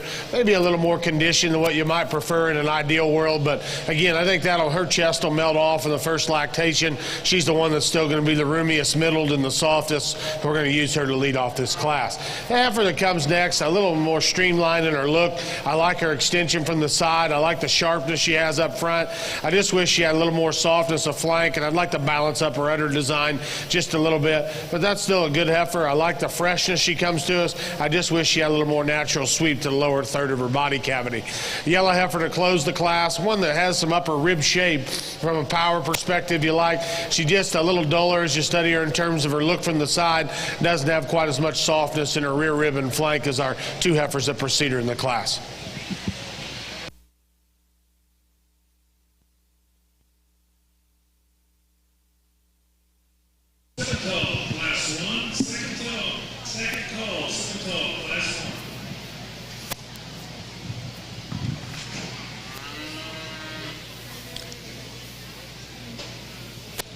Thank you much, Dr. Bloomberg. That was Class 10 in our Hereford show, led by Savannah Martin, Palo Pinto County 4-H, followed by Trip Brogan, Wise County 4-H, then Luke Schommel from Burnett FFA.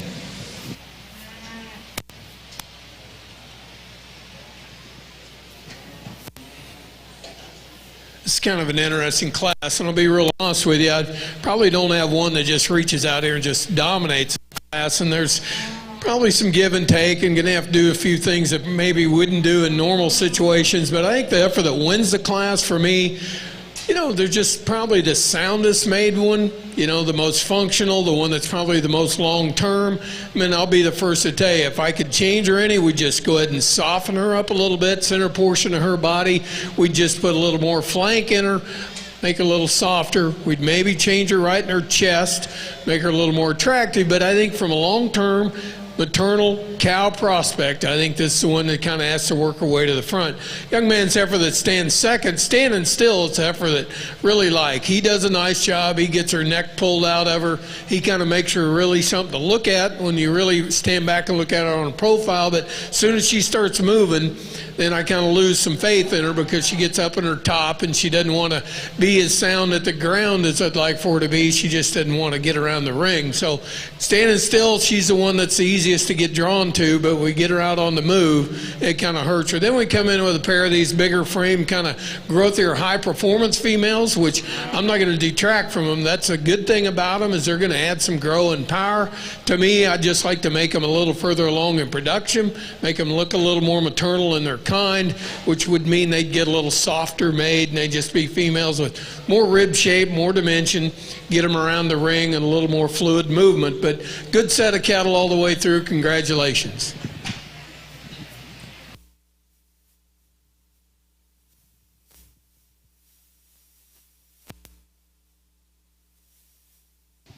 Second call, Hereford, classes 14 and 15.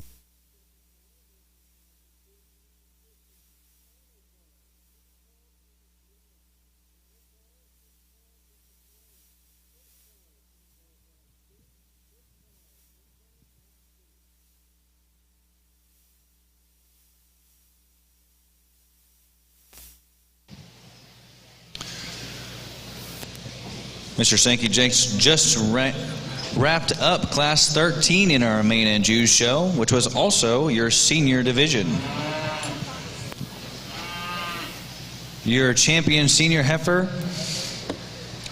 was exhibited in our Main and Jews show, exhibited by Shannon Pick from Mount Calm FFA. Your reserve champion senior heifer, Tracer Cruzel from Sealy FFA. And then also in that class, Class 13, Melody Porleski from Shelby County 4-H, and Zane Wilson, El Campo FFA.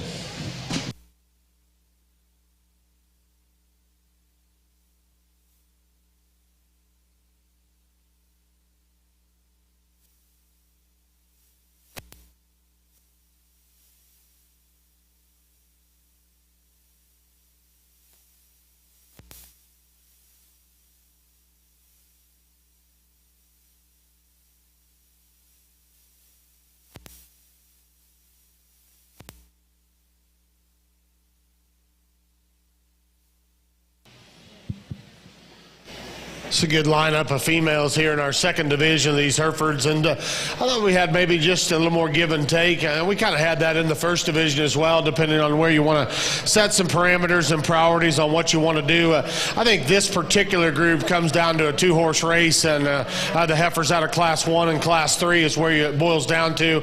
And with that, the heifer that suits me the best, I just think there's more of her. She's a little stouter featured, a little leveler out of her hip as well. I think a quality heifer from the side. The heifer out of Class 3 is going to be our division champion.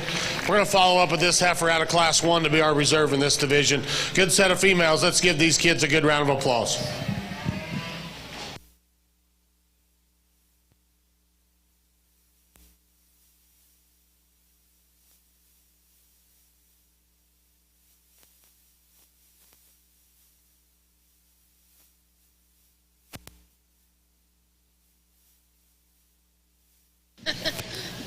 And that's our junior heifer division. Your champion junior heifer in our Hereford Heifer Show comes from Class 9, Lena Ottmers in Gillespie County 4-H.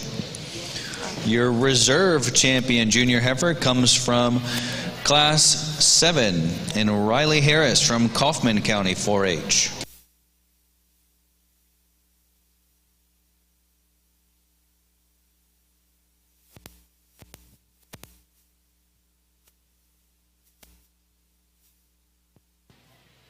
Really good set of cattle in the ring to pick our champion main female from, and lots of directions to go, lots of selections to make, but quality is always the end point for me, is trying to find these good cattle that look like they can make some changes and do some things and make good breeding pieces. And I think we got a unique set of them in here. There's a pair of heifers I think have a lot of good to them.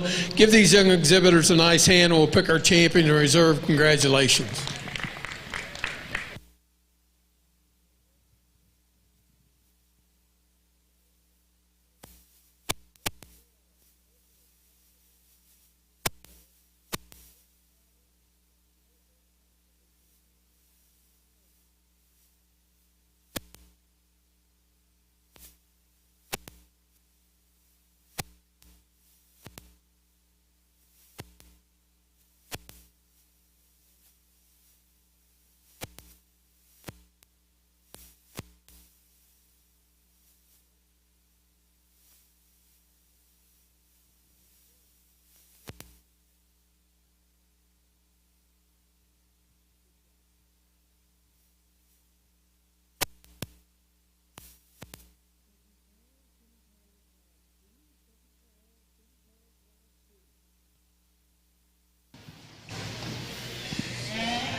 Mr. Sankey just picked your Grand and Reserve main and Jew heifers.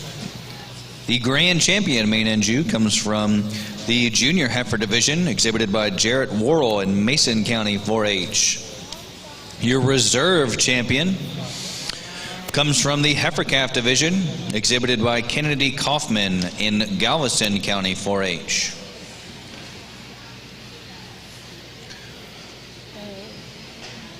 Just as a reminder, breed champions are going to need to head straight back to the vet area, and they're going to need parents to accompany them as well. So the parents of our breed champion exhibitors, please make your way back to the vet area.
Good heifer to lead off this class. One that's really bold in her body shape, really powerful in her design. A heifer that's got a big hind leg underneath of her as well. Like the foot shape and the foot size that she's got, shaking down a good udder. Her teats are out at the corners like you like, and still some presence in this heifer. I think just a real useful female here to get the blue ribbon in this class. Heifer in second's a nice one as well. Probably not quite as much feature, not quite as much boldness as our heifer that wins, but a little fresher than our female that comes in third. This heifer's really big middled, really like the softness she has in her rib design. Just want to stouten her up a bit and power her up in relation to our heifer that wins the class. Next heifer's a lot like the second place female in terms of body and mass and volume, like all those things about her. She's going to be real easy keeping when you get her in production. Need to clean her up a little bit from a composition perspective, just lean her up a bit, freshen her up just a notch in relation to our top pair. The spot-cheeked heifer here to come out next, I really like the extension of a long-bodied female. They've done a good job keeping this heifer a little fresher in her body shape. Her chest floor just sits down a little lower in her, and I think it throws off her underlying balance just a bit. But that's a real quality heifer. Young man, she's really interesting in her markings as well. I think he's going to have fun breeding on her as you get her into production. A little flatter made heifer to come out next, but I like the look she has from the side. She's a female that balances well. Just got to be more cattle there for her to get up any higher in the class. Big stout featured female to come out next. It's really husky in her design, a little plainer up front and a little coarser about her navel. The three heifers that close the class, still useful cattle. They got some fundamental correctness to them, just don't have some of the extra bells and whistles of some cattle on up the line.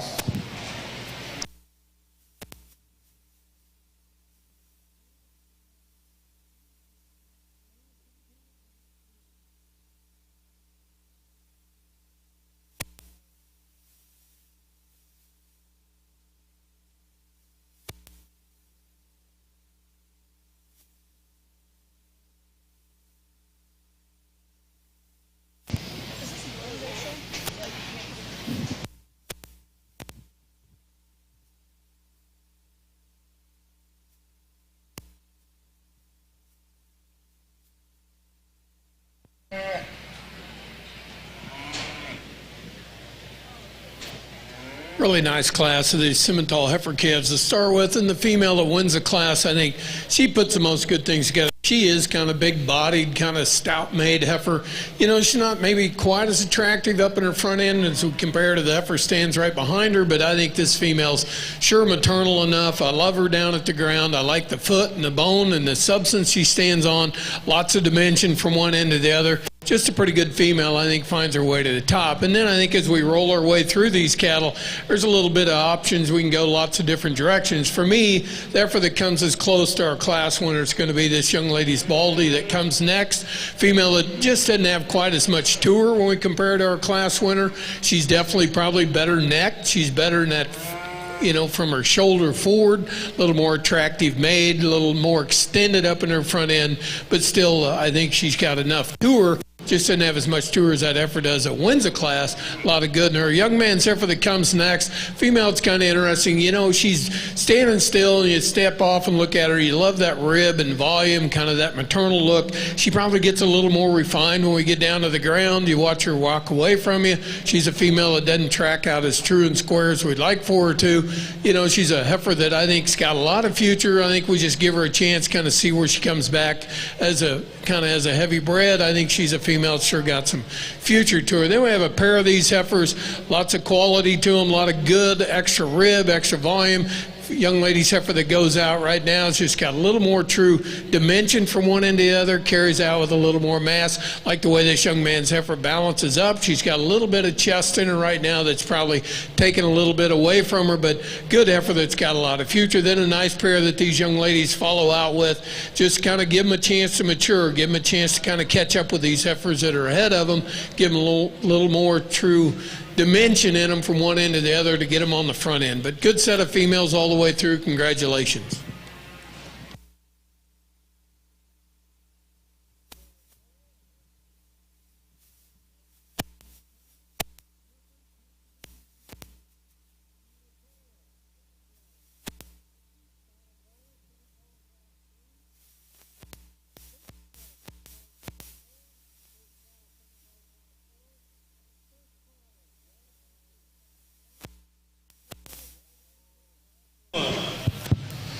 Just a trio of heifers here in this Hereford class, and a nice female to lead off with who's really refined and feminine in her makeup and still pretty good at the ground from a structural perspective. A heifer that's starting to bag down and got some udder laid in underneath of her, but really like the rig this heifer comes to us in at this stage of her life.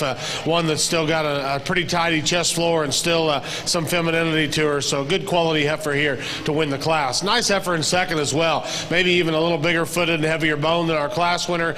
Comes up just a little short in her stride off of her rear skeleton in relation to our heifer that wins the class, and that's a little flatter in her forerib, but one that's deep and stout and has some dimension to her. She too is starting to bag down like she needs to, going to enter motherhood here before too long. The heifer that closes the class is a little more streamlined in her look. She's a heifer that's got some extension from the profile, some heavy duty in her foundation. Just need to soften her up in her rear rib and flank and see her go to the ground with just a little more authority.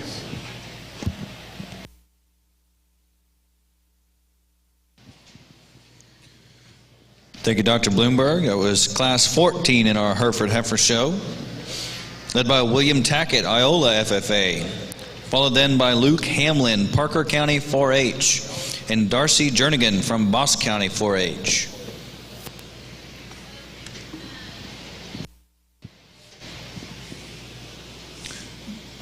Class 13 in our Hereford Heifer Show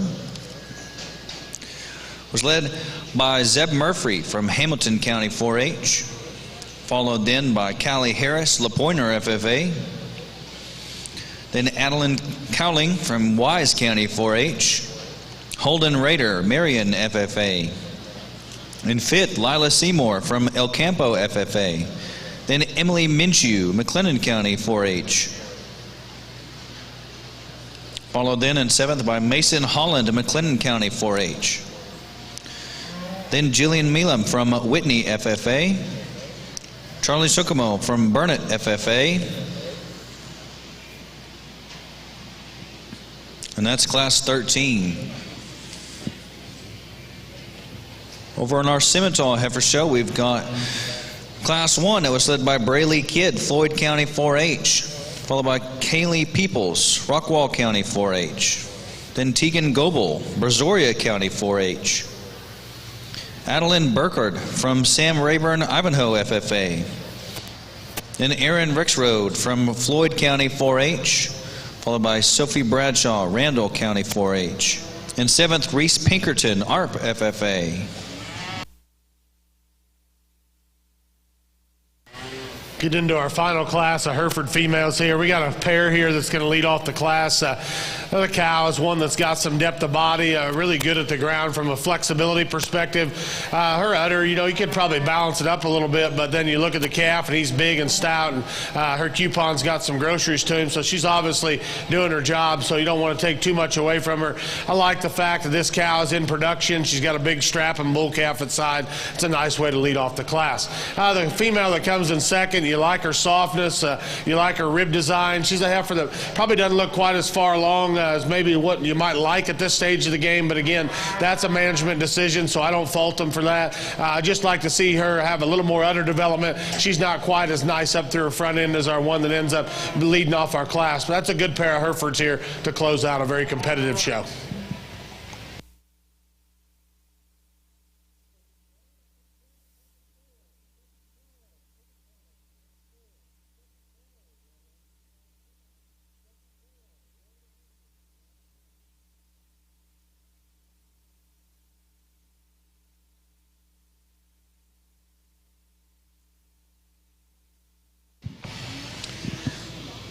Thank you, Dr. Bloomberg. That was class 15 in our Hereford Show, led by John Gilbreath from Dodge City FFA, followed then by Hannah Hawthorne, Ward County 4-H.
was like, what is going on right now?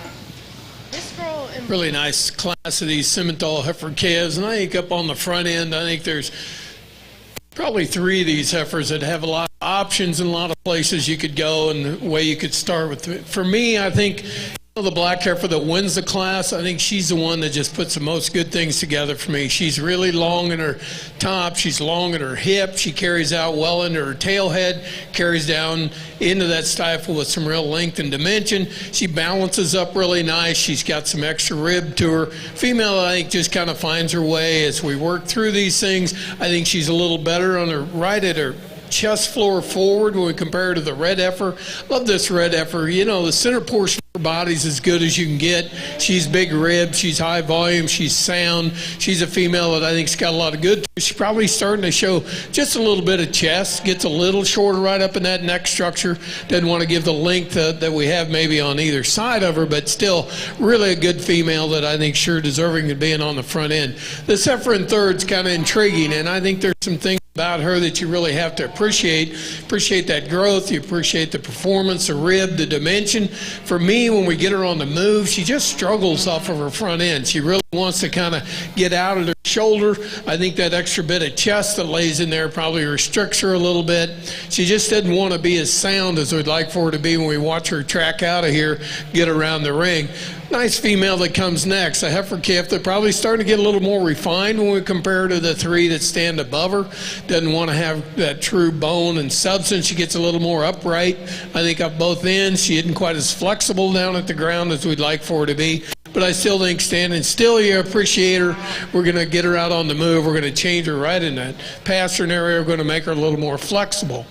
Female that comes next, this young lady's heifer, you know, she's not probably the most flashy made female, not quite as attractive as the heifers as are standing above her. She gets a little plainer kind of up in her front end structure, but I really appreciate her. She's got some length of side, some length of hip, has some depth and body. So we just kind of get her, and right now when she stops and gets her pulled together like that, female that really looks like she's got a lot of future to her. I think her advantage over these heifers that stand below her is all structure. I think that young lady's black heifer's got a lot of future to her. This baldy heifer that comes next gets a little piecey in the way she's put together. She really gets tight behind her shoulders. She wants to drop her pins, gets a little round in the way she's put together, not as long and smooth as what we have standing on the front end. And then I think we have a pair of these heifers that are still young. They still got a lot of future to them. These guys have got some time with them, and I think as we just give them a chance to mature, let them kind of soften up, they're going to be females that have a lot of quality to them, a lot of good. So congratulations to these exhibitors. Nice set of cattle. We come to our final division selection here on the Hereford side. Really a good lineup of these females in these trio classes. They come back out here, but still, to me, a pretty dominant heifer here that's going to lead off this division. This young man up here out of Class 1 is going to win. Congratulations to him. First call, Red Angus, Class 2. First call, Red Angus, Class 2. First call, Simmental, Class 7. First call, Simmental, Class 7. Heifer that was second in that class we talked about. We love her depth and her softness and still really comfortable at the ground. Doesn't have quite as much density as our champion. I think it comes down between her and the young man's heifer out of Class 2. I like the freshness that the young man's heifer has. She's not quite a stout feature, but still a quality heifer. I am going to keep those two heifers together out of that class, though. This young lady's heifer here is going to be our reserve in this division.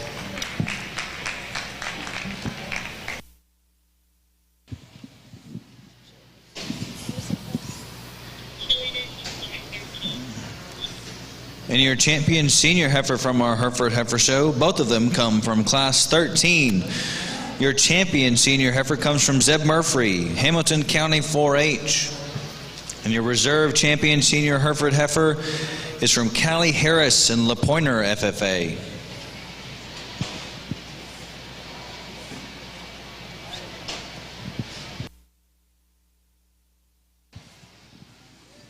Over on our Simmental show, Class 2 was led by Brianna Deasy from Royal FFA, followed by Abigail Spivey from Eustis FFA.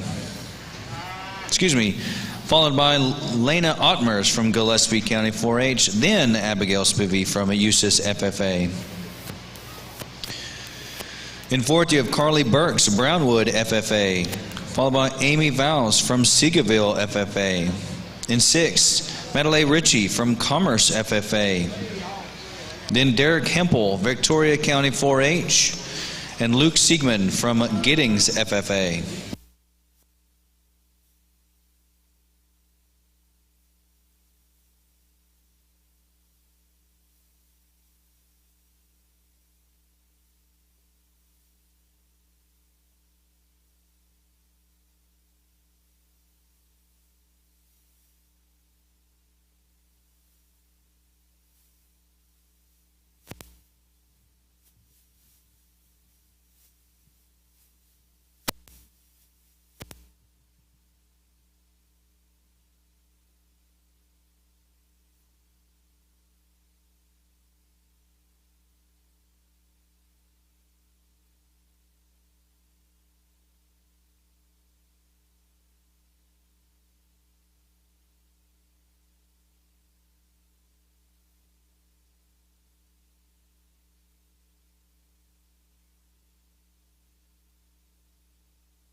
Class 7, second call, Simmental, Class 7. Really nice class of semi-females that we have over here. I have a pair of heifers up on the top end now, I think, that are pretty competitive. A lot of similarities. The differences are class winners got more mass to her. She's just got more dimension from one end to the other. You can stand behind them and look at them. You look down into their stifle. Just true more muscle and mass, I think, in our class winner. Both attractive made, good balanced cattle. They're cattle with some rib shape, good at the ground. I just think we have a little more in our class winner. I think she just deserves to get her way up. Heifer on the profile stands second, just really attractive made. Good neck, good down her top. You get her on the move. She wants to kind of roll up her top a little bit, not be quite as sound as we'd like for her to be, but still very deserving of being up here at the front end. Then we got a nice big rib kind of functional type female that comes next. Probably gets a little more chest in her and doesn't balance up as nice, but I think a female that sure has a lot of good to her. Young lady's Baldy heifer that follows out. Just a good individual. We just got to have more of her. We're just going to have a little more heifer in there if we're going to get her further up. But good set all the way through. Congratulations.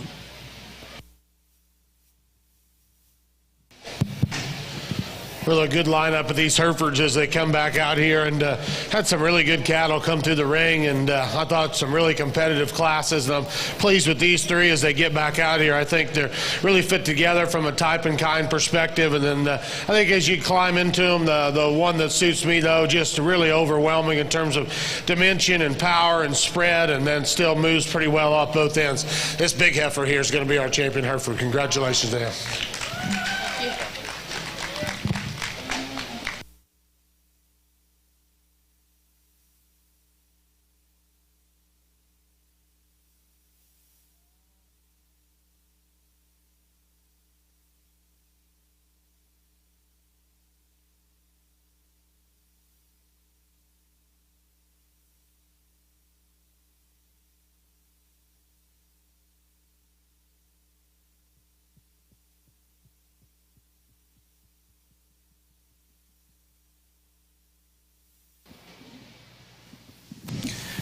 Thank you, Dr. Bloomberg. That's our grand champion Hereford heifer coming from WZ Murphy, Class 13 in Hamilton County 4-H. You previously saw that heifer as your champion senior heifer.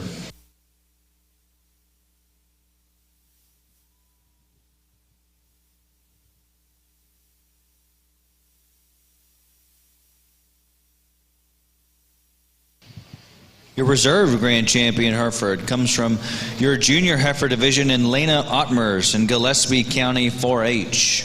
And that concludes our Hereford Heifer Show. Just as some reminders to our exhibitors, breed champions, your Hereford breed champions are going to need to head straight back to the vet area. A parent will need to meet them back there as well. Also, for all of our breed champions, once you are finished with your bios, please bring them to the announcer's booth. Please bring your bios to the announcer's booth.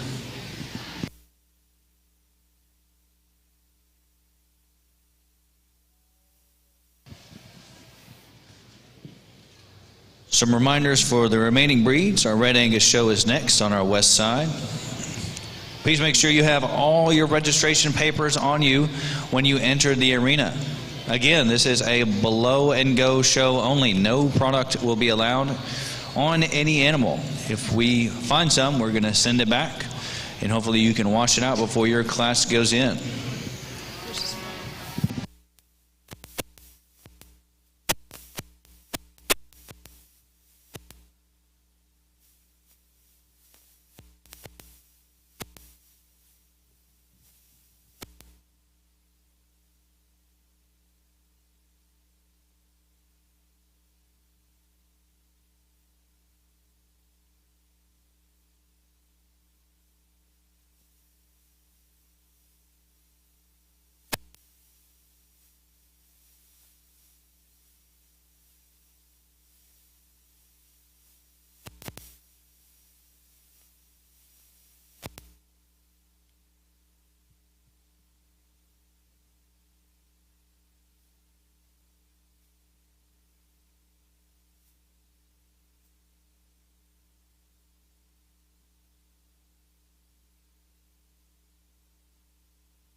Pretty interesting class of semi-females. A lot of variation, and I'm not sure we got a dominant heifer out here, but I think the one that puts the most good things together for me is Baldy heifer that wins the class. She's got plenty to her. She's got plenty of top and hip, and I think she balances up nice enough. She's sound enough. She's kind of the female that's, I think, just puts the most good things together. She, you know, once we get her kind of pulled together, get her to kind of hold herself together, she'll kind of strengthen out that top, carry back with a really nice tail head, and just carry down with some width and dimension.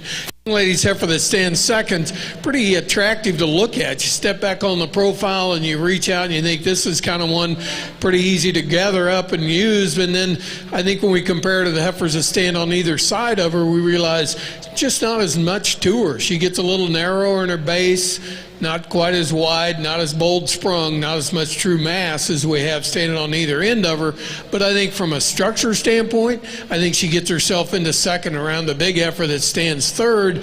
Kind of a big-bodied, stout-made heifer this young lady has, but she wants to kind of come to us, and she's, you know, kind of one of those heifers that's kind of three pieces. She's going to have some shoulder. She wants to drop her pin. She wants to kind of come apart structurally. Heifer that just doesn't want to really pull herself together as well as those two heifers that stand above her. Then we have a real nice pair of heifers that follow in, heifers that I think we need to give them a chance to get them bred, get them to soften up, get them a little more maternal in their type. Just the biggest thing I'd change about them is I'd just like to put more rib shape in them, give them more flank, just make them a little more maternal in the kind of cattle they are. But congratulations on a good set of females.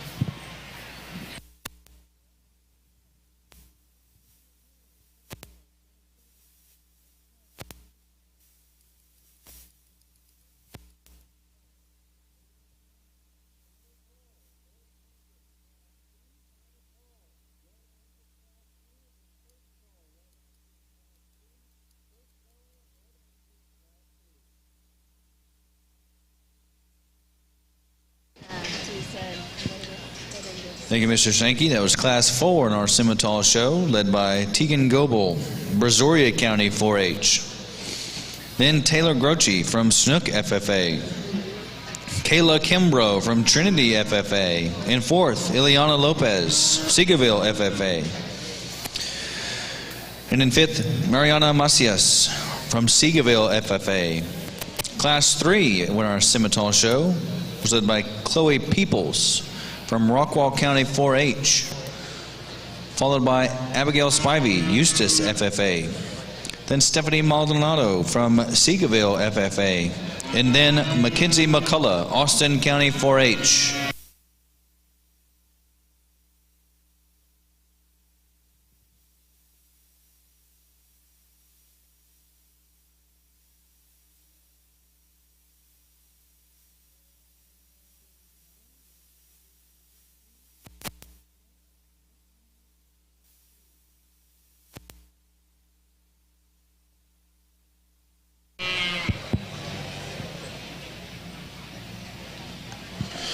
We'll dive into these Red Angus here, and a really nice heifer to lead off with, one that's really fresh and elegant and attractive in her design, but yet still really sound at the ground.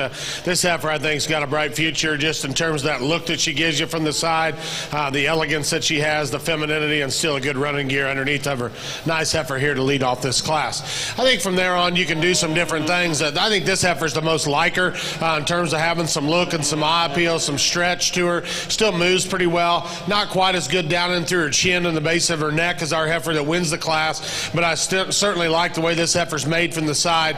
I like the way she gets out and grabs the ground as well.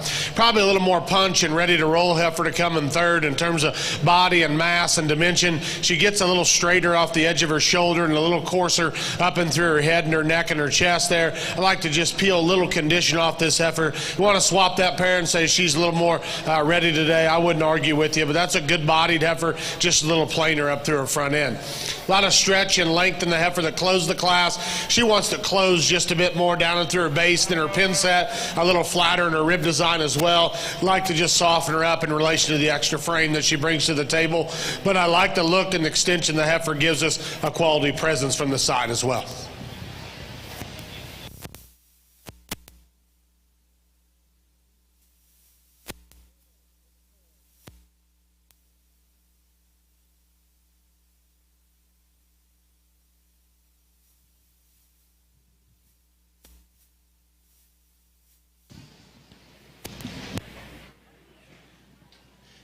Get ready to pick this first division of Simmentals, and really a good set of calves in the ring. I mean, there's a lot of future here, a lot of quality, a lot of good. You know, we've talked about them individually, and we're not going to run through them again, but I think you can sure find something in here to use and a place to go, whatever your program is or whatever your endpoint is. So give these exhibitors a nice hand. We'll pick a pair of heifers. Congratulations to these breeders and bringing these heifers out.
We've got some division results from our Simmental Heifer show. Your champion heifer calf comes from Braley Kidd in Floyd County 4-H.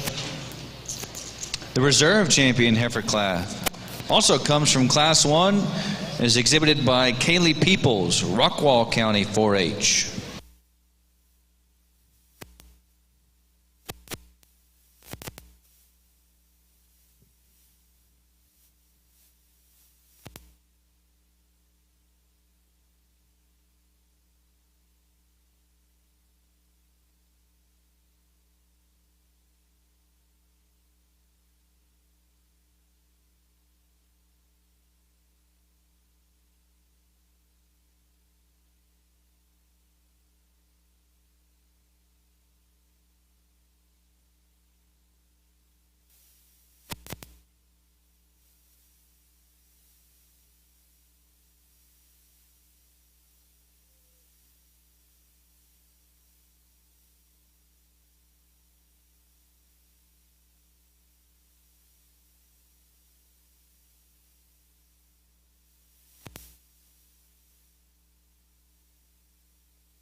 Over in our Red Angus show, we've got Class 1 results.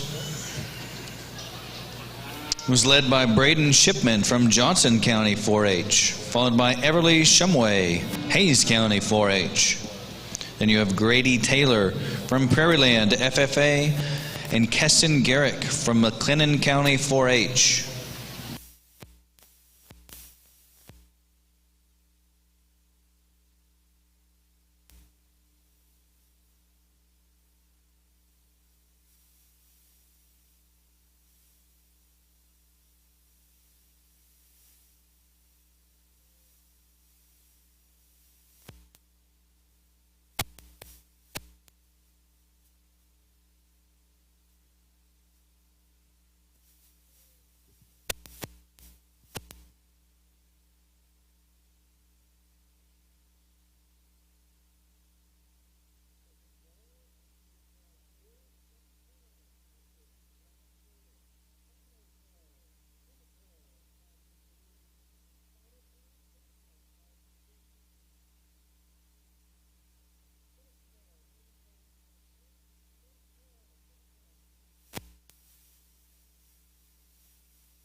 Another nice class of these Simmental females. We'll start getting into some of these older cattle, and this heifer that wins the class, I think she just puts a lot of good things together. She balances up really nice, has an advantage from an udder standpoint, starting to show us a little bit of udder development. Looks like she's going to have a really nice bag under her. Female that's very attractive made, is better, I think, from her chest forward, better in her neck than when we compare her to the Baldy standing behind her.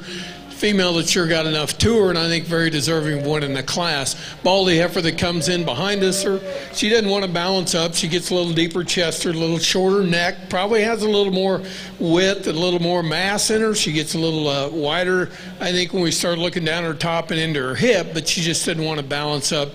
Not quite as attractive made as our class winner. That black heifer that comes next, a heifer that doesn't have quite the amount of extra body in her that we have in those heifers that stand above her. She gets a little tighter back in her flank. Doesn't want to give us that true maternal look that we have in those females stand above her, but good heifer that I think very deserving of being there. And then the red heifer that follows out, it's just a really good, very functional, useful kind of female. Probably if we're going to change her, we'd want to change her a little bit from her shoulders forward, from her chest floor up, just balance her up a little bit, but a lot of bone and substance, just a good individual, very deserving. Very strong class, a Red Angus over here on my side. And the heifer that wins the class, really a nice one. I really like her body shape. I like the volume she brings to the table. Really one that's so good from her shoulder into her heart. She's probably just a little more moderate in her frame as well than our heifer that comes in second. This female's really good at the ground in terms of her feet and legs. High quality up through her front end and really dense made. That's a good heifer to lead off the class. A little bigger outlined heifer to come in second. You like the extra stretch and length that she has. Brings to the table. She too is a loose built kind of a female. You know, she's there in terms of where you'd probably want one at this stage of the game in terms of size, but again, I don't dictate that. Just tell you what I see. I mean, I don't care if they're big or little. Where I would change this heifer's right in behind her shoulder. She's doesn't have quite as much volume and upper rib shape to her as our heifer that wins the class, but that's another quality female there in the second spot. Good heifer in third as well. Stout featured. I like the robustness that she has. She gets a little deeper in the base of her chest and doesn't have quite that flash that we find in the top two cattle up front. But that's a useful kind of a female. Going to make an extra good brood cow in terms of the density that she has. I like the volume and mass she brings to the table as well. A little more moderate heifer to come out next. Wants to get just a little awkward in her top line when you set the cattle in motion. Wants to sink out in her loin just a bit. I like this heifer, though, in terms of the look and the balance that she brings to the table. Going to be real easy keeping when you get her into production. A little bigger, stretchier heifer to come out next. It's really powerful. Gets a little off in terms of her hip. Want to level her up there from hooks to pins. Make her just a little more presence up to her front end. Nice heifer to come next. It's soft middled, like the utility she has. A little plainer up through her front end. A little crustier there at the top of her neck. Still three good cattle to close the class. They got some length of body. They got some femininity to them. Each one of them we just need to soften up, make them a little more maternal in their rib design.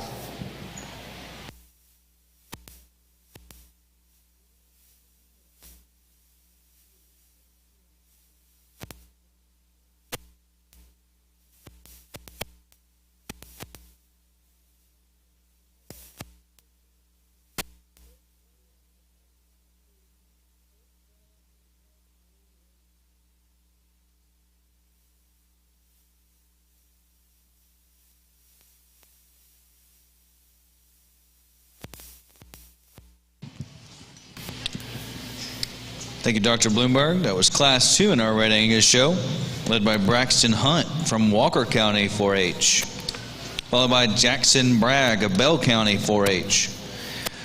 Then Caden Schrader from Burleson County 4-H. And you have Katie Cotton from Harrison County 4-H.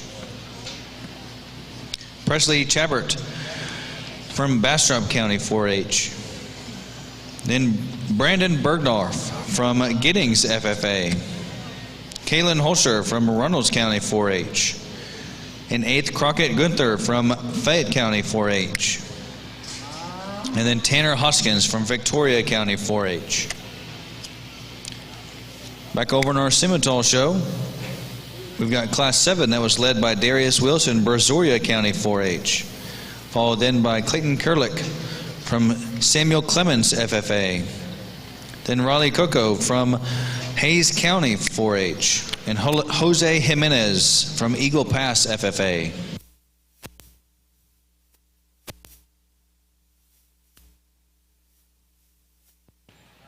Another nice class of semi-females, and the Baldy heifer that wins the class. I think she just kind of dominates in here. You can balance them up, you can stand behind them, you can kind of look at them from any direction, and she's a female that pretty easily finds her way to the top of the class. And it's easy enough to stand back and look at them right now, standing on the profile.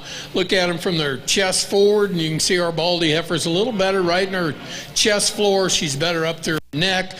Look at her from a point of her shoulders back through her tail head, longer top, longer hip. Just a female that has more to her, and I think you got to appreciate the fact that she can sure get out and get around the ring and hit the ground and take a nice stride.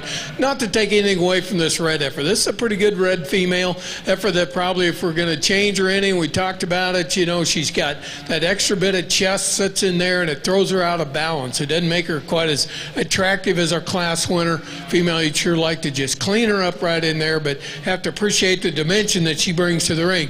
Young lady's heifer that follows out next, just a really good, useful, very functional kind of female.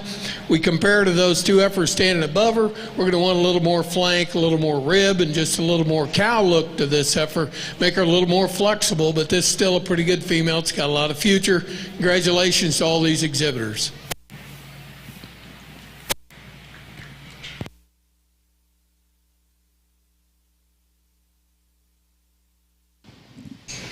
Thank you, Mr. Sankey. That was Class 8 in our Simmental show, led by Bodie Shipman, Johnson County 4-H. Then Carly Burks, Brownwood FFA. And in third, Jocelyn Perry from Rusk County 4-H.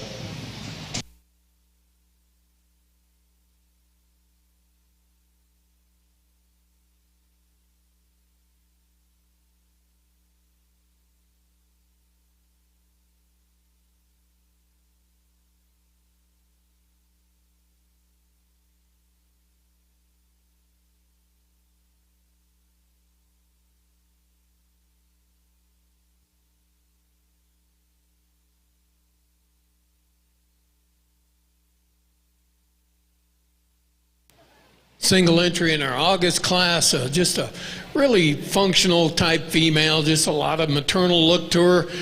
Got some udders showing up under her, you know, maybe we're kind of get a little bit critical and hope that that udder doesn't get any, you know, any more out of balance as she goes out and goes ahead and fills up. But I appreciate the fact that this is an August female that's bred far along in calf, and I think she's sure going to do everything we ask her to do. Young man doing a nice job showing her. Congratulations. We'll look forward to bringing her back.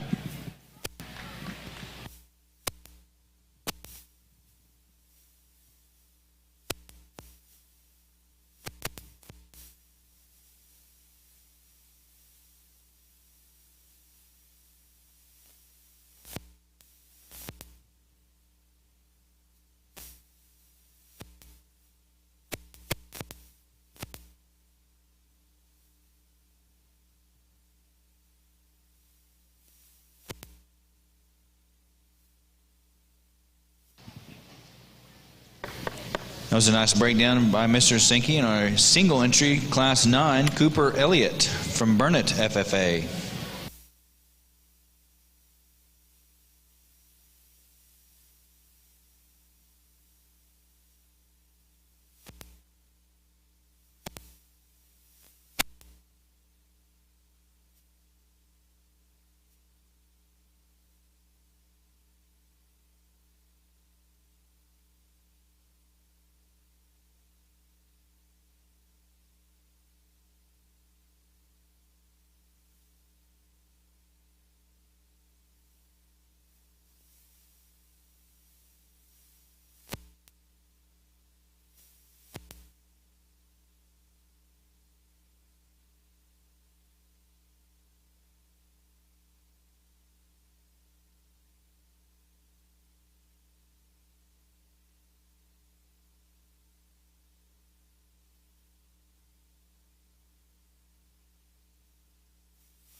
Maybe a little more of a challenging class to put together. I think we got all the stubborn ones here in one class, but we're worked through it, and we gave them a second chance here on this top end to get these worked around here. This heifer that wins the class, I think, puts the most good things together from a movement perspective, combination with her look and her eye appeal as you study her from the side, has some boldness and some dimension to her, and still a quality presence as you study her from the profile. This heifer's a little bigger bodied and probably just a little more performance like that about her. She gets a little coarser up through her front end, a little deeper in the base of her neck. And I didn't read her being quite as strong in her top line on the move right in behind her shoulders. Our heifer that wins the class, but one that's burly and big ribbed and like the capacity and the cow power she brings to the table. Heifer in third is pretty flexible. She's just a little flatter made, kind of a female, gets a little narrower underneath. And I didn't read her being quite as good from hooks to pins as what our top pair of cattle do. She'll toss her front feet just a little bit as well. I like this heifer. I like her stoutness. I like her dimension. Give her a little different set and curl to her hind leg, and I think you can move her up. She just swings and swivels too much from behind and just need to alter her a bit from a structure standpoint. Next heifer's big bodied and high volumed as well. A little plainer up front. She too just doesn't go with quite enough authority off either end of her framework. A little smaller heifer to come out next, but I thought her makeup was good. Her look and her balance, we need to see a little more of her. A little bigger outlined heifer to come next that just needs more rib and body than the heifer that closed the class. One that's got some depth and spring of rib, gets a little hooky on her hind legs and just a little plainer up through her front end. But that's a very competitive class of Red Angus.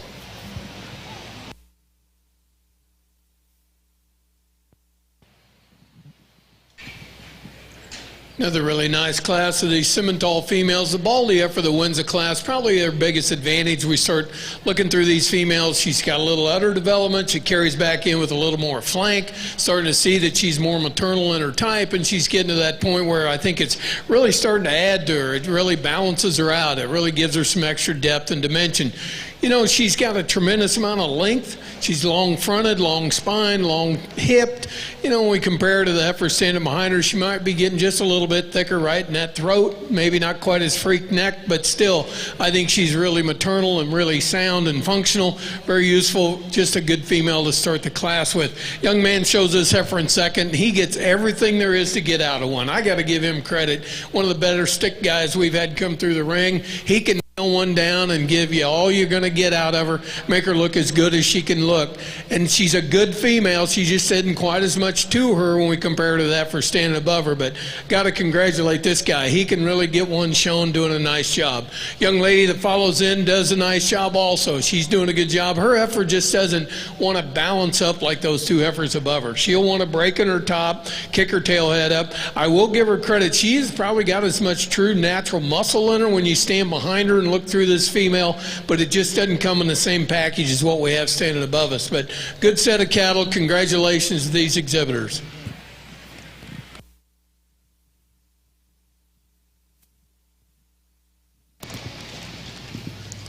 Thank you, Mr.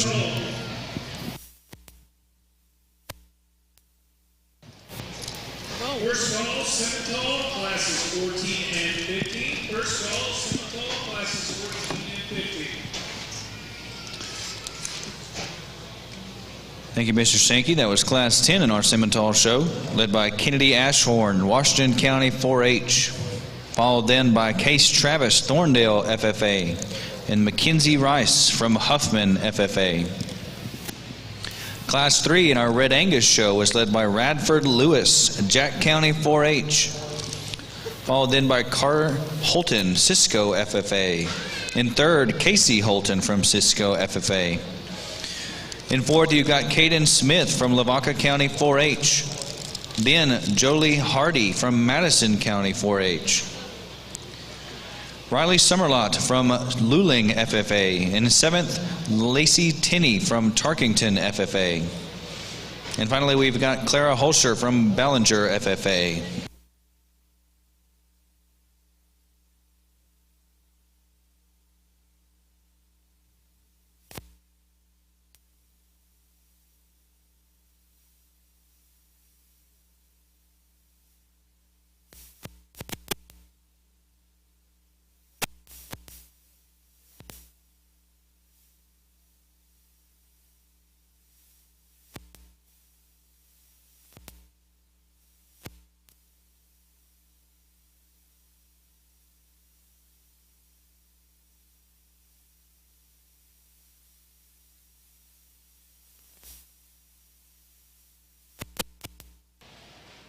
Here in our last class before our division of Red Angus here, a nice pair of heifers up on the top end. A little more depth and volume in this heifer that wins the class. I like her softness of flank. She's a heifer that gets out and covers her track well. She's wanting to fight it a little bit, but that heifer still moves well. She's got a decided advantage in the way she gets off the edge of her shoulder in relation to our heifer that comes in second. Here's a powerful heifer in second. I really like her in the upper part of her rib shape, powerful out of her hip. She wants to get just a little closed in her knee and doesn't get off of her front end quite as nicely as our heifer that wins the class, but that's a good pair of cattle up on the front end. A little more stretch and length than the next heifer. We'd like to soften her up in her rear rib and flank to match that extra frame that she brings to the table, but one that's feminine and has an attractive look to her from the side, just needs a little more depth and center body. Then the heifer that closed the class, another one that's refined up front. I like the feminine look that she brings to the table as well. She's just a little frailer boned, a little more deficient in terms of body and mass in relation to her contemporaries in the class.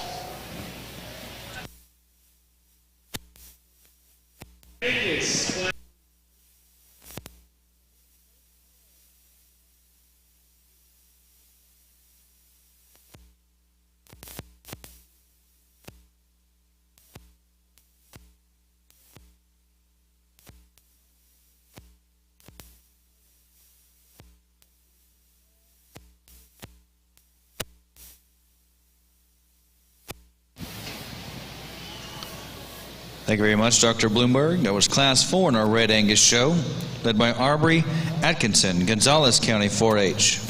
Then Jolie Hardy from Madison County 4-H. And third, Jesse Smith, Rivercrest FFA. And then J.C. Hartley, Rockdale FFA.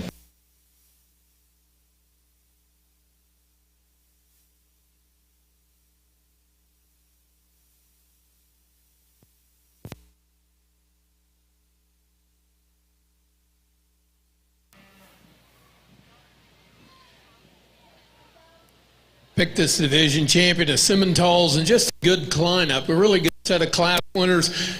Second standing over there on the back, but these heifers that are coming out of here winning these classes, a lot of similarities to them. There's a lot of good in these cattle. They're functional, useful cattle. Try to get them as sound as we can get them when they hit the ground, but still I think there's a lot of quality in the ring for both sides of the ring, and give these young exhibitors a nice hand. Like we talked about, it's a lot of work to get here, and I appreciate them showing up. We'll pick our champions. Congratulations.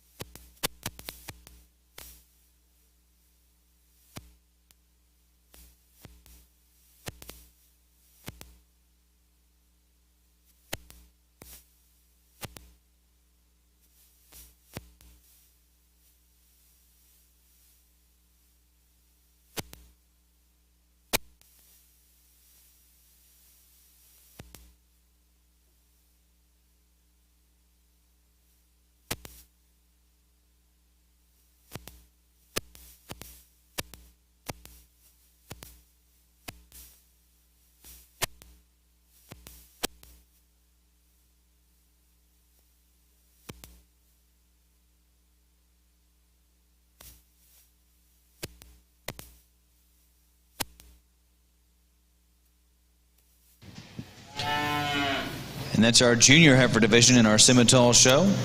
Champion junior heifer comes from Bodie Shipman from Johnson County 4-H. Your reserve champion junior heifer comes from Kennedy Ashhorn from Washington County 4-H.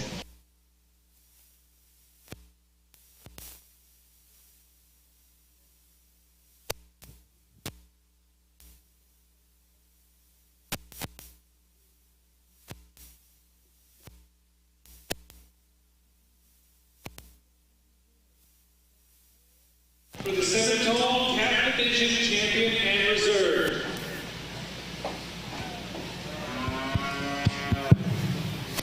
Really a nice set of these Red Angus calves as they get out here, and I think just quality all the way through. And we started off with a really good heifer out of Class 1, a good pair out of Class 2, and then just kept continuing on. I think there's some similarities between them. I think there's a trio of heifers that you sure got to consider as you get them out here, but there's one that just in terms of her boldness, her softness of rib, yet still having that dynamic look from the side, I think is an awfully good one. This young man here out of Class 2 is going to have our champion in this division. Congratulations.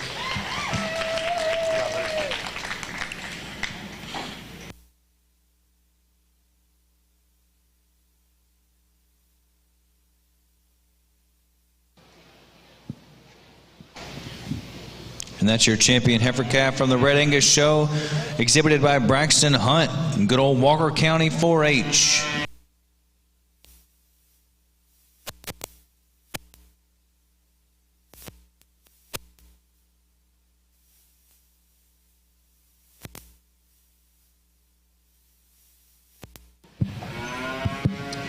Heifer that was second in that class, we talked about another real good kind of a female. Certainly like her bone and her foot size. You know, again, she's pushing the limits, I think, where you might want to be in terms of frame size. But again, that doesn't really bother me either way. I think there's good big ones, there's good more modern ones, there's good small ones. So, you know, where we talked about her is changing her right in behind her shoulder in relation to that heifer that wins. But I think that heifer's awful good as well. It's a good heifer calf out of class 1 as well. Got a great look to her from the side, one that's really streamlined in her look, really balanced as well, and I like the boldness that she has. So I think it's close between the two, but I like the heifer here out of class 1 to be our reserve in this division.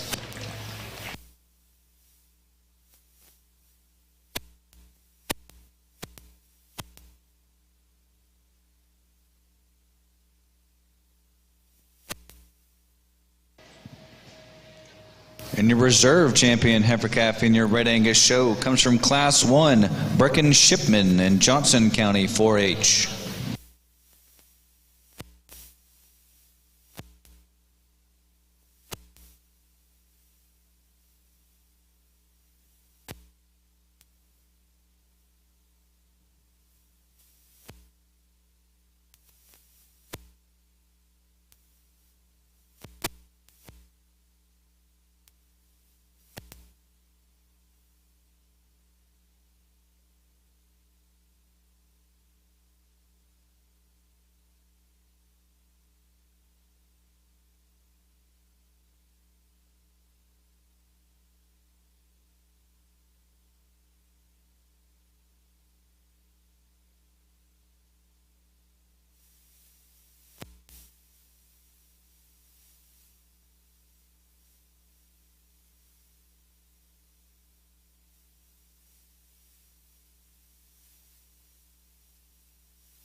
It'll be a little more of a challenging class to put together here.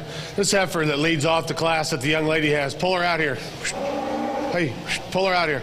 This heifer is going to win the class. She's just got the most good to her from a movement perspective in terms of her depth of body, the cowy look that she brings to the table, and still with that some softness and some elegance to her. So she's going to be the one we're going to land on to win this class. But a little bigger outlined heifer to come next. She's a little straighter off of her front end, but I think when you start weighing totals, she's the one that puts the second most amount of good things together into one package. She's pretty flexible off of her rear leg. I like the look and presence that she has. I want to knock just a little chest out of her, but I still think she's got a little sharper look to her than our heifers that come behind her. Heifer in thirds, deep bodied, a lot of volume, a little more modern in her frame, gets a little chunkier to the base of her neck. I like to extend her out of her front end. She too's a little tighter in the way that she travels from behind. Like the power and spread though that she offers. Next heifer's a little more feminine up front. She too's pretty bold in her rib design, wants to pinch in her loin, tighten in her flank just a bit. We like to change those things.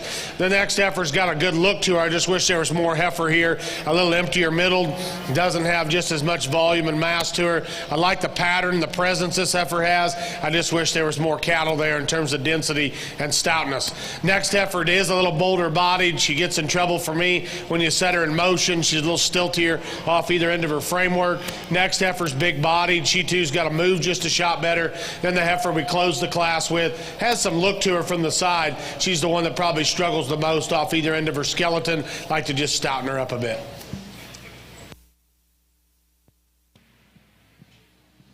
Really interesting class. So we're on the Simmental side, and really challenging, I think. And I think if you're in this industry and you show these cattle, you realize that, you know, we've got to show them as bred. We got to get them bred. We got to bring them to the ring bred. But how do we do that and then pray that your heifer doesn't walk like a fat bred heifer that can't get around the ring and really come apart on us? And so that gets to be a little bit of a challenge. I think our heifer that wins the class, I think you can see she's starting to show some udder development.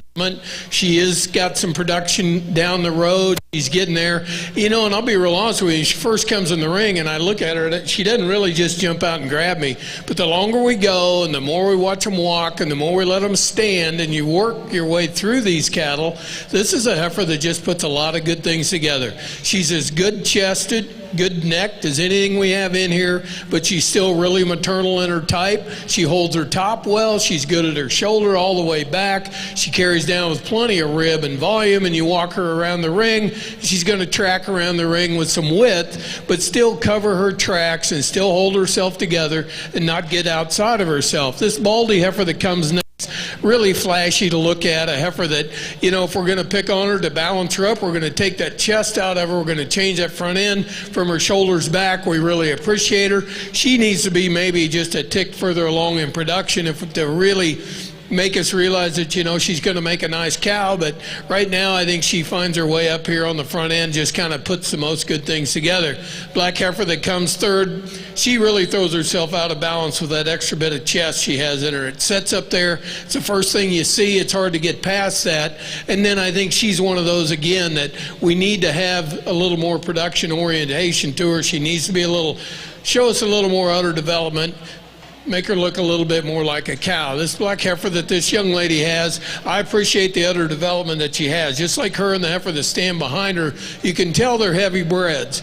Now the drawback to that as heavy breds is they probably want to walk a little bit more like a heavy bred, not give us that sound movement that we'd like to see. And I think then that opens this heifer up in a structure, from a structure standpoint, from behind her shoulder back into her loin, up into her tail head. She really wants to come to us in pieces. Young man's heifer that comes next, I appreciate this rib, the volume, the cow, the mass, but I think you just got to take that chest out of her. You got to balance her up. You know, and as far as her being moderate made, I don't have a problem with that. I think I'd probably rather lean to her. She's a little bit ahead of the bigger heifer that stands behind her, just from the standpoint it's all about making cows, and I think she shows a little more maternal look than the young lady's heifer that follows out. This is a big bone, big footed, stout made heifer that we're going to follow out with. Just like to have her a little further along in production if we're going to get her any further up. But congratulations on a good set of cattle. First call.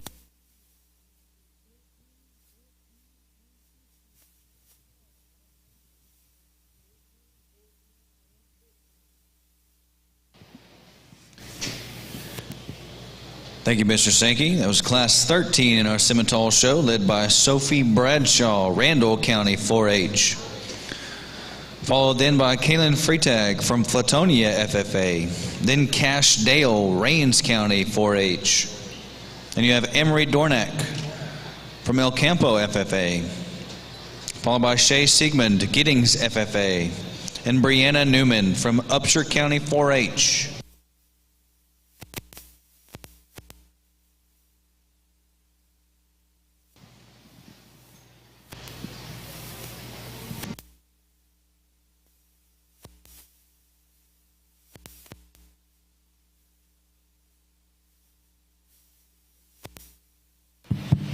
Another challenging class to put together, and again, I think this heifer that wins does so on the fundamentals of body and structural integrity and looseness of build. You know, she's not the most up-headed heifer we've seen all day long, but I think this heifer, just in terms of her flexibility, her rib, and her capacity, needs to find herself to the forefront of this class.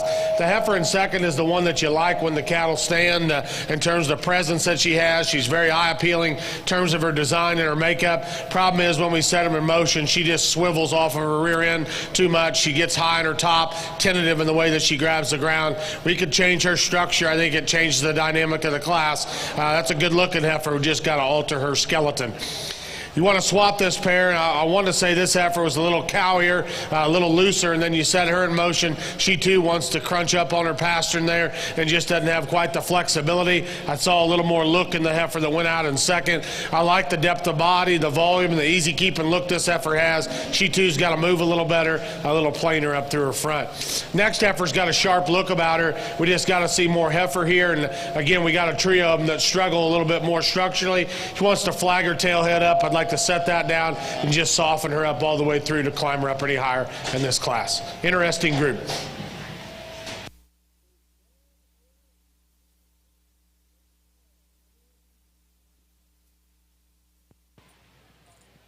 Nice single entry in our Simmental side. A 2-year-old's got a baby, a couple weeks old, doing everything you could ask him to do. Just a really good, useful, functional pair. Has a nice udder under her, doing a good job as a 2-year-old. We'll look forward to bringing them back. Congratulations on a good female.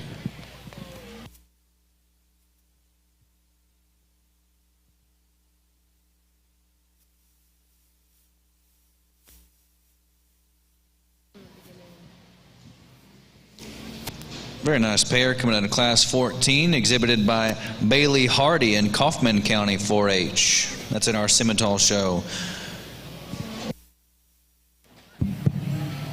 Single entry here in the Red Angus show, but a really deep-bodied kind of a female. I like the flexibility she has as you take her to the ground. She's got some density in terms of her foot and her feature, and yet with some midrib and flank in her. And then she gets out and has some comfortability as you ask her to travel. So a solid heifer here as a single entry in this class. Another nice single entry on our Simmental side, a female that's far along in production, doing everything you can ask her to do. She's real fresh in her condition. Female looks like she's got a lot of future to her. Just a good individual, very deserving. Congratulations, have a nice female.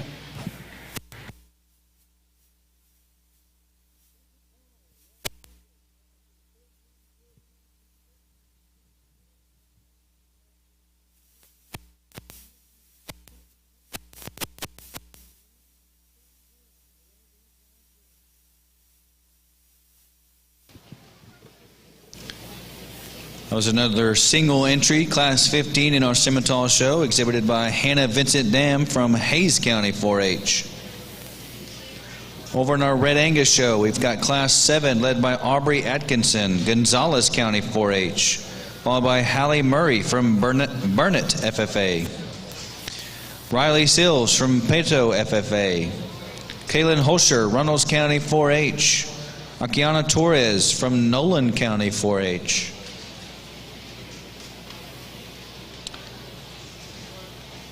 In 6, we have Olivia Holscher from Ballinger FFA, followed by Justice Chrisman from Milano FFA, then Crockett Gunther, Fate County 4-H.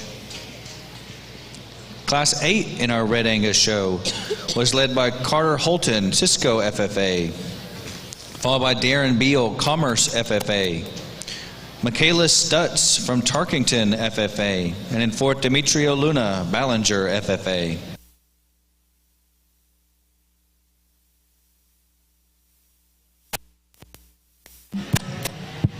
Just a pair of heifers here in this class. We're going to leave them like they came in. There's just a little more to this heifer we have that wins this class. Excuse me, one that's starting to shake down a very nice udder. She's got some volume and mass to her. Still pretty good up through her front end from a freshness perspective. So a real useful heifer here to lead off the group. A little more moderate heifer to come in second, and with that gives up some extra stoutness of feature and dimension to our class winner. One that's going to be real easy keeping and real sensibly sized though as you get her into production. Not quite as opened up at the ground as our heifer that wins. Not quite as wide in her pin set, but still useful from a structure standpoint. I like the doability that she brings to us. Nice pair of cattle.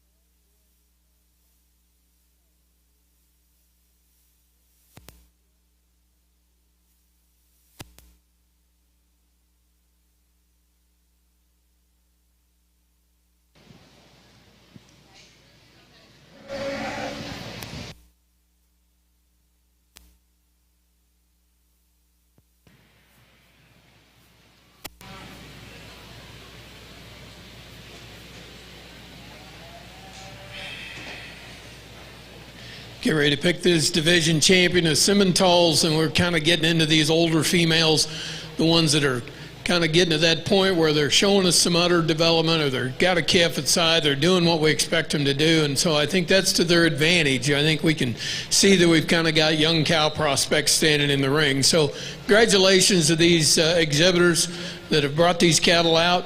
Those of you that have brought this pair out, congratulations on a nice pair. We'll pick our champion in reserve. Again, good set of exhibitors. Give them a nice hand. Congratulations.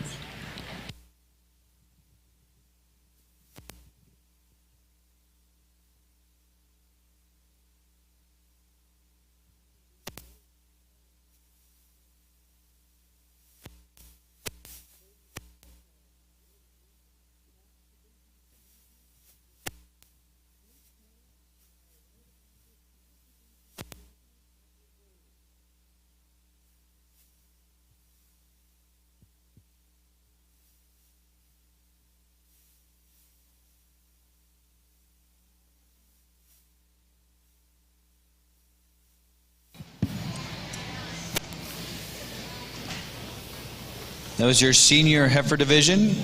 Your champion senior heifer in our Simmental show comes from class 13 from Sophie Bradshaw in Randall County 4-H. Your reserve champion senior heifer comes from class 14 and was a pair exhibited by Bailey Hardy in Kaufman County 4-H. Over in our Red Angus show, class 9 was a nice single entry from Bailey Taylor in Prairieland FFA.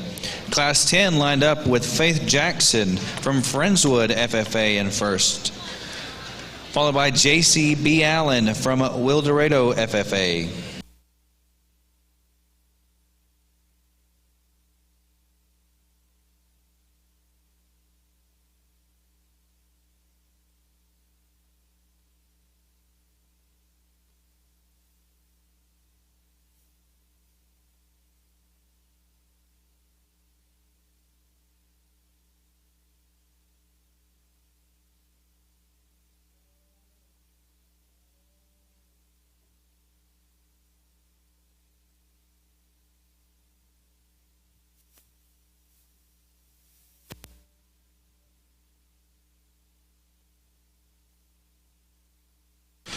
Another good division here in the Red Angus show, and I think as we get them out here, there's a couple different ways you could probably line them up. We tried to keep these sound, maybe a little bit more short structurally in this particular division, what we've had thus far throughout the day. But I guess there's one heifer for me that in terms of her look and her eye appeal and still her stretch, along with having some freshness and still good at the ground, I like this heifer out of the last class to be our division champion. Congratulations to her.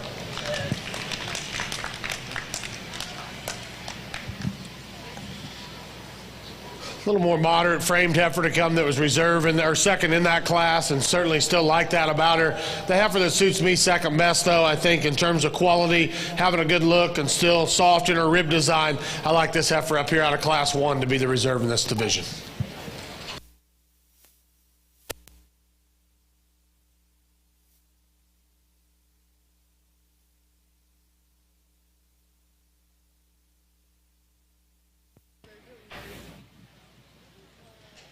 Get to the end of the day and our Simmental cattle and just a good set of females. I think there's a lot of future standing in the ring. I think these are cattle that you're going to see do a lot of good. Heifers that I sure think have a lot of future to them. Exhibitors, again, working pretty hard to get here, get to this point. Give them a nice hand. I'll show you a pair of heifers I like. Congratulations to these exhibitors.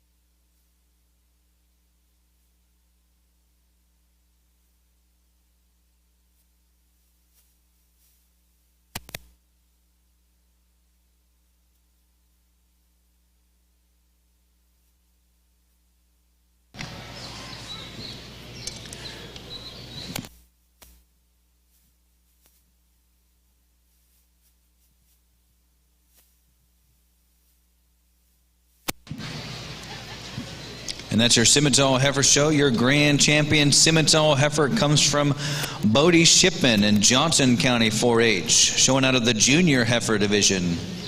Your reserve champion Simmental comes from the Calf Division, was exhibited by Braley Kidd from Floyd County 4-H.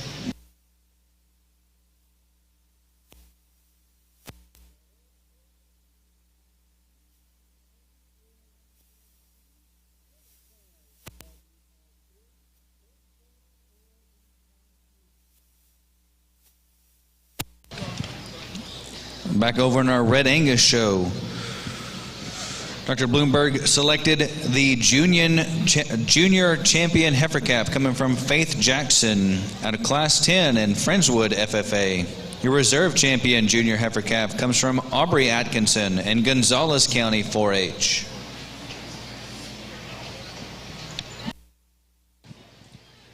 As we begin our ORB show, I'd like to remind all of our exhibitors, you must have your registration paperwork on you at all times when you enter the arena. Make sure you have your registration paperwork with you. This is a blow and go only show. No product will be allowed. So if product is detected at the gate, we will send it back. Maybe you can wash it out in time and make your class. Maybe not. All breed champions, please report back to the vet booth. After you are selected, breed champions need to make their way back to the vet booth. You need to have a parent present when you are selected breed champion. And also, please return the breed champion bios up to the announcer's booth. Nice pair of heifers here as we get into our next division. Female that wins the class does so in kind of dominant fashion, just in terms of her boldness, springer rib, her mass, and her power. And a heifer that April, got a calf in April, and starting to shake down some udder. You're really fresh. I like the tidiness that they brought her to us in, and just a real useful kind of a female that kind of gets right away with the class. I appreciate this. I've got about a 2-week-old calf, and this cow's laid down and done her job. And, you know, she's one that's still put together pretty good for that. She's got a good udder. Looks like she's got some milk volume. Really a typey little calf at her side. She doesn't have quite as much to her as our cow that ends up winning this class, but that's a very useful kind of a female. Done a good job getting her into production, so a nice pair for the young lady. Good pair of cattle here in this class.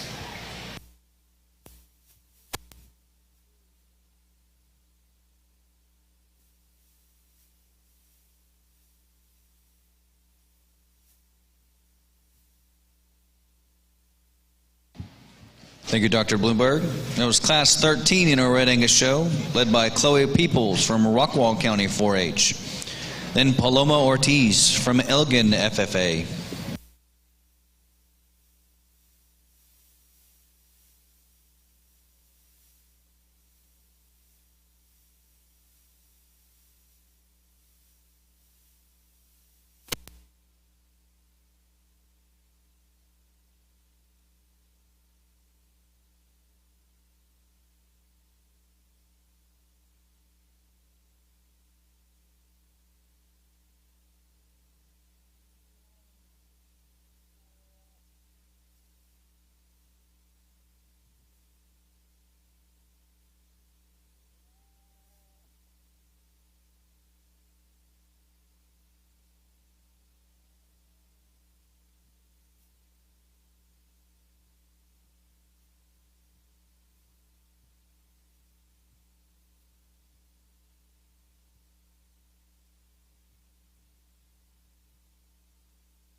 first.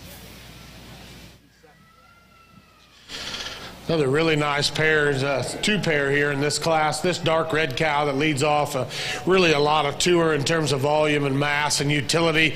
A cow that's still very athletic from a structure standpoint. Got a pretty good calf at her side and it really has a nice udder laid in underneath of her. A lot of quality to this cow. Congratulations to them on doing a good job. Nice cow in second as well. A lot of volume to her udder. Her teats aren't spaced maybe quite as nicely as our cow that wins, nor does she have quite as much to her in terms of center body and rib and mass, but another nice pair. The cow's laid down, done her job. What more could you ask for in two first calf heifers and what these two have done? So congratulations to both these exhibitors on bringing them to town.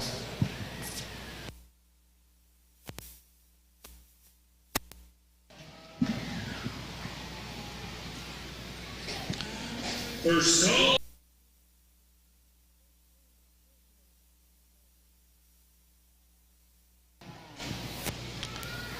Thank you very much, Dr. Bloomberg. That was Class 14 in our Red Angus show, led by Caden Smith, Lavaca County 4-H. Followed then by Charlie Ortiz from Elgin FFA. Coming in next, we've got a single entry, Class 15, shown by JCB Allen from Wildorado FFA.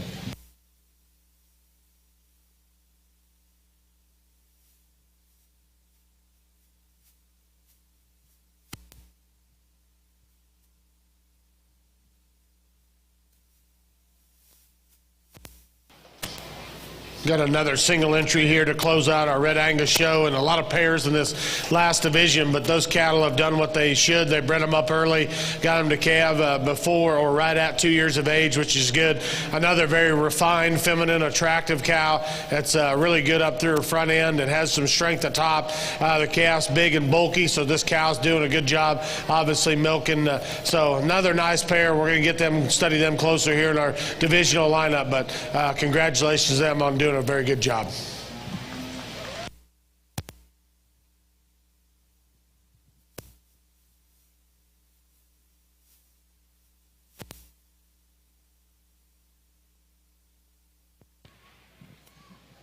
Well, in our first class of ORB females, this really got a dominant individual. I think that wins this class pretty handily. It's a female with just a lot of good about her. A lot of things I like about her. I like the fact that she's got a tremendous amount of rib, a tremendous amount of volume and dimension to her, but so attractive in the way she's put together. Really good at the ground. I think she's a female that just pretty hard to find things about her that you don't like, and I think she pulls herself to the front end of this thing pretty fast. And then as we go down from there and trying to find these cattle to line up for me, I like to kind of try to match them up. I think this Smokey's as close as we can get. Just a stout made individual. She's got a tremendous amount of width and top in her. She's got the rib shape and the front end structure like our class winner. I think she's just pretty deserving of finding her way into second. Then I think as we work on down from there, young lady's black heifers, you know, we compare her to the two standing above her, she's probably a little more refined, but I still think she's got enough to her. Got enough center portion of her body. She's stand behind her. She's got enough width and dimension, flexible enough at the ground. I think she sure deserves to work her way up. Baldy heifer that comes next, a lot like this female. She's got a lot of good to her. She's a heifer that, you know, has a little more width and dimension to her when we start comparing to the heifers down the road. She's a heifer that's more flexible when we get her out on the move, and so I think that works her way up. Young lady's black heifer that comes next, you know, she's got some center portion of her body. She gets a little quick in the way she's put together. She wants to drop her pins. She wants to get a little round in her muscle structure, sucks her flank up, and doesn't want to make her look as carry back as deep ribbed and deep volume as those that stand above her, but still a good female. Red heifer that follows out, standing still is a heifer that you can kind of appreciate, really like her, the way she's ties in up into her front end. She's nice into her shoulder. She gets real tight at her hock, though, when you get her out on the move. She doesn't want to flex up, doesn't want to give us just take a long, easy stride like we'd like for her to. The young lady's black heifer that follows out, just a good dude, just a good individual, but needs a little more bone, a little more foot and substance if we're going to get her up on the front end. Good set of cattle. Congratulations.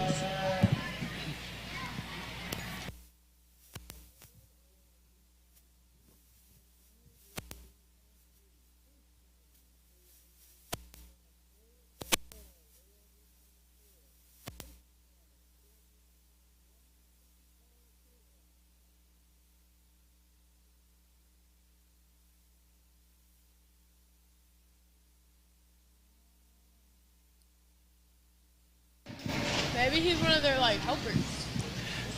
Thank you very much, Mr. Sankey. That was Class 1 in our ORB show, led by Avery Fincher from Ellis County 4-H, followed by Callan Stewart, Highland Park FFA, Kimber Fusell from West FFA, followed by Madeline McCullough, Austin County 4-H. Then Jaslyn Davis, Grandview FFA. Adeline Burkhardt from Sam Rayburn Ivanhoe FFA. And finally, Ashley Hill from a Waller FFA. Here in our final division of Red Angus here, before we pick our champion, a real stout heifer out of Class 1. You certainly like the power she brings to the table. Could she move maybe just a little differently, but this heifer's really fresh. I like the leanness and attractiveness that she's got, and really dense in terms of her body design. The dark red cow in the middle, really like the flexibility and the utility she offers. Really a sound, structured, athletic heifer. Is she just quite as extended up front as I have one right in front of her? Probably not, but I really like the cowiness that she has. And then a nice pair out of Class 3. Cow's certainly doing her job, and in her working clothes out here, like the flexibility, along with our 2 pairs on the other side. Those are 4 first calf heifers, 4 of them in here that have sure done their job, laid down and got a nice coupon at their side. So a lot of maternal function in this particular group, and I'm pleased with that. My preference in this division, though, comes out of our middle class. This young lady has. She's going to be our champion. We're going to follow up with this heifer up out of Class 1 to be the reserve.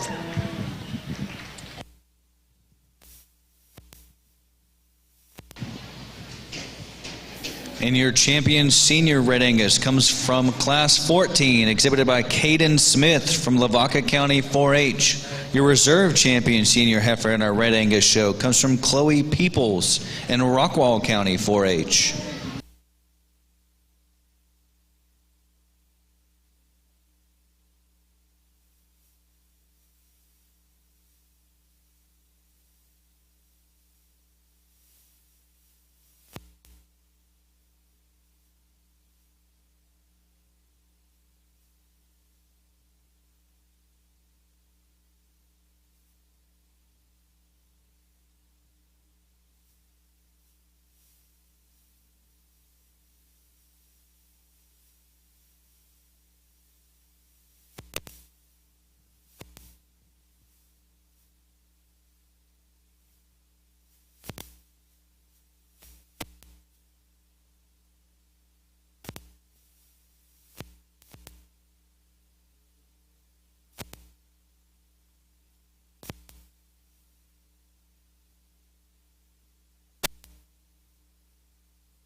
Class 1, final call, Shorthorn Class 1.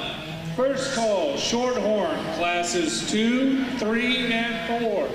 First call, Shorthorn, Classes 2, 3, and 4. Well, a good lineup of these Red Angus as we get out here to pick our champion, and really been a good division, I thought, all the way through. Some quality in each one of these classes and in the respective divisions. And then I think as you get them out here, I'm pleased with all 6 of these. They're cattle that got some doability, some look, and still some functionality. Some of them have some extra parts and pieces. But again, as a whole, I think this group's been very, very competitive as we study them all the way through. Not going to go back and talk each one of them again. We had some smaller classes there, and we talked about them and then their division as well. But if you would, let's give our Red Angus exhibitors a good round of applause. I'll go out and get you 2 champions.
In our Red Angus show, your champion Red Angus comes from the calf division, exhibited by Braxton Hunt from Walker County 4-H. Your reserve grand champion Red Angus heifer comes from the heifer calf division as well, coming from Brecken Shipman, Johnson County 4-H.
And then I would realize I was going, oh.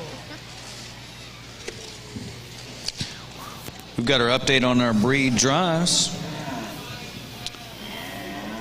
We're going to select the champion British and champion Continental 30 minutes after the final show ends. So whichever side ends first, or ends last, excuse me, is going 30 minutes after that. We will begin the breed drive. We're going to select our British first and our Continental shortly after that. 30 minutes after the final show ends, we will begin the breed drive, starting with the British and then the Continental.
really interesting class on our ORB side of the ring, and just a lot of what you would expect, a lot of variation, but a lot of quality and a lot of good in all of them. And I think for me, the easiest place for me to go to start this class with this big-ribbed, high-volume, really stout-made black heifer that's going to be, you know, everything you can ask for. And she isn't as geek-necked as we've seen in some of these other cattle, but I think with the body and the mass that she brings to the ring and the amount of true dimension she has in her, I think she's as good-necked and as good as you can ask her to be and still have that kind of power and still that kind of substance. Really attractive made on the profile, super big-ribbed and high volume. Then here for me is where it really gets into some changing up, is between our second, third, fourth, kind of even down into our fifth and sixth heifers. There's some give and take, lots of variation. I went with a heifer that I think's a little sounder at her shoulder, right behind her shoulder, down her top, holds herself together better than the big, powerful Smoky that stands behind her. This is a huge-footed, big-boned, big-bodied smoke that just wants to come apart right at her shoulder. She wants to tighten up behind her shoulder, not give us a real sound, useful look like we have in those heifers stand above her. The black heifer follows in next. Young man's having a little bit of problem getting her to get out and move, and she wants to, every time she stops and reaches back, then the first thing you do is you see a lot of pieces in her, and I'd like to just get her to just loosen up. I think as you go down the road with this heifer, she'll pull herself together. Nice heifer that follows out this young man's Smoky heifer. Gets a little tighter made maybe, but I think the amount of substance and bone and dimension she brings gives her an advantage and gets around this young lady's black heifer that follows next. Like this black heifer, I think she's pretty green right now. I think we give her a chance to come down as we kind of get back with her and let her mature a little bit. I think she's a female that'll go ahead and power up and do some things that we'd like for them to do. Young lady's heifer that follows in right behind her, just a really neat little package. She's a little more moderate, which I don't have anything against, but I think compared to what's standing above her today, we're going to have more of that heifer. We're going to get her any further up. Then we follow with a group of these heifers that are good, useful, functional cattle that just need a little more time if we're going to get them further up. But congratulations, nice set of cattle. Good job on these exhibitors. Congratulations. Start over here on our Shorehorn side and the British ring, and a red heifer that wins the class. Really sound structured, really athletic in terms of her design. I think she's got an advantage structurally out of her shoulder in relation to the heifer that comes in second. A little better right in there in the point of her shoulder. I think she's just a bit more flexible. Good down her top. I like her in her underpinning, one that's got some sweep to the lower part of her body as well. Nice heifer here to lead off the class. The roan heifer's stout, and I like her substance. Big to top, a really powerful ended kind of a female, a little tighter in her forerib, a little straighter in her shoulder. Didn't see her getting out moving with quite the comfort we find in our heifer that wins the class. The roan heifer to come in thirds, laid in a little smoother in terms of her front end design. With that though, she wants to flatten just a little more as you get in behind her, a little narrower in her pin set, closes up at the ground. I like the look and the eye appeal that heifer brings to the table. Just need a bit more width and substance for her to climb up in the class. The red heifer's powerful and stout, a little stilty off either end of her framework for me. Need to loosen her up there from behind. The heifer that comes out next, I like the look and pattern of this heifer when she stands still. When she gets in motion, wants to get up underneath of herself and dump her pins. Need to change her off of her rear skeleton. The white roan heifer is really flat and angular in her shoulder, a little more deficient in terms of bone and power than the roan heifer to close the class. Has a little extra spread. She too just a little tighter in terms of her movement, a little emptier in the middle part of her body.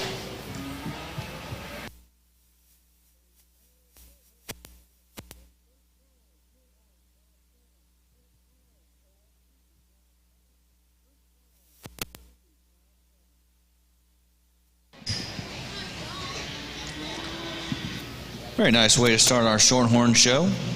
Class 1 started off with Kennedy Brogdon, Ellis County 4-H, followed by Hallie McCauley from Rockwall County 4-H.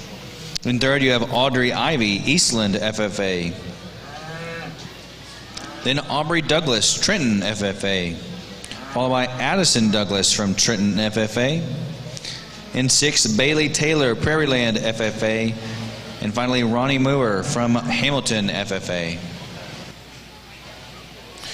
Got a really nice single entry heifer here, one that's got a lot of presence and a proud look about her up front, one that's really good in terms of where her neck sits at the top of her shoulder, big rib cage in this heifer, big stout feature underneath of her, still fresh from a composition standpoint. Looks like she's got some continuation as we take her on. We'll study her closer as she gets back out here, but a pretty dynamite single entry here in Class 2 of the Shorthorns.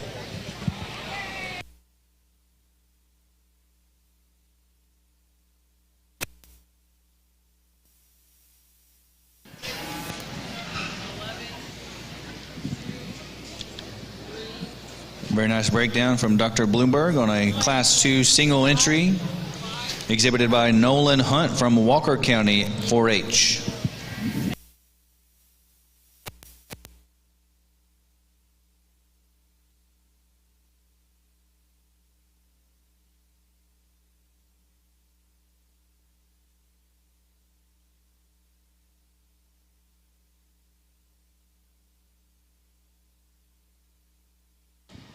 Over in our ORB show, Class 2 was led by Brentley Wilkerson from Van Zant County 4-H. Followed by Harley Groom, Johnson County 4-H. Casey Shiflett from Navarro County 4-H. In fourth, we have Brecken Shipman, Johnson County 4-H. Followed by Miley Turner, Lexington FFA. Then Braley Kidd, Floyd County 4-H. Followed by McKinley DeFore from Godley FFA. Michaela Booth in 8th from Commerce FFA. Emma McMillan from Harris County 4-H. And Harris Kelly from McLennan County 4-H.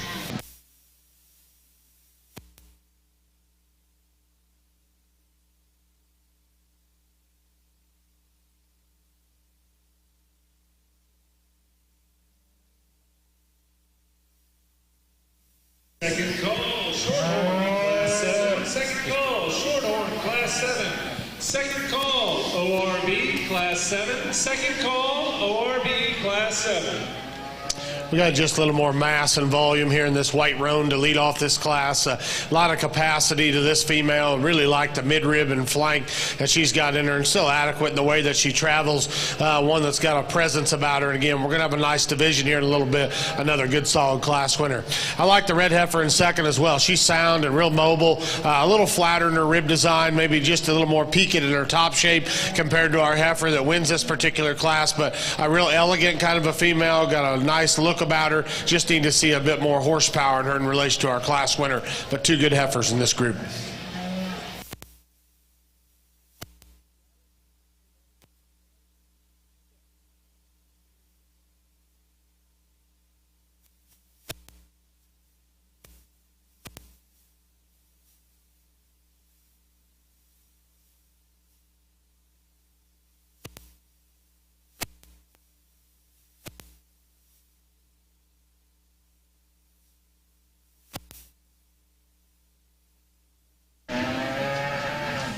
Thank you, Dr. Bloomberg. That was Class 3 in our Shorthorn show, led by Miley Turner, Lexington FFA, followed by Benjamin Hensley from Waller County 4-H.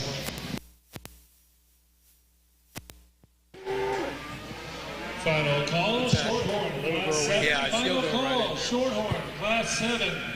First call, Shorthorn, Class 8. First call, Shorthorn, Class 8. This Class ORB females are red heifer that wins the class. She's easy for me, kind of that combination female in her. So good structurally, so good down at the ground. She's still attractive made. Has an advantage probably when you compare her to the black heifer, just from her shoulder and her chest floor forward. She's got an advantage. Young lady does a nice job of getting her shown. Just a good female, I think. Pretty useful. Just the kind that you really like to have to start a class with, because you know there's a lot of future there. Big ribbed, high volume heifer this young man has. Maybe not quite as good up in her front end as our class winner. Gets a little more shoulder in her, a little more chest, not quite as attractive made. Love that rib shape and center portion of her body. Just a pretty good female. This heifer that comes next is no doubt just the stoutest, most powerful female in here, but she's just not sound enough on either end. And I think when we hit her at the ground and you watch her track off her front end, and when you watch her when you move away from her, you know, that's a heifer that's just like to square her up, straighten her up. If she was a little more flexible and sounder at the ground, it'd be hard to slow her down, but today I just think her structure is going to be an issue. This heifer that follows next, again, is one that probably gets a little more upright, kind of up in that front end, up in her shoulder. She does hold her head up. Her neck comes up out of her shoulder. She's pretty good standing still, get her on the move, and she's going to just get a little too upright. Wants to kick her tail head up and not be as sound as we'd like for her to be. Baldy heifer that follows out next, again, is a female that just from a standing off and looking at them, center portion of her body, we'd like to just deepen her down, give her a little more flank, a little more rib. Young lady's heifer that follows out next is again a female that they've got a tremendous amount of length, they've got a lot of performance, they've got a lot of good in them. Structurally, though, we'd like to change them a little bit if we're going to get them to win the class, but good set of cattle, congratulations. Nice trio of females here on the Shorthorn side. And again, structural integrity will dictate the heifer to win this class. She's just more athletic, more comfortable at the ground when you ask her to get out and go. She doesn't have as much to her, maybe or opened up as the heifer that comes in second. But I like the way she patterns. I like her usefulness, turns of her hind leg. I think she's a little better in the slope and angle of her shoulder as well.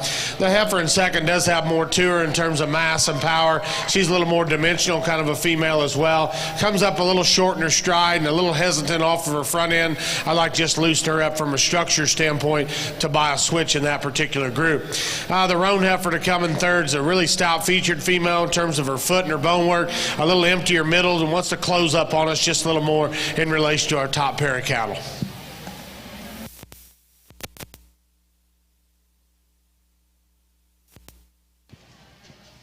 Thank you, gentlemen.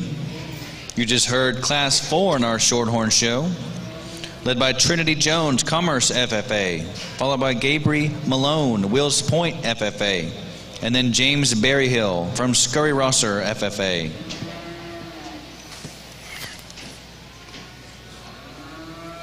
Over in our ORB show, Class 2 was led by, Class 3 was led by Kinley Rathman, Lubbock County 4-H, followed by Levi Buchanan, Ellis County 4-H. Kayla Parrish, Coryell County 4-H, followed by Jana Wall from Event FFA. Then Addison Corpus, DeWitt County 4-H. And finally, Kennedy Sears from Wise County 4-H.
Pretty interesting class over on our ORB side, and it's honestly, it's a class that could be placed on movement as much as anything.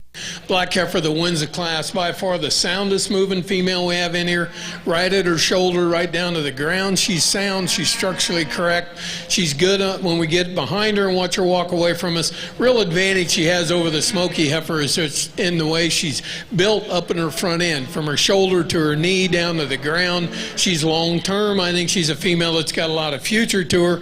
I like this smoky heifer standing still. Love that rib shape, that power and substance that she has, but you get her out on the move and then you get a little concerned about just how long she'll last the way she's put together. Black heifer that comes next doesn't want to balance up quite as well as those two heifers that stand above her. She's got a little bit of chest in her that wants to throw her out of balance. And again, she's a heifer that we talk about movement. Every one of these females, we could change them a little bit. She needs to change just a little bit from her hock to the ground if we're going to get her to be a little more flexible. Same way with this smoky heifer. They're all starting to get a little more restricted and a little tighter in their movement. And it's starting to kind of, I think, restrict the way we get around the ring. Doesn't want to give us the opportunity to really watch them take a long stride and be flexible. Red heifer that follows next doesn't have the extra rib shape and dimension that we have in those heifers that stand above her. Female again that gets a little tight at her hock down at the ground. Roan heifer that follows out. Young lady's got a nice heifer that just needs a little more time to mature and catch up with these heifers that stand above them. But good class of females. Congratulations.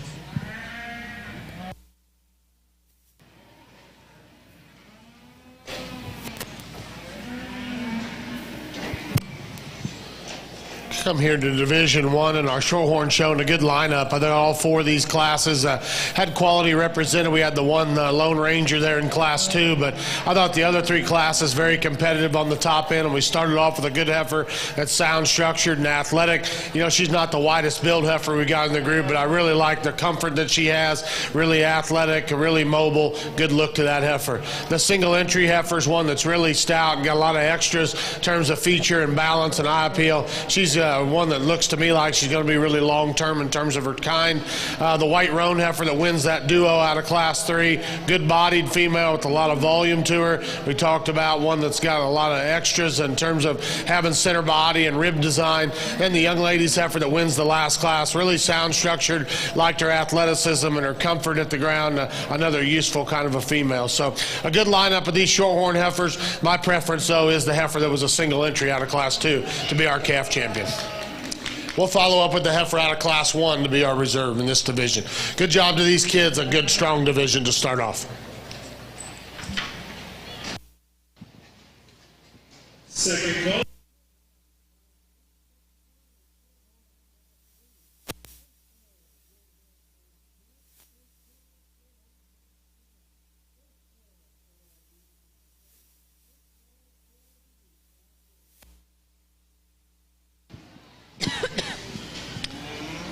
And that's our heifer calf division in our Shorthorn Heifer Show. Champion for that division comes from Class 2 in Nolan Hunt from Walker County 4-H. The reserve champion heifer calf comes from Class 1, exhibited by Kennedy Brogdon in Ellis County 4-H.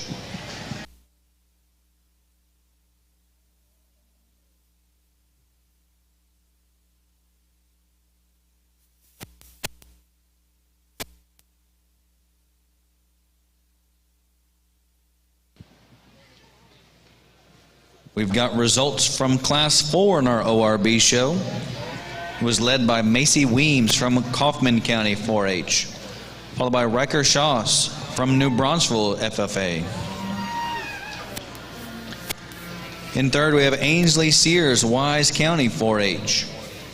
Then Laney Lancaster, Tomball FFA. Followed then by Cameron McCullough from Austin County 4-H. And Kaylee Corley from Willis FFA.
Really nice lineup of these females. We get ready to pick our camp champion in the ORB division.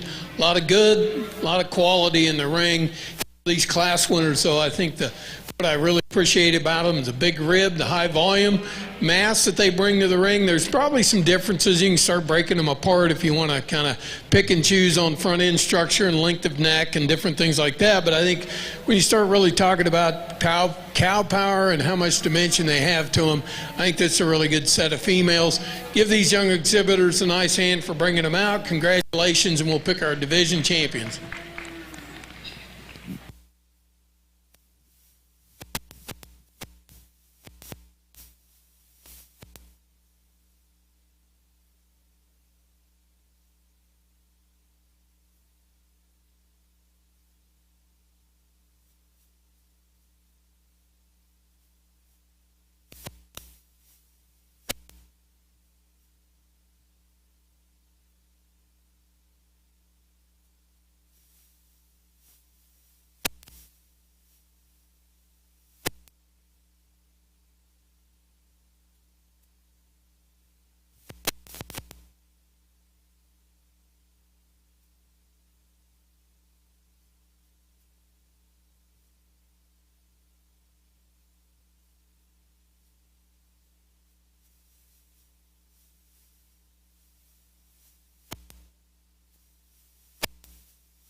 Get into our next division, these shorthorn heifers here in Class 1. This roan heifer that wins the class, really a powerfully constructed female. It's really bold in her rib design. I like the spring and the volume that she has. She's really expansive in her pin set and down her top, and still functional enough and flexible enough when you ask her to get out and travel. A nice heifer here to grab the blue ribbon in this class. Heifer that comes in second is one that's still very bold and dimensional, kind of like the heifer that wins the class. Doesn't move quite as well off of her front end. She's a little straighter off the edge of her shoulder and wants to shoot her tail head up just a little bit. But I like the presence this heifer has, the substance, a lot of strength to her as you study her in her head down into the base of her feature as well. The heifer that comes out next is really a long-bodied, extended kind of a female, one that gets up in her top and wants to dump her pins just a little on the move, like to stouten her up in her rear leg construction. But that's a nice female, very feminine with a lot of presence to her. Big red heifer to come next, really got a lot of rib and volume and mass to her. A little plainer in the base of her neck, a little shorter at the top of her neck as well. I like the volume this heifer has. I just like to make her a little more attractive. And then the heifer that closed the class, the roan heifer, has some depth of body. She's a heifer, though, we just got to stouten her up a bit, give her a bit more foot size and substance to compete with the heifers on up the line. Final call, Shorthorn, Class 10. Final call, Shorthorn.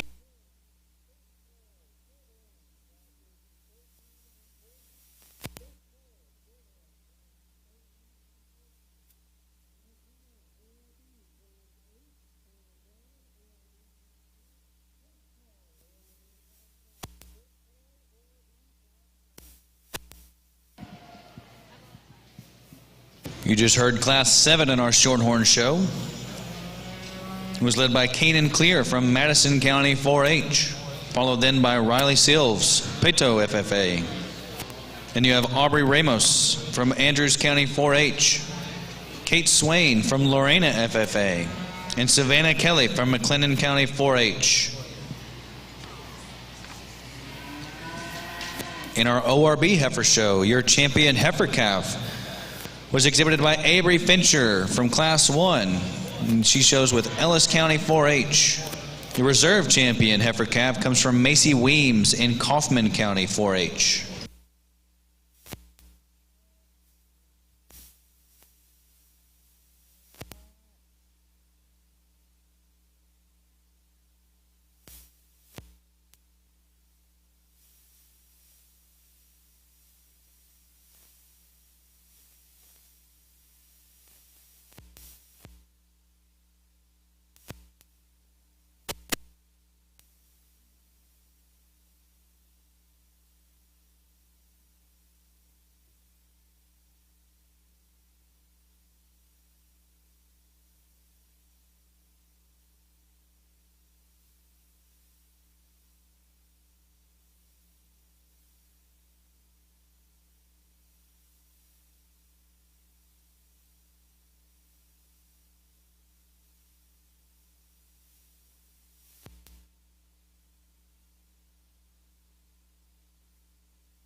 Again, this is a class we start like we had in the last class. I think you could place these cattle just on the walk when they came through the ring, and you watch them track around here. And then after the wins the class, and I'm not going to tell you she's perfect. There's some things about her I'd like to change. She wants to waddle just a little bit when you stand behind her. She's going to kick her hocks out. She kind of wants to kick out a little bit. Not be as sound as I'd like for her to be, but she's really flexible, which when we compare them to some of them standing down the ring, I think that's got to be, there's some advantage, because I think she'll last a little longer. And she's big ribbed. She's attractive. Standing still, you really appreciate her. She looks a lot like what we've been finding in all these other classes. Just like to change her just a little bit if we're going to pick on her and just tell you exactly what we'd like to see. I'd like to see her different at the hock when she walks away from us. I think this black and white heifer that follows out next, she's kind of the big bone powered heifer in here. Doesn't have the rib shape and dimension out that stands above us, but I think you have to appreciate this heifer that, next one in line, she's probably as good as we're going to get one down at the ground. And from a structure standpoint, young man's black heifer that follows next has some extra rib shape, some dimension. She's fresh made. She isn't quite as far along as this heifer that follows in behind her, and I think that heifer kind of deserves to be third. She's got enough substance, enough dimension to her. This female that this young lady has next is by far a tremendous amount of power and dimension in her. She's way too far along for me at this stage of the game. I think she's probably pushing a little more condition than she needs to, and I think it really distracts from her. I think it lays up in that chest, up in her shoulder, really takes away from her. Young lady's gray heifer that comes next, again, really restricted off both ends, but I think we have to put it in perspective of what we're comparing it to ahead of her and behind her. Give her credit that she does have some real true natural width and dimension to her, works her way up. Black heifer that follows in next that this young lady has, pretty fresh in her type. She's the right kind. Again, not the, I guess, the right kind from the standpoint of she's flexible enough, she can get around the ring, doesn't have as much to her as what we need if we're going to get her any further up as we work our way down through these cattle. And it really gets down to just one or two things. Either they've got a real movement issue, a structure problem, or we don't have enough to them and they're a little too shelled out, not enough body and dimension in them. But good set of cattle all the way through, but a good set of exhibitors. Congratulations. Another good class here in our Shorthorn show. This roan heifer that wins, really a deep-bodied, big-ribbed, high-volume kind of a female. I like the capacity and just that soft look that she gives us. And with that, she motors with some comfort off both ends. She's a heifer that you certainly like in terms of the cowy look that she has and still flexible enough in her build. The heifer that comes in second is probably a little trendier up front. I like her, the way she sets her neck at the top of her shoulder, even maybe a little better than our class winner. She gets a little tighter off her rear hop and doesn't have quite the softness of flank we find in our heifer that grabs the blue ribbon in the class, but still, I like that heifer's look and her eye appeal. The next heifer's more like our class winner. I wish she moved a little differently from behind. She's big-bodied, a lot of capacity, a lot of usefulness to this heifer. She gets a little set out in her shoulder and doesn't get off the ring with off of her rear skeleton around the ring with quite as much comfort and ease. The roan heifer to come out next, big and stout down her top, like the upper rib shape this heifer has, and she's powerful out of her hip, wants to pigeon on those front feet and just a little tighter in terms of the way that she travels. Big, stout, robust heifer here with the ring in her nose to come out next. Really bold and dimensional, really opened up. With that, she gets outside of herself just a notch from behind. I'd like to loosen her up from a structure standpoint. Three nice cattle to close the class. Need to see a little more substance in the next heifer. I like her look, though. A big, stout red heifer to come next, little coarse in her design. And the heifer that closed the class just needs a little more to her, but she's good from the profile and tucked up to the knee in her chest. First of all,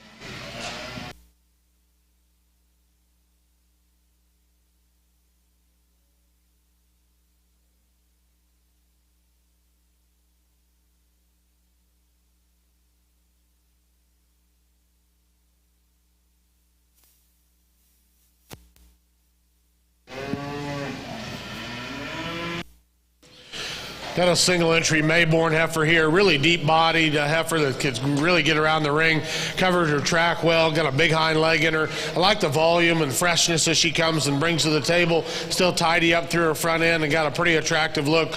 We'll see how she stacks up against her contemporaries in this division. Going to be a nice group of these as we get this middle division picked. Thank you, Dr. Bloomberg. That was a nice single entry, Class 10, coming from Brigham DeBoard in Ellis County 4-H. Class 8 in our Shorthorn Heifer Show was led by Torian Belcher from Commerce FFA, followed then by Emily Muntrath from Grayford FFA, then Belicia Cox, Johnson County 4-H, Madison Gonzalez from Hutto FFA, followed then in 5th by Callan Stewart, Highland Park FFA. In 6th, Homero Juarez from Johnson County 4-H. Then James Taylor from Ricel FFA. And then in 8th, we have Rylan Cruz from Hutto FFA.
No.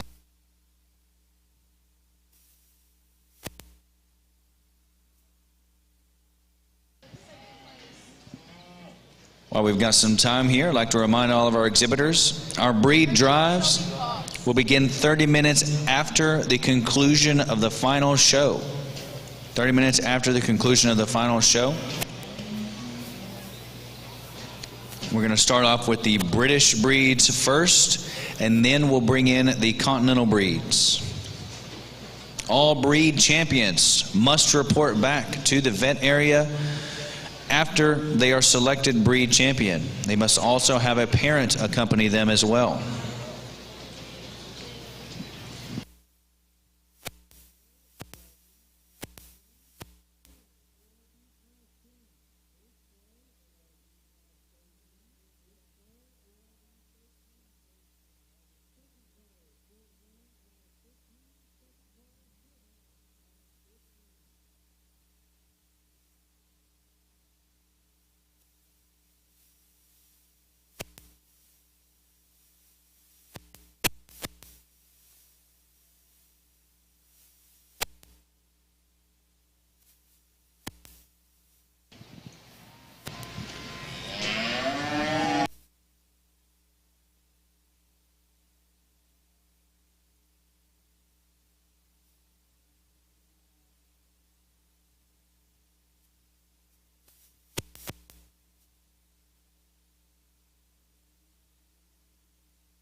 It's a good division here in the Shorthorn Show, and some differences between our three class winners. Heifer that wins the first class is really a nicely presented female that's really bold in her design. Like the power that she has, and still a nice look up through her front end. Not perfect in the way she gets around the ring and travels, but I think, one that we could alter a little bit structurally, but boy, she gives us a great look from the side. Really strong down her top, and a lot of stability to this one in terms of pin width and stoutness of feature. The heifer out of class 2, I like her kind in terms of body and mass, volume. We talked about one that's really athletic from a structure standpoint. Is she just as nice up through her head and her neck? Maybe, probably just a nickel more condition on this heifer, but I like the cowiness that she has, the softness of her rib design, one that's really broody in terms of her makeup. Then the red heifer out of class 3, we talked about really sound and really athletic, a heifer that's really good in her body shape, and still a pretty good look to this heifer. Wants to break a little bit right in behind her shoulder. You might want to peel a little of that navel off of her, but this heifer moves well. She's got some rib and some freshness to her, so we got some good seconds on the other side as well. We had the single entry here, so just the 2 competitive seconds, but there's some give and take in this division. I guess when you belt them down, one that suits me the best comes out of class 1. She's going to be our division champion. We're going to follow up with the heifer out of class 2 to be our reserve in this division. Final call, Shorthorn, class 15. Final call, Shorthorn, class 15.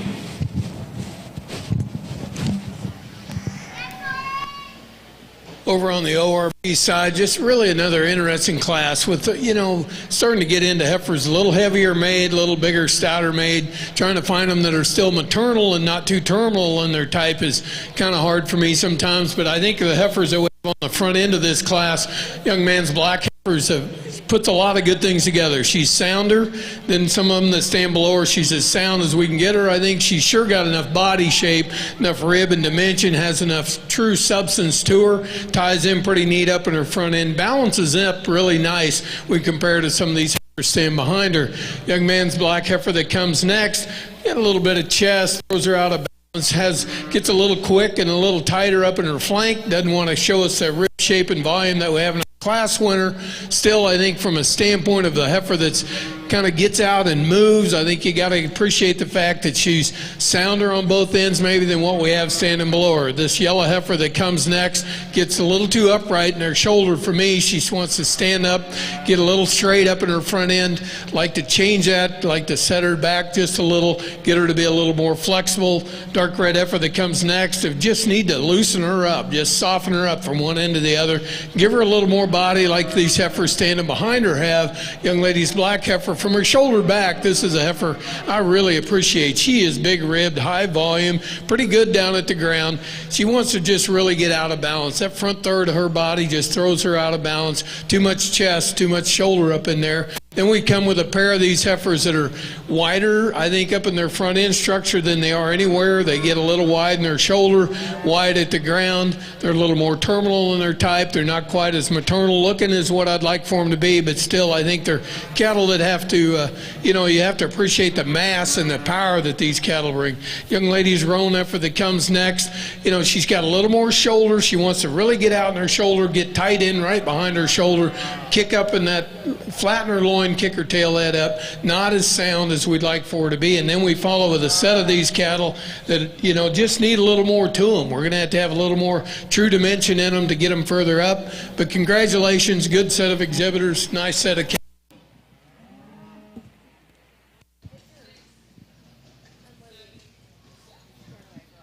Division results from our Shorthorn Heifer Show. Your champion junior heifer comes from Canaan Clear in Madison County 4-H. Your reserve champion junior heifer in the Shorthorn Show comes from Torian Belcher and Commerce FFA.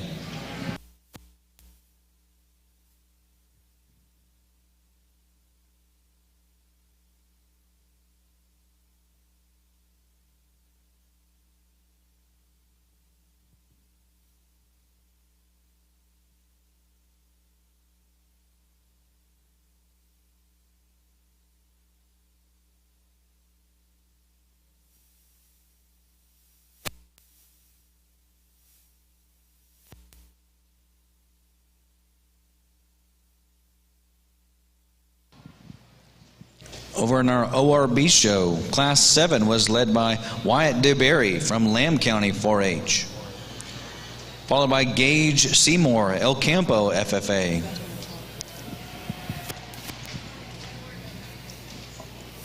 I'll turn it over to you, Dr. Bloomberg. We'll pick up when we left off. Got a really nice red heifer to lead off this class, so one that's really fresh and compositionally correct at this stage of the game, and really a good-bodied female. I like the way she gets out and covers her track. Starting to shake down a nice udder underneath of her as well, one that's fresh and feminine and really good in terms of her lines, and just a lot of utility to this heifer. The white heifer in second, just the most like her from a cow fundamental perspective. I think in terms of having some ribs, some volume, and some performance, like that about her. A little deeper chested, maybe a little straighter off the edge of her shoulder in relation to our class winner, but still a pretty logical place to go with the 2 spot in this group. The other white heifer to come next, really deep-centered female, like the rib that she's got, a little flatter in her design and maybe just a little more refined in her feature. I'd like to stouten her up just a pinch in terms of her foot and her bone work, spread her apart as you get in behind her. I just thought she had more to her than our red heifer that closes. This heifer is wider pinned and stouter bone, a little emptier middle, needs to have just a little more softness, a little more of a maternal look for me to get her up off the end of the class.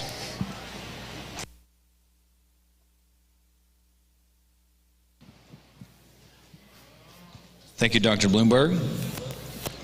Getting back into Class 7 ORB results, we have coming in second Gage Seymour from El Campo FFA, followed by Emily Marshall, Tarrant County 4-H. Skylar Wilkerson from Fort Bend County 4-H. Then Abigail Whitaker from Danbury FFA. In seventh, Noah Sills from Harris County 4-H, followed by Emerson Downey, Williamson County 4-H. Jamar Jeffrey from Waller FFA, and Madison Abrams from Columbia FFA.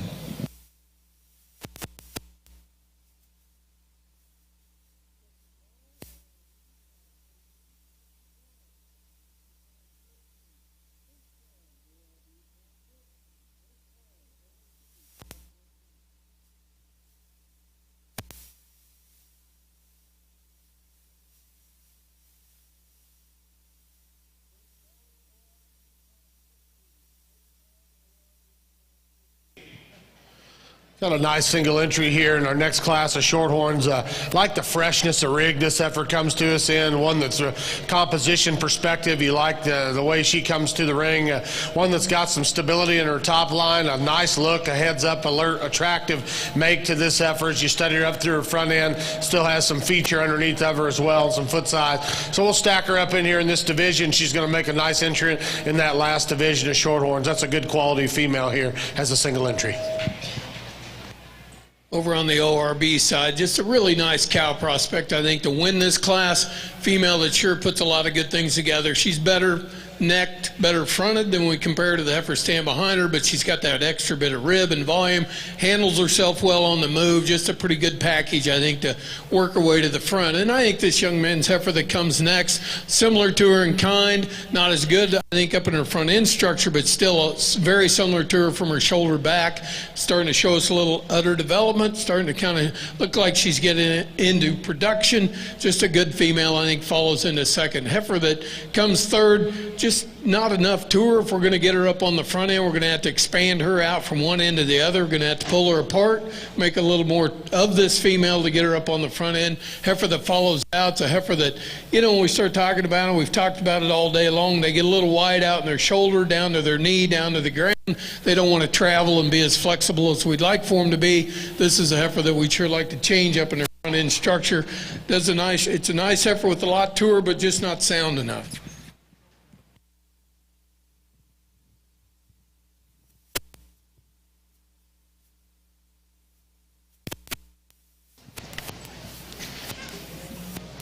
Thank you very much, Mr. Sankey. That was Class 9 in our ORB show, led by Macy Weems from Kaufman County 4-H. Then Slade Smathers, Llano County 4-H. In third, we have Ellie Pierce, Hallsville FFA.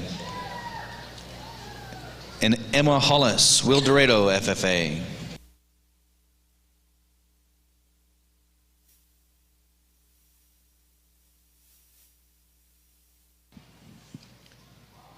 Over in our Shorthorn show, Class 13 was led by James Clear from Madison County 4-H, followed by Lila Seymour, El Campo FFA.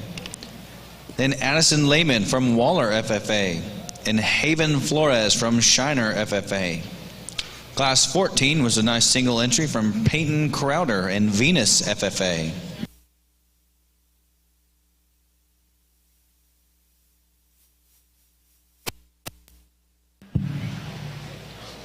Final class of shorthorns here, and a nice pair to lead off. A big, dominant, strong cow here with a lot of body and power to lead off the class.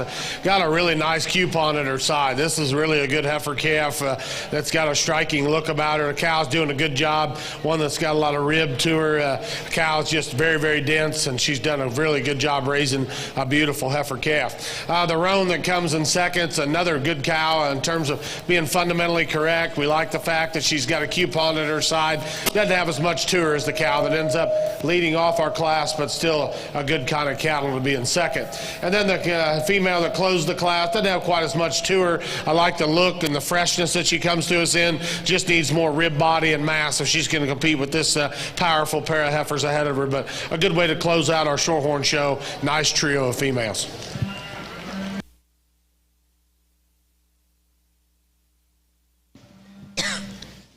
Thank you, Dr. Bloomberg. That was Class 15 in our Shorthorn show, led by Emily Muntrath from Grayford FFA. Then you have Kaylee Corley from Willis FFA, and Zachary Werchin from Travis County 4-H.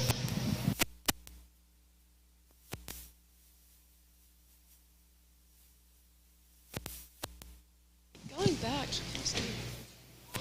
Some previous results from our ORB show. Class 8 was led by Addison Lehman from Waller FFA, followed by Carson Peterson, Grayson County 4-H. In third, Random Schwab from Guadalupe County 4-H. Then William Tucker Davis from Waller County 4-H. And Brindley Pick from Mount Calm FFA.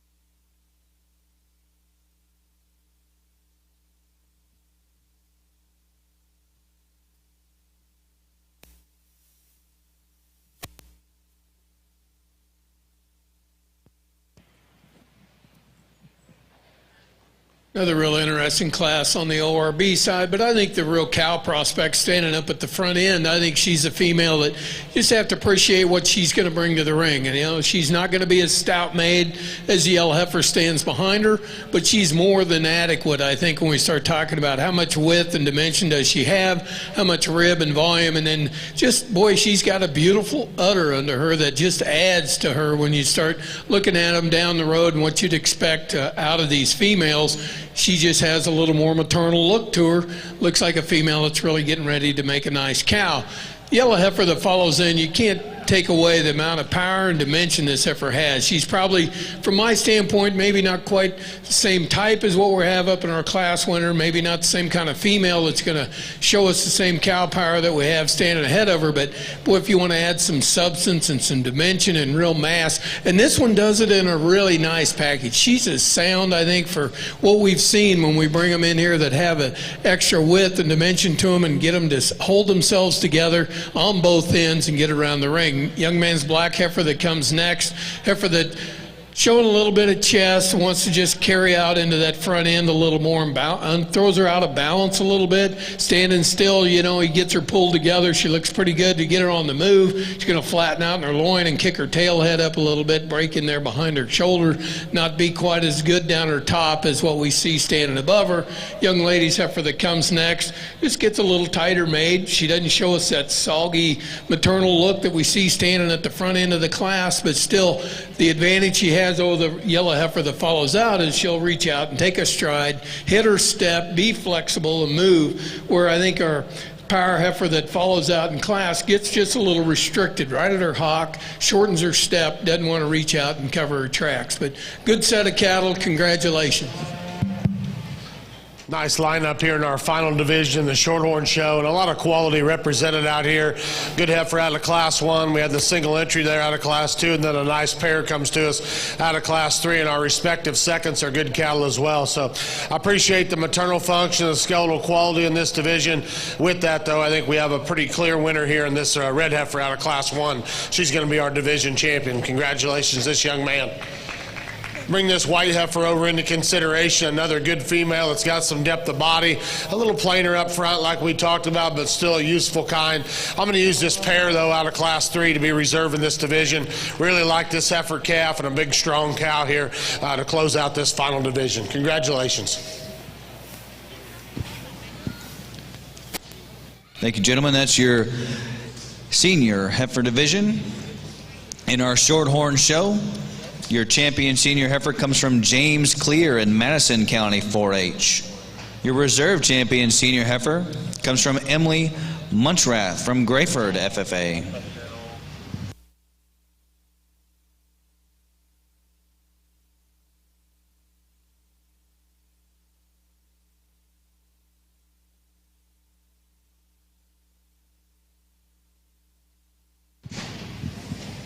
Back over in our ORB show, we've got Class 10 results.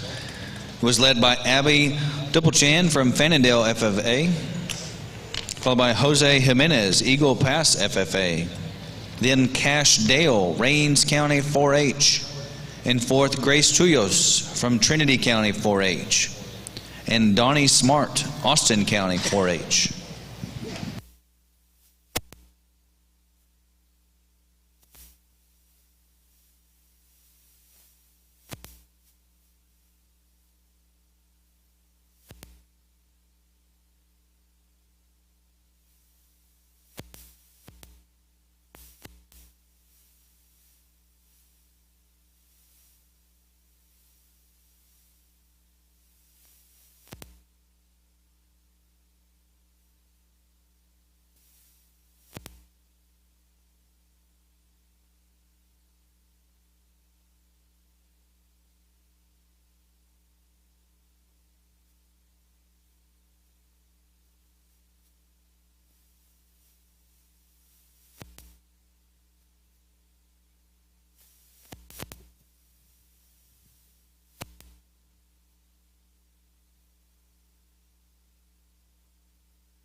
Really nice lineup. We get ready to pick this division of ORB females. Lots of good in these cattle, and I think from the class winning side of this thing, I think it's, for me, they line up as a really nice set of cow prospects. They're females that look like they've got some future to them, going to be females that I think we can turn out and make a living with and do what we expect them to do. Good set of junior exhibitors in the ring, too. Give them a nice hand. We'll pick our champions. Congratulations on these females. Come to the final selection of the day for me over here in the Shorthorn Show, and really a really nice set of these heifers as they come back out here. I like both these calves extremely well. The heifer that wins the calf division, I think one that's got a real promising future. She's a little green today, but I really like this heifer's kind, good up through her front end. She's really well balanced and beat a nice one in that division. A little different kind of heifer maybe out of the second division. She's stout and powerful. We talked about you might alter her movement just a little bit. We got a big bodied, easy keeping heifer that was second in that division. The third heifer here, one that's got got a lot of rib and utility. The guesswork's kind of done to her on a big bred. Like the softness that she's got and still pretty fresh. Then a big stout cow. It's got a nice calf at her side. Cow's starting to show maybe a little maturity, but again, she should. She's got a big strapping heifer calf at her side. So it's been a really good day of judging. This will be the final breed that I have before we make our selections in Supreme here in just a little bit. So let's give our Shorthorn exhibitors a good round of applause, if you would. Excellent show. I'll get you a champion reserve in this division.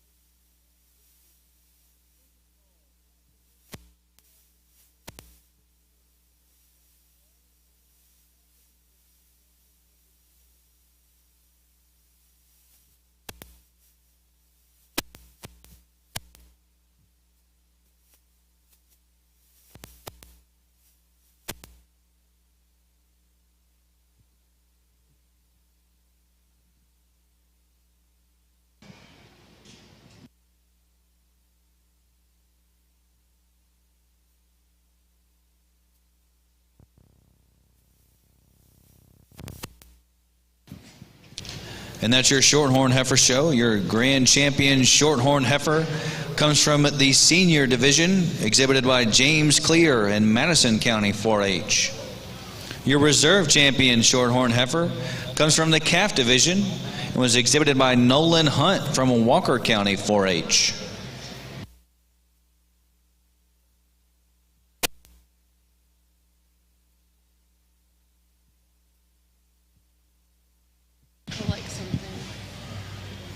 Still got a little bit of time here before we get started with our breed drive. Since our ORB show is going to finish last, 30 minutes after the conclusion of the ORB show, we will begin our breed drive. 30 minutes after our ORB show finishes, we will begin the breed drive. We're going to start with British, and then we will move into Continental.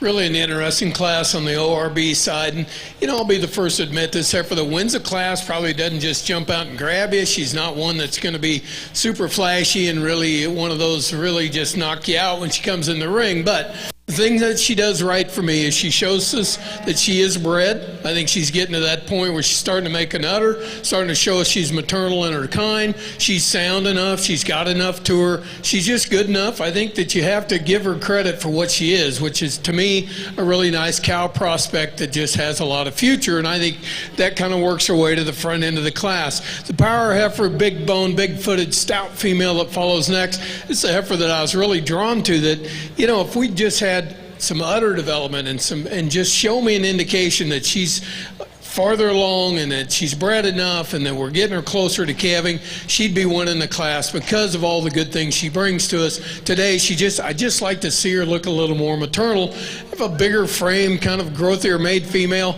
that is kind of starting to show some udder. I appreciate that about her. She's a little flatter made, doesn't want to widen out. She gets a little narrow, not enough true expression to her, but I'll give her credit. She is a good cow prospect. Looks like she's going to do what we expect her to do. Heifer that follows in next, again, similar to the heifer that stands second. Just like to see her look a little more maternal, give her a little more rib shape if we're going to get her any further up. But good set of cattle all the way through. Congratulations to these exhibitors.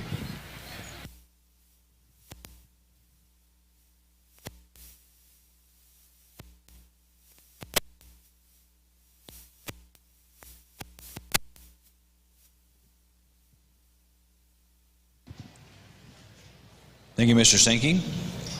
That was Class 13 in our ORB show, led by Brianna Deasy from Royal FFA, followed by Emma Hollis, Will Dorado FFA, then Carson Fusel from West FFA, and Destiny Williams from Waller County 4-H.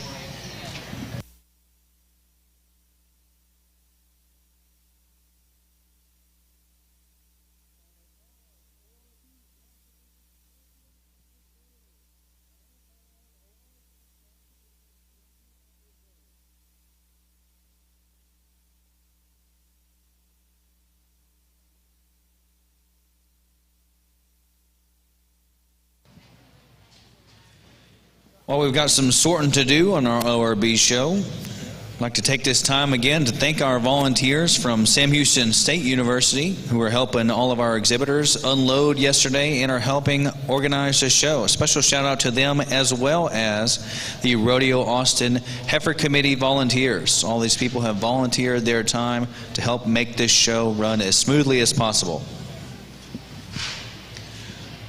We've got a handful of sponsors for 2023 Rodeo Austin.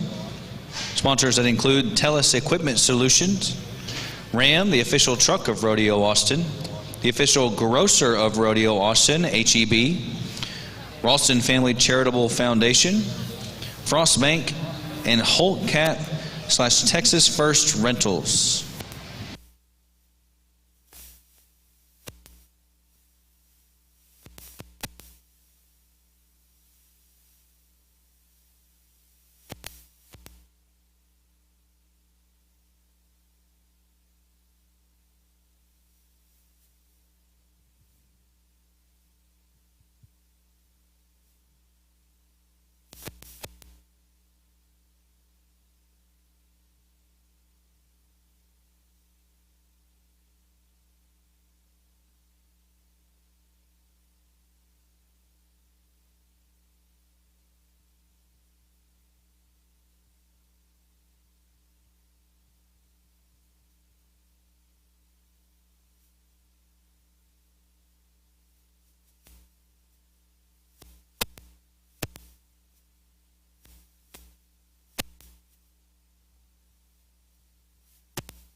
Just as some reminders, if you are a breed champion, please bring your bio up to the announcer's booth at the south side of the arena. Please bring your bio to the south side of the arena.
Getting to the end of the day on these ORBs and females that are nice thing is we got a ring full of what should be bred heifers, cow prospects, so it makes it a little easier to just step in here and say, this is the one I'd like to take home as a cow and the first one I want to turn out.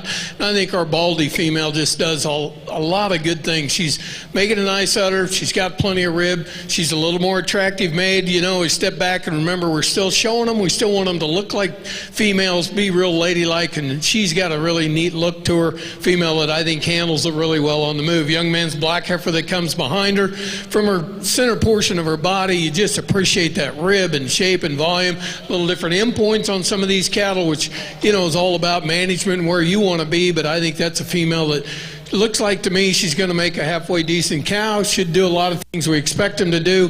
Going to be a good female from a maternal standpoint. Following with the black heifer that's similar in kind to those that stand above them. Maybe not quite as far along in production as we see in some of these, but a female that I think sure going to make a nice young female. So we go down the road. The white heifer that comes out next, really the big power heifer in here. And I appreciate that real performance and substance and bone and foot that she brings to the ring. She's a female that's probably a little coarser made in the way she's put together, but sure have to appreciate that she's really got some dimension and starting again, talking about him starting to show some udder development. Black heifer that follows up next is another big power heifer that would do her a lot of good to just be a little further along. I think it'd soften her up a little bit. It'd give us just a little more flank, but the bone and the power and dimension that she has gets her above this young lady's black heifer that comes next. Female that's really attractive made, just need more to her if we're going to get her on the front end. Red heifer that follows out, young man's heifer, a little different kind, got a little different endpoint. Usefulness is in a different direction, and that's a good thing. I think there's a lot of room for lots of variation in our industry, but today, I'd just like to see her look a little more maternal if we're going to get her on the front end. But congratulations on a good set of cattle.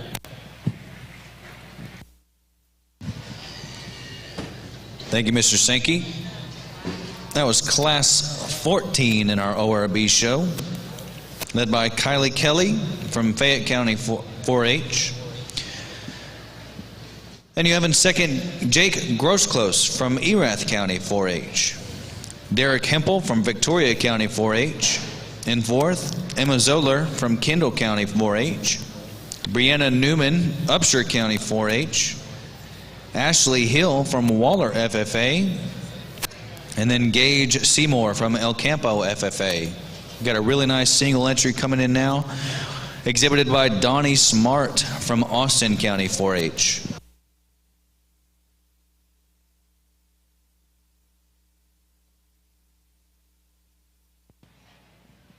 Nice single entry to finish up our show with. Just a powerful made, big-bodied, bulky individual. And if we're going to pick on her, she's at that stage of life where, she's probably carrying a little more condition than we'd like to see. I will say, when we start calving these cows, it's always better to have them a little fleshier than it is to have them a little thin, because they're going to rebound and come around. This is a female that's just got a lot of good to her. We'll look forward to bringing her back in. A really attractive made power cow. Congratulations.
get ready to finish up the ORB with our last division of females, a nice set of breds.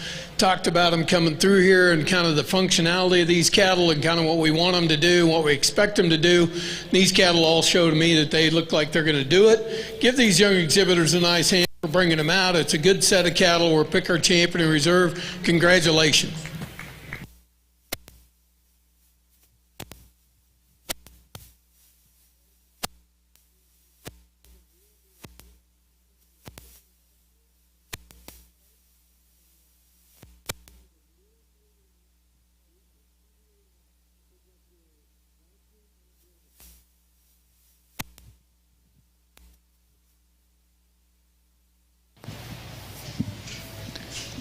Very nice breakdown, Mr. Sankey. That was your senior heifer division. Your champion senior heifer comes from class 14 and is shown by Kylie Kelly from Fayette County 4-H. Your reserve champion senior heifer comes from Brianna Dizzy from Royal FFA.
Really nice lineup to finish up the ORB show with. And, you know, there's cattle out here that have all different kinds of endpoints, different places to go, lots of things we can do about them. We've got the cow prospect standing down here. We've got the future show heifer and cow prospect standing on the front end. I think there's just a tremendous amount of quality and good. And the exciting thing, I think, is, you know, when you reach in here and you find cattle that just really get you fired up and think, man, this is where we want to go. This is what we would want to do. And I think we got a ring full of them. But I think there's a set of, you know, maybe a pair of these heifers out here that are just kind of extra special, have a little extra going to them, and kind of have a place to go with them down the road. So give these young exhibitors a nice hand. We're going to pick our champions. Congratulations to a good set of cattle. And I guess we got a ring full of young women out here showing cattle. I hate it when I leave all the guys out, but I guess it's just part of it. These girls have probably done as good a job today as we've had, and good set of cattle, really good ones in the ring. Again, it's really been a pleasure for me to sort through these cattle. We'll show you our champions. Congratulations.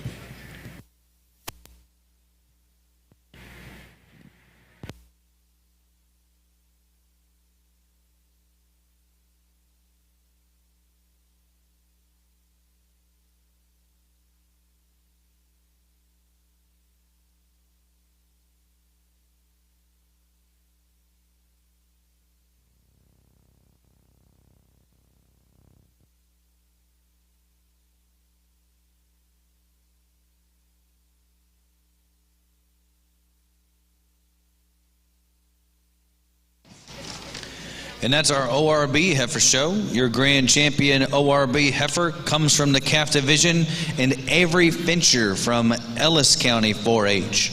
The reserve grand champion ORB heifer comes from Macy Weems in Kaufman County 4-H.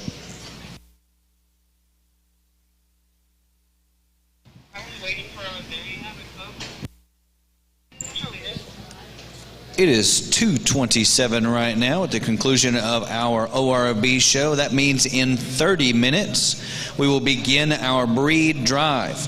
We'll begin our breed drive 30 minutes from now, and we're going to start with our British show, followed immediately after. Following that, we will begin immediately our Continental drive.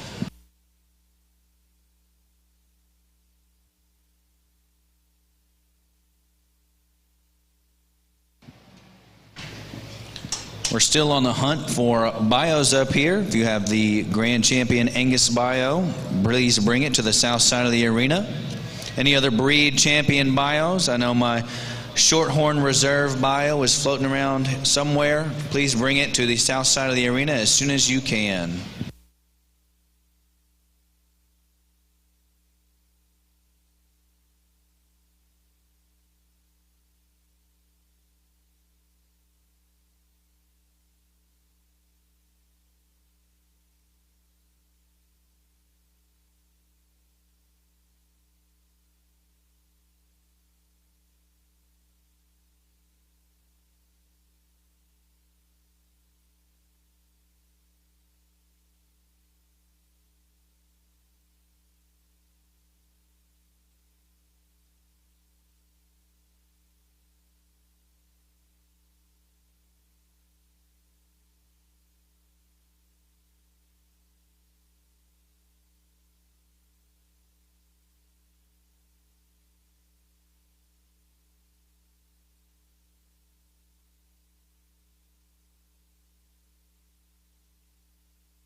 Braxton Cole. Braxton Cole from Floyd County 4-H. You need to bring me your bio. Braxton Cole with the Grand Champion Angus Heifer. You better bring me your bio if you would like me to read it.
It's 2:45 here in Rodeo, Austin, and about 15 minutes, we're going to get started with our British breed drive. 15 minutes.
All right, Rodeo Austin, it's time for our British breed drive. Starting off, entering the ring, our breed champion, Angus from Braxton Tate Cole, who's 11 years old. Braxton's from Lockney, Texas, and shows with Floyd County 4-H. Braxton's future plans are to attend Texas Tech University, be on the ranch horse team, and after I graduate, I want to raise show heifers and ranch with his family.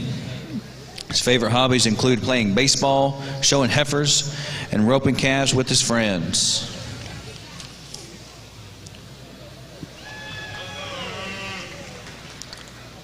The reserve champion, Angus, comes from Abigail Koenig, who's 10 years old. Abigail is from De Leon, Texas, and shows with De Leon FFA. Her future plans are to attend Texas A&M and study embryology. Her favorite hobby is showing calves. We've got our grand champion, Hereford, coming from Zeb Murphy, who's 12 years old, from Hamilton, Texas, showing out of Hamilton County 4-H. Zeb's plans are to attend Texas A&M and study animal science. And Zeb loves to go hunting, fishing, and showing cattle.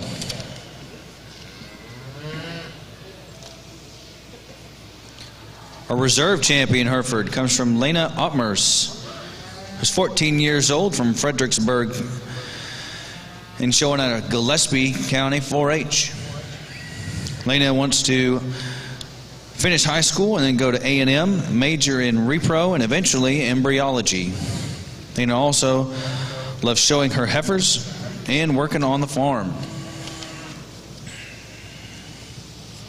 With our champion, Red Angus, we have Braxton Hunt.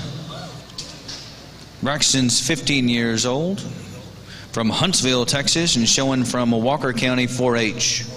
Braxton's plans are to attend A&M to play soccer and practice medicine. His favorite hobbies include playing soccer with his friends. Our reserve champion, Red Angus, comes from Brecken Shipman, who's 17 years old, from Grandview, Texas, and shows from Johnson County 4-H. Brecken would like to attend West Texas A&M or Texas Tech and compete on the meats judging team. Brecken's favorite hobbies include showing cattle, meat judging, and running cross country. We've got our grand champion, Shorthorn, coming from James Clear. James is 18 years old, from Madisonville, Texas, and showing with Madison County Beef Club. His future plans are to attend West Texas A&M University, with future plans to be a large animal veterinarian. His favorite hobbies include hunting and fishing. And we have our reserve champion, Shorthorn, coming from Nolan Hunt, who's 17 years old, from Huntsville, Texas, and Walker County 4-H. Nolan's plans are to attend college studying ag while playing baseball and then run his show cattle operation. His favorite hobbies include baseball and showing cattle. Ladies and gentlemen, your British breed drive.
Well, before we select our champion, let's give these kids, all the kids that we had, a good round of applause, if you would.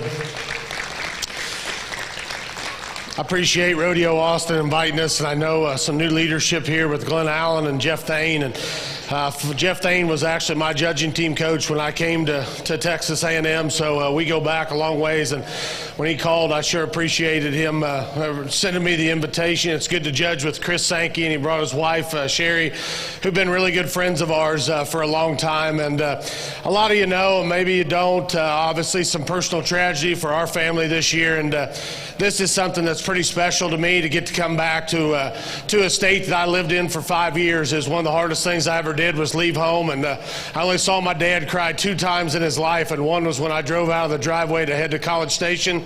And he wasn't a man of a lot of emotions, but he was that day because I think he knew he had to stay home with my brother and sister. My dad was a great man, and it kind of changed our perspective when he got killed in May. And I take this pretty serious when you get asked to come judge, and it's an honor. And I do it because it's something that he instilled in us. My parents and my grandma, my grandpa, who are at home, and I'm sure my grandma's glued to the TV. She probably got it propped up on her screen watching. They believed in us just like these kids have people that believed in them. And your cattle, your family is what I would call it, and that's what it is. That's how I got to know the Sankeys. I'm great friends with their son, and there was just a lot of people that reached out when Dad got killed. And you need that in times of tragedy. So we all get caught up about who wins and who loses, and yes, it's important, but at the end of the day, it's about the friendships that you have and the people that you meet. And these cattle are vehicles for these young people to do great things. So I love to come judge. It's obviously good to give your opinion, and that's what it is. It's just an opinion. We had a great ring staff. I want to thank the kids from Sam. They did an awesome job keeping the manure picked up, keeping the cattle moving. We had great volunteers from Rodeo Austin, just a first-class event. So, again, I appreciate it. I know we got a day off tomorrow. I brought my judging team with me. We're going to go work out, and then we'll be back Wednesday to judge the American Heifers. So, if you would, let's give all of our exhibitors a good hand, all the people involved with the show. This has been an awesome lineup of cattle. Again, you could do some different things out here. I'd probably arm wrestle you a little bit on the Supreme, and then after that, I think, you can make a justification and do some different stuff. But it's a real, real good lineup of cattle. I'll put the mic down and get you a Champion of Reserve British. It's been my honor. So, again, congratulations to the breeders, all the exhibitors. They've done a great job. This has been an awesome group to work with.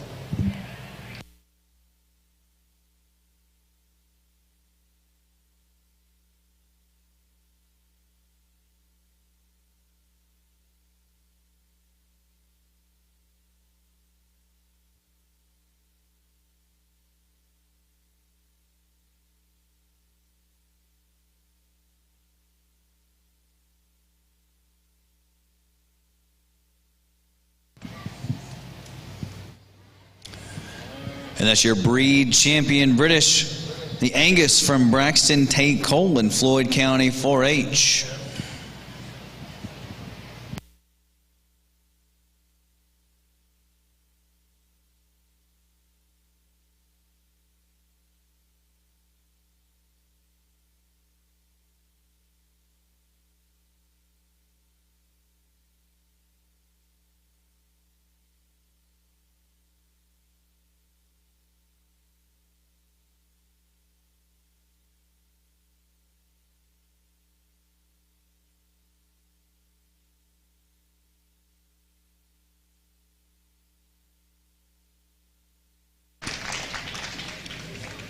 And your reserve British is also an Angus from Abigail Koenig from De Leon FFA.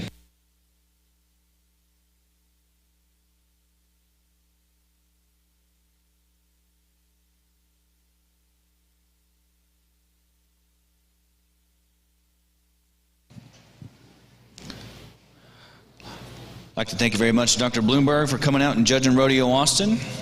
Look forward to seeing you in a couple days. Here in a few short moments, we'll get started with our Continental Drive.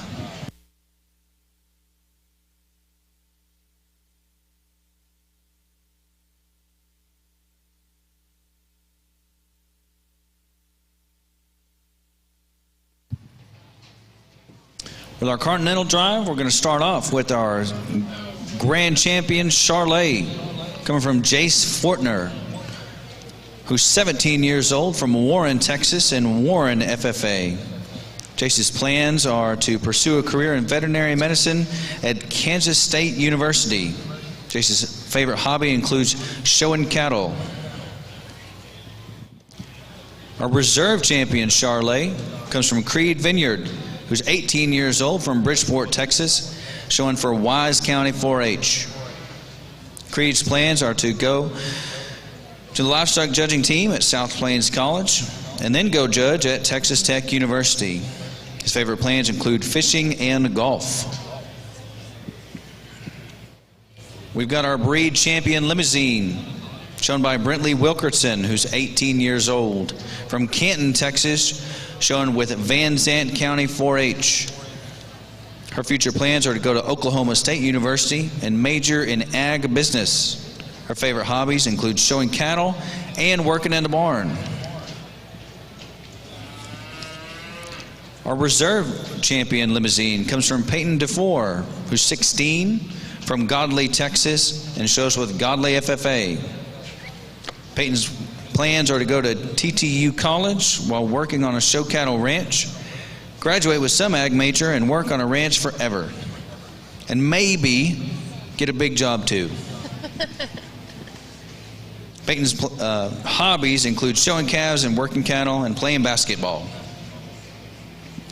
We've got our champion mane and Jew from Jarrett Worrell, who's 12 years old, from Mason, Texas, showing with Mason County 4-H. Jarrett's plans are to be an ag engineer at Texas A&M, continue to be a good person and herdsman. Jarrett's favorite hobbies include hunting, fishing, and raising cattle.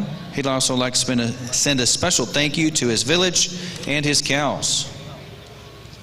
You have your reserve champion mane and Jew from Kennedy Kaufman, who's 18 years old, from Hitchcock, Texas, showing from Galveston County 4-H.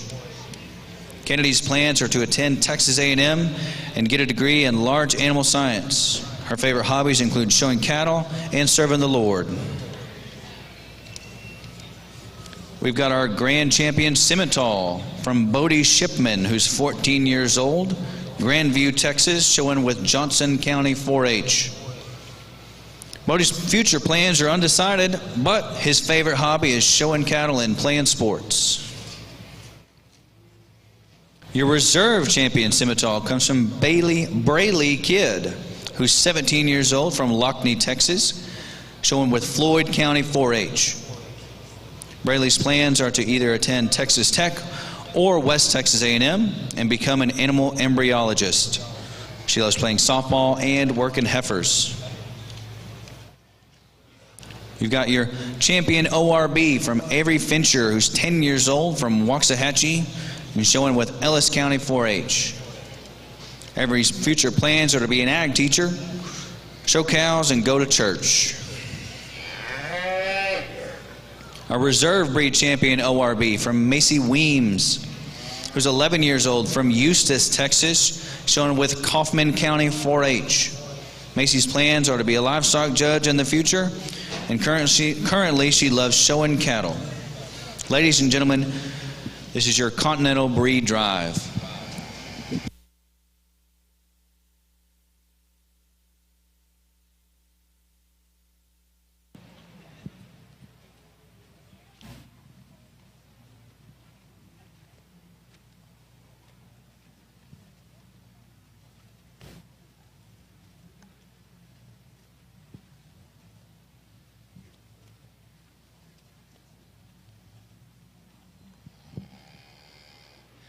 Well, it's a real honor for me to be here today, for Sherry and I to get to come down and spend time in Austin and judge here at Rodeo Austin. And, you know, it's just been an outstanding set of kids and cattle to come through the ring. And, you know, before we go any farther, we sure need to give these young exhibitors and everybody involved with them a nice hand for coming out and bringing these cattle out and giving us an opportunity to look at these cattle. And, you know, and I do appreciate the chance to come. And where Glenn Allen's at, but, you know, we had an opportunity to get to know him when he was in Kansas City for a couple of years. Sherry was on the Livestock Committee with him, and we worked with him up there at the American Royal, and we kind of thought the American Royal, it was headed upwards, and we really lost a lot to your gain when Glenn Allen came back to Texas. And we knew he was going to. We just hoped we could hang on to him long enough to get things done that we needed to, but it's to your advantage. But this has been a real thrill for me to get to come down here. I thank you for asking. Thanks for all the help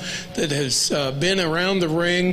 The Sam Houston State crew and those kids, we've got to know them over the years, showing cattle in Houston and knowing that organization, and it's a good group. And, and Blake, he's not here in the ring, but I can say it now that he's not around. But, he is a great livestock judge, but he's a better coach. And I think it's because he can teach his kids to talk like him. And he is so good at being able to do that. That's a real talent. Our kids got to know that family when we were showing cattle. And just like he said, this is where the real world is for us. It's for all of us. This is where our real connections are made that'll carry us through our life. And then when we need friends, this is where you hope they come from. But this has been a great opportunity. I'll show you a pair of heifers I think are just outstanding. Not to take anything away from these other heifers in the ring. It's just today, these are the ones that I seem to really are drawn to. But give these young exhibitors a really nice hand. We'll look forward to coming back. Looking forward to the Americans when we get back in here on Wednesday and get a chance to go through them. That's something that we're passionate about in our family also. So we'll look forward to it. Congratulations and thank you again.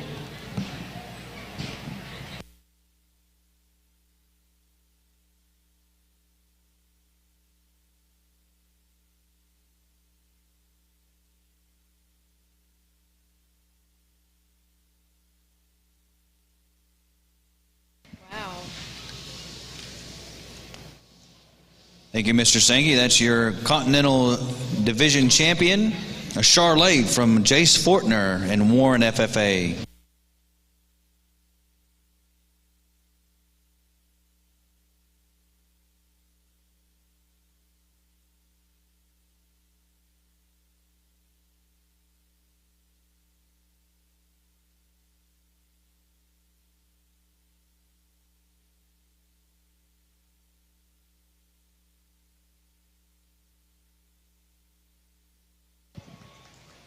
Your reserve Continental also is a Charlotte, coming from Creed Vineyard in Wise County 4-H.